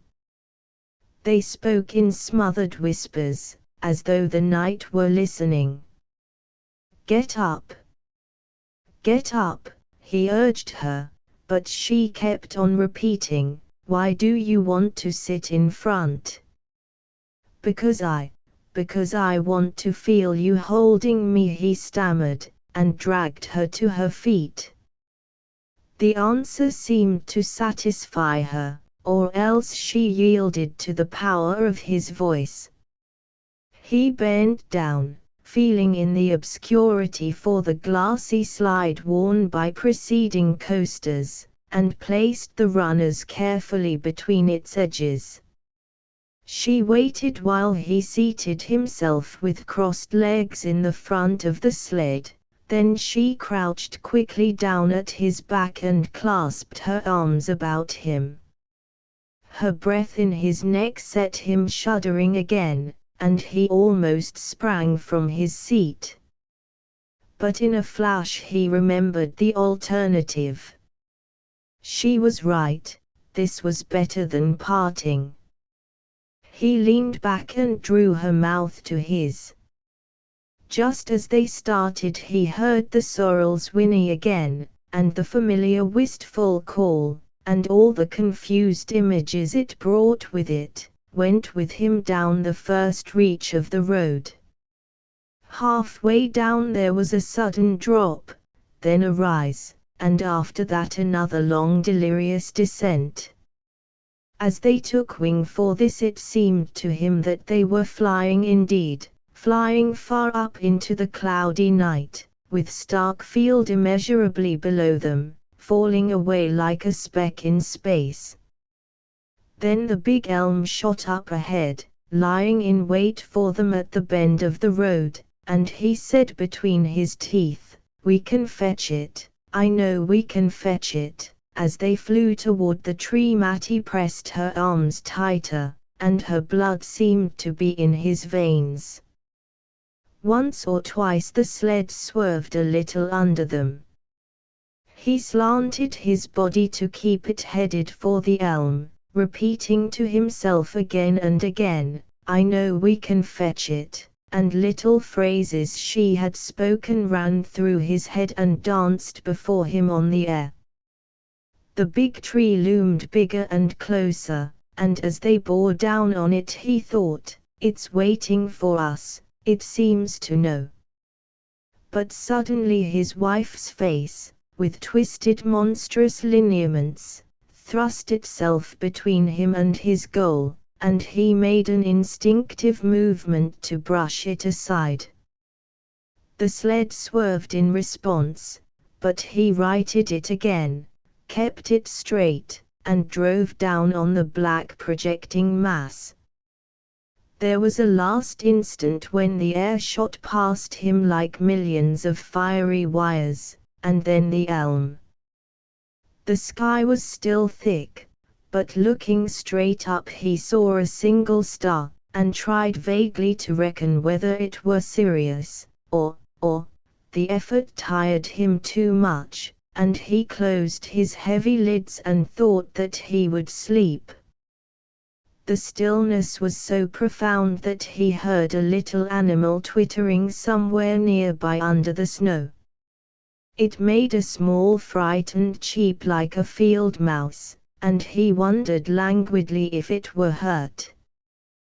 Then he understood that it must be in pain, pain so excruciating that he seemed, mysteriously, to feel it shooting through his own body. He tried in vain to roll over in the direction of the sound, and stretched his left arm out across the snow. And now it was as though he felt rather than heard the twittering. It seemed to be under his palm, which rested on something soft and springy. The thought of the animal's suffering was intolerable to him, and he struggled to raise himself, and could not because a rock, or some huge mass, seemed to be lying on him. But he continued to finger about cautiously with his left hand, thinking he might get hold of the little creature and help it, and all at once he knew that the soft thing he had touched was Mattie's hair and that his hand was on her face.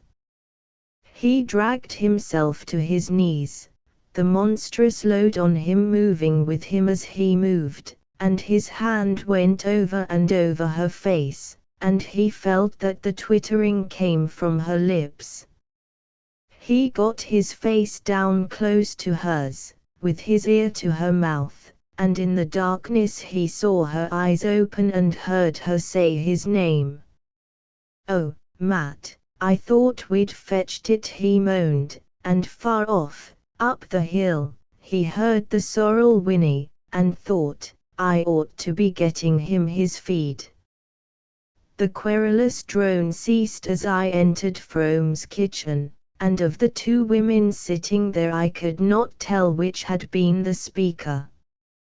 One of them, on my appearing, raised her tall bony figure from her seat, not as if to welcome me, for she threw me no more than a brief glance of surprise, but simply to set about preparing the meal which Frome's absence had delayed. A slatternly calico wrapper hung from her shoulders, and the wisps of her thin grey hair were drawn away from a high forehead and fastened at the back by a broken comb. She had pale opaque eyes which revealed nothing and reflected nothing, and her narrow lips were of the same sallow color as her face. The other woman was much smaller and slighter. She sat huddled in an armchair near the stove, and when I came in she turned her head quickly toward me, without the least corresponding movement of her body. Her hair was as grey as her companion's, her face as bloodless and shriveled, but amber-tinted, with swarthy shadows sharpening the nose and hollowing the temples. Under her shapeless dress her body kept its limp immobility, and her dark eyes had the bright witch-like stare that disease of the spine sometimes gives. Even for that part of the country the kitchen was a poor-looking place. With the exception of the dark-eyed woman's chair, which looked like a soiled relic of luxury bought at a country auction, the furniture was of the roughest kind. 3 coarse china plates and a broken-nosed milk jug had been set on a greasy table scored with knife cuts, and a couple of straw-bottomed chairs and a kitchen dresser of unpainted pine stood meagerly against the plaster walls. "My, it's cold here. The fire must be most out," Frome said, glancing about him apologetically as he followed me in. The tall woman, who had moved away from us toward the dresser, took no notice, but the other, from her cushioned niche, answered complainingly, in a high thin voice. "It's only just been made up this very minute. Zena fell asleep and slept ever so long, and I thought I'd be frozen stiff before I could wake her up and get her to tend to it." I knew then that it was she who had been speaking when we entered. Her companion, who was just coming back to the table with the remains of a cold mince pie in a battered pie dish, set down her unappetizing burden without appearing to hear the accusation brought against her. Frome stood hesitatingly before her as she advanced, then he looked at me and said, "This is my wife, Miss Frome." After another interval he added, turning toward the figure in the armchair, "And this is Miss Mattie Silver." Mrs. Hale, tender soul, had pictured me as lost in the flats and buried under a snowdrift, and so lively was her satisfaction on seeing me safely restored to her the next morning that I felt my peril had caused me to advance several degrees in her favor. Great was her amazement, and that of old Mrs. Varnum, on learning that Ethan Frome's old horse had carried me to and from Corby Junction through the worst blizzard of the winter. Greater still their surprise when they heard that his master had taken me in for the night. Beneath their wondering exclamations I felt a secret curiosity to know what impressions I had received from my night in the Frome household, and divined that the best way of breaking down their reserve was to let them try to penetrate mine. I therefore confined myself to saying, in a matter-of-fact tone, that I had been received with great kindness, and that Frome had made a bed for me in a room on the ground floor which seemed in happier days to have been fitted up as a kind of writing room or study. "Well," Mrs. Hale mused, "in such a storm I suppose he felt he couldn't do less than take you in, but I guess it went hard with Ethan. I don't believe but what you're the only stranger has set foot in that house for over 20 years. He's that proud he don't even like his oldest friends to go there, and I don't know as any do, any more, except myself and the doctor." "You still go there, Mrs. Hale?" I ventured. "I used to go a good deal after the accident, when I was first married, but after a while I got to think it made Em feel worse to see us. And then one thing and another came, and my own troubles. But I generally make out to drive over there round about New Year's, and once in the summer. Only I always try to pick a day when Ethan's off somewheres, It's bad enough to see the two women sitting there, but his face, when he looks round that bare place, just kills me. You see, I can look back and call it up in his mother's day, before their troubles. Old Mrs. Varnum, by this time, had gone up to bed, and her daughter and I were sitting alone, after supper, in the austere seclusion of the horsehair parlor. Mrs. Hale glanced at me tentatively, as though trying to see how much footing my conjectures gave her, and I guessed that if she had kept silence till now it was because she had been waiting, through all the years, for someone who should see what she alone had seen. I waited to let her trust in me gather strength before I said, "Yes, it's pretty bad, seeing all three of them there together." She drew her mild brows into a frown of pain. "It was just awful from the beginning. I was here in the house when they were carried up. They laid Mattie Silver in the room you're in. She and I were great friends, and she was to have been my bridesmaid in the spring. When she came to, I went up to her and stayed all night. They gave her things to quiet her, and she didn't know much till toward morning, and then all of a sudden she woke up just like herself, and looked straight at me out of her big eyes, and said, 'Oh, I don't know why I'm telling you all this.'" Mrs. Hale broke off, crying. She took off her spectacles, wiped the moisture from them, and put them on again with an unsteady hand. "It got about the next day," she went on, "that Zena Frome had sent Mattie off in a hurry because she had a hired girl coming, and the folks here could never rightly tell what she and Ethan were doing that night coasting, when they'd ought to have been on their way to the flats to catch the train. I never knew myself what Zena thought, I don't to this day. Nobody knows Zena's thoughts.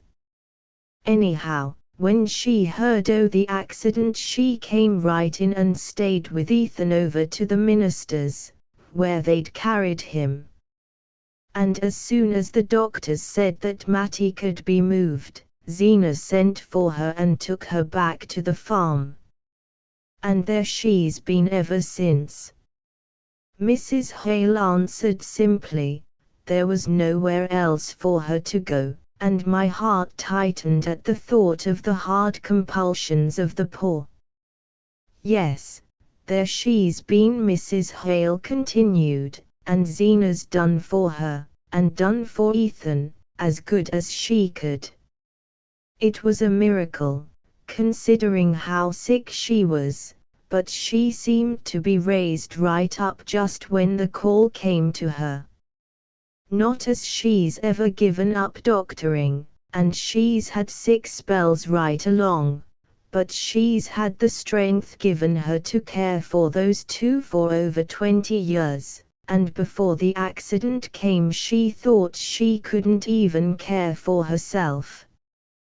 Mrs. Hale paused a moment, and I remained silent, plunged in the vision of what her words evoked. "It's horrible for them all," I murmured. "Yes, it's pretty bad. And they ain't any of them easy people either. Mattie was, before the accident, I never knew a sweeter nature. But she's suffered too much, that's what I always say when folks tell me how she's soured. And Zena, she was always cranky. Not but what she bears with Mattie wonderful, I've seen that myself. But sometimes the two of them get going at each other, and then Ethan's face break your heart. When I see that, I think it's him that suffers most. Anyhow it ain't Zena, because she ain't got the time. It's a pity, though Mrs. Hale ended, sighing, that they are all shut up there in that one kitchen. In the summertime, on pleasant days, they move Matty into the parlor, or out in the dooryard, and that makes it easier. But winters there's the fires to be thought of, and there ain't a dime to spare up at the Fromes. Mrs. Hale drew a deep breath, as though her memory were eased of its long burden, and she had no more to say, but suddenly an impulse of complete avowal seized her. She took off her spectacles again, leaned toward me across the beadwork table cover, and went on with lowered voice. There was one day, about a week after the accident, when they all thought Matty couldn't live. Well, I say it's a pity she did. I said it right out to our minister once, and he was shocked at me. Only he wasn't with me that morning when she first came to. And I say, if she'd ha' died, Ethan might ha' lived, and the way they are now, I don't see's there's much difference between the Fromes up at the farm and the Fromes down in the graveyard, 'cept that down there they are all quiet, and the women have got to hold their tongues. Asterisk asterisk asterisk end of the Project Gutenberg ebook Ethan Frome asterisk asterisk asterisk updated editions will replace the previous one, the old editions will be renamed. Creating the works from print editions not protected by U.S. copyright law means that no one owns a United States copyright in these works, so the Foundation, and you, can copy and distribute it in the United States without permission and without paying copyright royalties. Special rules, set forth in the general terms of use part of this license, apply to copying and distributing Project Gutenberg trademark symbol electronic works to protect the Project Gutenberg trademark symbol concept and trademark.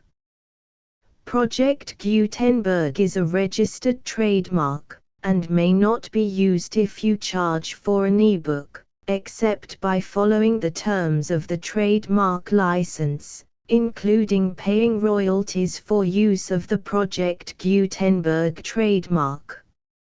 If you do not charge anything for copies of this ebook, complying with the trademark license is very easy. You may use this ebook for nearly any purpose such as creation of derivative works, reports, performances and research. Project Gutenberg ebooks may be modified and printed and given away. You may do practically anything in the United States with ebooks not protected by U.S. copyright law. Redistribution is subject to the trademark license, especially commercial redistribution. Start. Full license. The full Project Gutenberg license. Please read this before you distribute or use this work to protect the Project Gutenberg trademark symbol mission of promoting the free distribution of electronic works. By using or distributing this work, or any other work associated in any way with the phrase Project Gutenberg, you agree to comply with all the terms of the full Project Gutenberg trademark symbol license available with this file or online at www.gutenberg.org/license. Section 1. General Terms of Use and Redistributing Project Gutenberg Trademark Symbol Electronic Works 1.0. By reading or using any part of this Project Gutenberg trademark symbol electronic work, you indicate that you have read, understand, agree to and accept all the terms of this license and intellectual property, trademark / copyright, agreement. If you do not agree to abide by all the terms of this agreement, you must cease using and return or destroy all copies of Project Gutenberg trademark symbol electronic works in your possession. If you paid a fee for obtaining a copy of or access to a Project Gutenberg trademark symbol electronic work and you do not agree to be bound by the terms of this agreement, you may obtain a refund from the person or entity to whom you paid the fee as set forth in paragraph 1.e.8. 1.b Project Gutenberg is a registered trademark. It may only be used on or associated in any way with an electronic work by people who agree to be bound by the terms of this agreement. There are a few things that you can do with most Project Gutenberg trademark symbol electronic works even without complying with the full terms of this agreement. See paragraph 1.c below. There are a lot of things you can do with Project Gutenberg trademark symbol electronic works if you follow the terms of this agreement and help preserve free future access to Project Gutenberg trademark symbol electronic works. See paragraph 1.e below. 1.c. The Project Gutenberg Literary Archive Foundation, the Foundation or PGLAF, owns a compilation copyright in the collection of Project Gutenberg trademark symbol electronic works. Nearly all the individual works in the collection are in the public domain in the United States. If an individual work is unprotected by copyright law in the United States and you are located in the United States, we do not claim a right to prevent you from copying, distributing, performing, displaying or creating derivative works based on the work as long as all references to Project Gutenberg are removed. Of course, we hope that you will support the Project Gutenberg trademark symbol mission of promoting free access to electronic works by freely sharing Project Gutenberg trademark symbol works in compliance with the terms of this agreement for keeping the Project Gutenberg trademark symbol name associated with the work.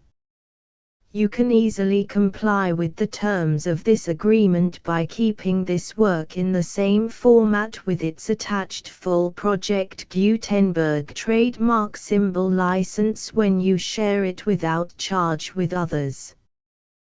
1.d. The copyright laws of the place where you are located also govern what you can do with this work. Copyright laws in most countries are in a constant state of change.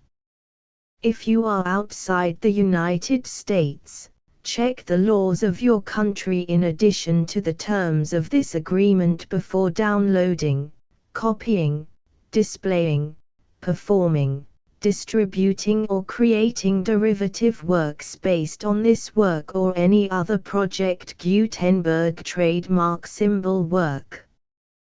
The Foundation makes no representations concerning the copyright status of any work in any country other than the United States. 1.e Unless you have removed all references to Project Gutenberg. 1.e.1.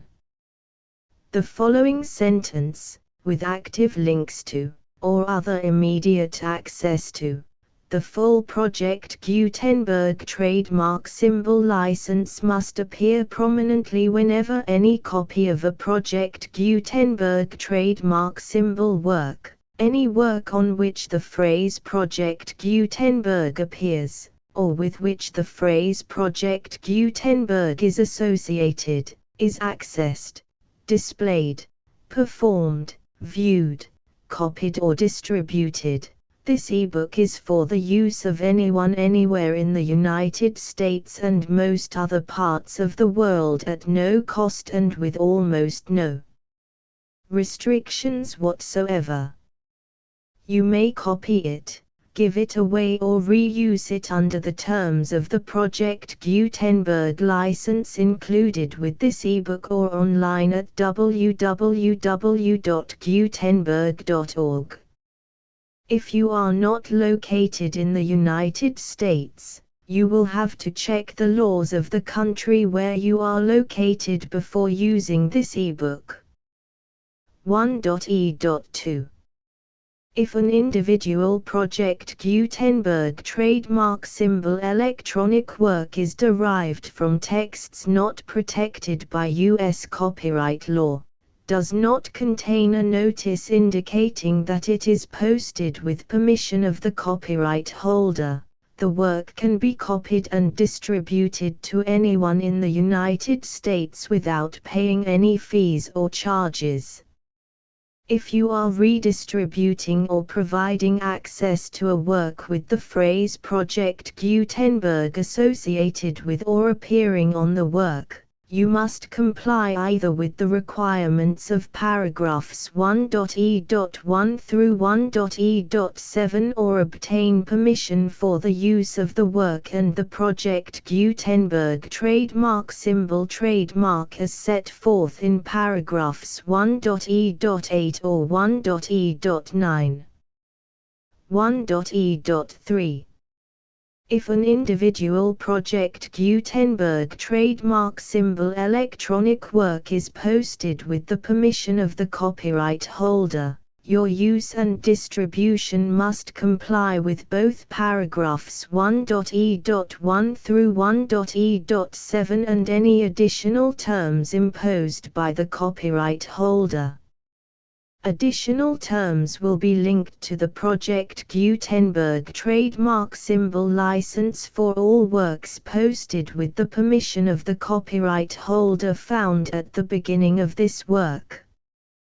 1.e.4 Do not unlink or detach or remove the full Project Gutenberg trademark symbol license terms from this work, or any files containing a part of this work or any other work associated with Project Gutenberg trademark symbol.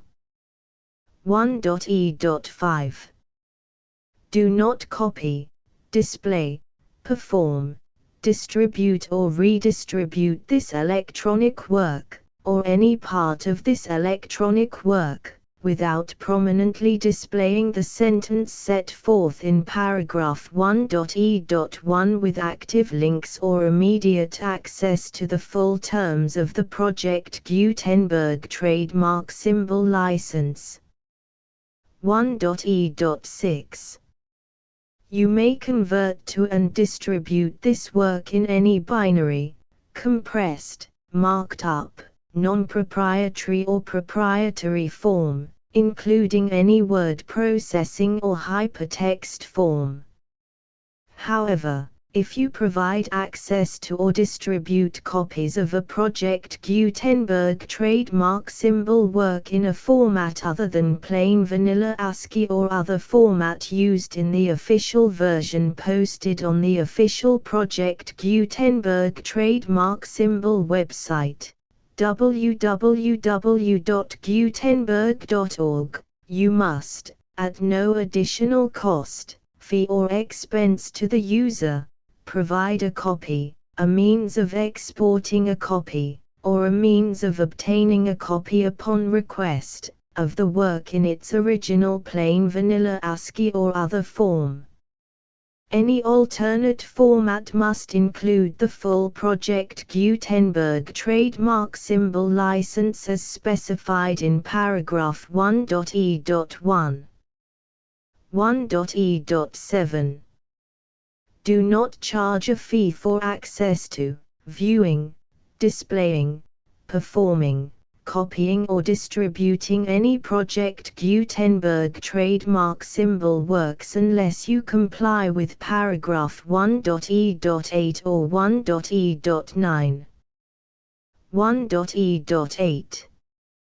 You may charge a reasonable fee for copies of or providing access to or distributing Project Gutenberg trademark symbol electronic works, provided that you pay a royalty fee of 20% of the gross profits you derive from the use of Project Gutenberg trademark symbol works calculated using the method you already use to calculate your applicable taxes. The fee is owed to the owner of the Project Gutenberg trademark symbol trademark, but he has agreed to donate royalties under this paragraph to the Project Gutenberg Literary Archive Foundation. Royalty payments must be paid within 60 days following each date on which you prepare, or are legally required to prepare, your periodic tax returns.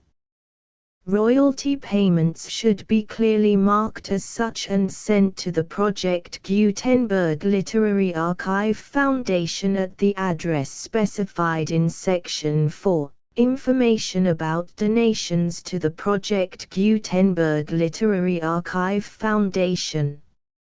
You provide a full refund of any money paid by a user who notifies you in writing, or by email, within 30 days of receipt that he does not agree to the terms of the full Project Gutenberg trademark symbol license.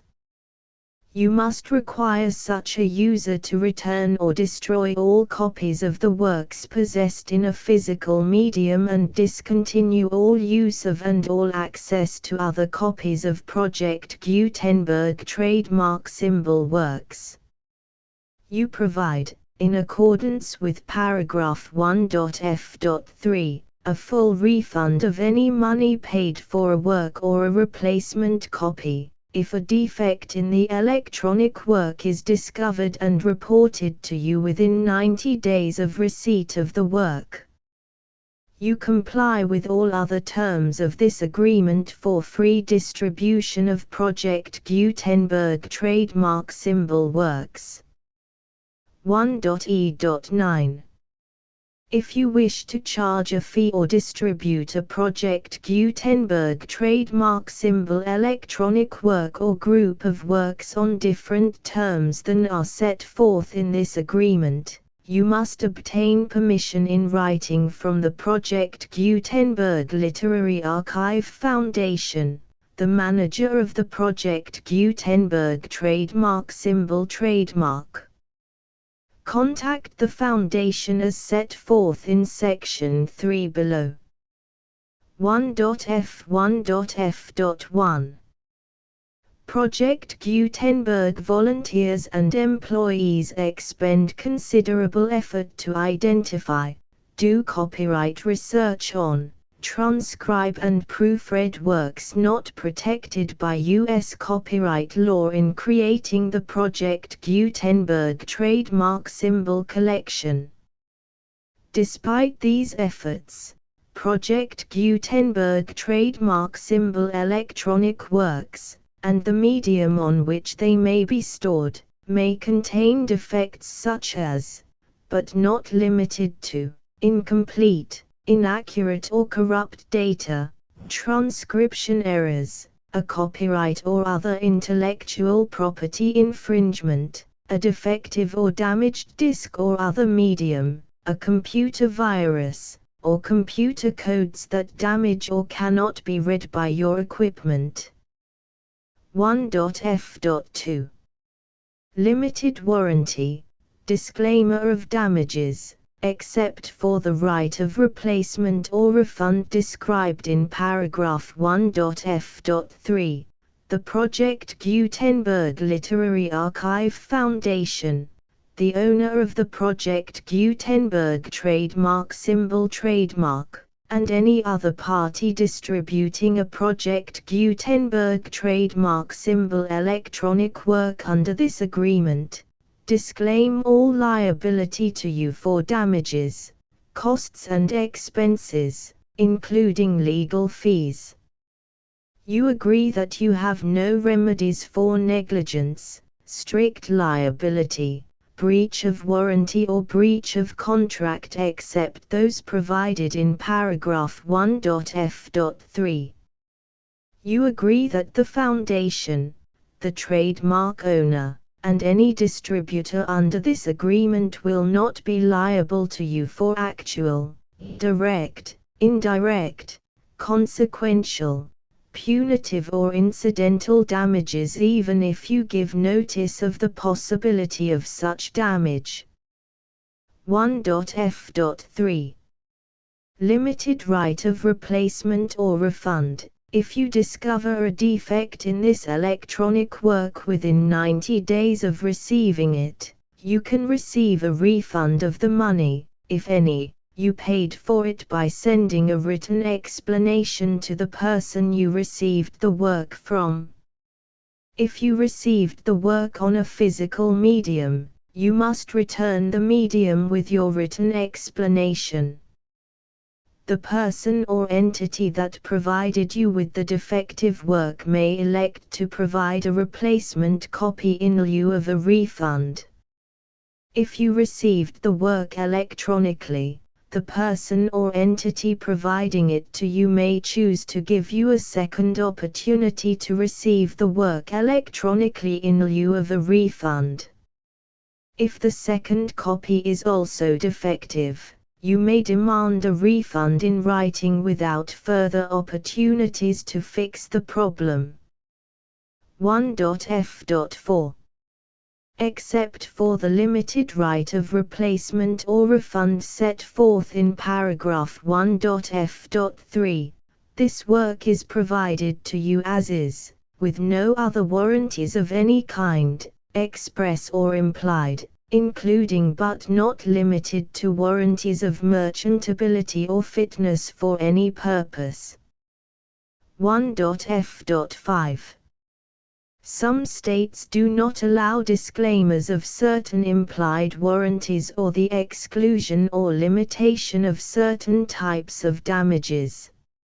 If any disclaimer or limitation set forth in this agreement violates the law of the state applicable to this agreement, the agreement shall be interpreted to make the maximum disclaimer or limitation permitted by the applicable state law. The invalidity or unenforceability of any provision of this agreement shall not void the remaining provisions. 1.f.6.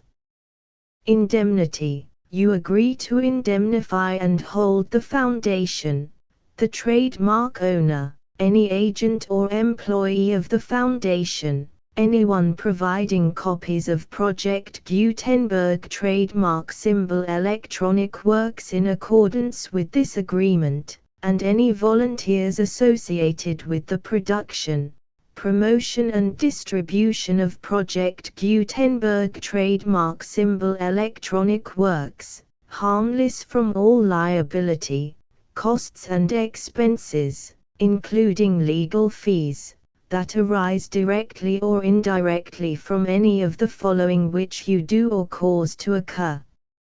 A. Distribution of this or any Project Gutenberg trademark symbol work. B. Alteration, modification, or additions or deletions to any Project Gutenberg trademark symbol work, and C. Any defect you cause. Section 2. Information about the mission of Project Gutenberg trademark symbol. Project Gutenberg trademark symbol is synonymous with the free distribution of electronic works in formats readable by the widest variety of computers, including obsolete, old, middle-aged and new computers. It exists because of the efforts of hundreds of volunteers and donations from people in all walks of life. Volunteers and financial support to provide volunteers with the assistance they need are critical to reaching Project Gutenberg trademark symbol's goals and ensuring that the Project Gutenberg trademark symbol collection will remain freely available for generations to come. In 2001, the Project Gutenberg Literary Archive Foundation was created to provide a secure and permanent future for Project Gutenberg trademark symbol and future generations. To learn more about the Project Gutenberg Literary Archive Foundation and how your efforts and donations can help, see sections 3 and 4 and the Foundation information page at www.gutenberg.org. Section 3. Information about the Project Gutenberg Literary Archive Foundation. The Project Gutenberg Literary Archive Foundation is a non-profit 501(c)(3) educational corporation organized under the laws of the state of Mississippi and granted tax-exempt status by the Internal Revenue Service. The Foundation's IN or Federal Tax Identification Number is 64-6221541. Contributions to the Project Gutenberg Literary Archive Foundation are tax-deductible to the full extent permitted by U.S. federal laws and your state's laws. The Foundation's business office is located at 809 North 1500 West, Salt Lake City, UT 84116, 801-596-1887. Email contact links and up-to-date contact information can be found at the Foundation's website and official page at www.gutenberg.org/contact section 4. Information about donations to the Project Gutenberg Literary Archive Foundation. Project Gutenberg trademark symbol depends upon and cannot survive without widespread public support and donations to carry out its mission of increasing the number of public domain and licensed works that can be freely distributed in machine-readable form accessible by the widest array of equipment including outdated equipment. Many small donations, $1 to $5,000, are particularly important to maintaining tax-exempt status with the IRS. The Foundation is committed to complying with the laws regulating charities and charitable donations in all 50 states of the United States. Compliance requirements are not uniform and it takes a considerable effort, much paperwork and many fees to meet and keep up with these requirements. We do not solicit donations in locations where we have not received written confirmation of compliance. To send donations or determine the status of compliance for any particular state, visit www.gutenberg.org/donate. While we cannot and do not solicit contributions from states where we have not met the solicitation requirements, we know of no prohibition against accepting unsolicited donations from donors in such states who approach us with offers to donate. International donations are gratefully accepted, but we cannot make any statements concerning tax treatment of donations received from outside the United States. U.S. laws alone swamp our small staff. Please check the Project Gutenberg web pages for current donation methods and addresses. Donations are accepted in a number of other ways including checks, online payments and credit card donations. To donate, please visit www.gutenberg.org/donate. Section 5. General information about Project Gutenberg trademark symbol electronic works. Professor Michael S. Hart was the originator of the Project Gutenberg trademark symbol concept of a library of electronic works that could be freely shared with anyone. For 40 years, he produced and distributed Project Gutenberg trademark symbol ebooks with only a loose network of volunteer support. Project Gutenberg trademark symbol ebooks are often created from several printed editions, all of which are confirmed as not protected by copyright in the US unless a copyright notice is included. Thus, we do not necessarily keep ebooks in compliance with any particular paper edition. Most people start at our website, which has the main PG search facility, www.gutenberg.org. This website includes information about Project Gutenberg trademark symbol, including how to make donations to the Project Gutenberg Literary Archive Foundation, how to help produce our new ebooks, and how to subscribe to our email newsletter to hear about new ebooks.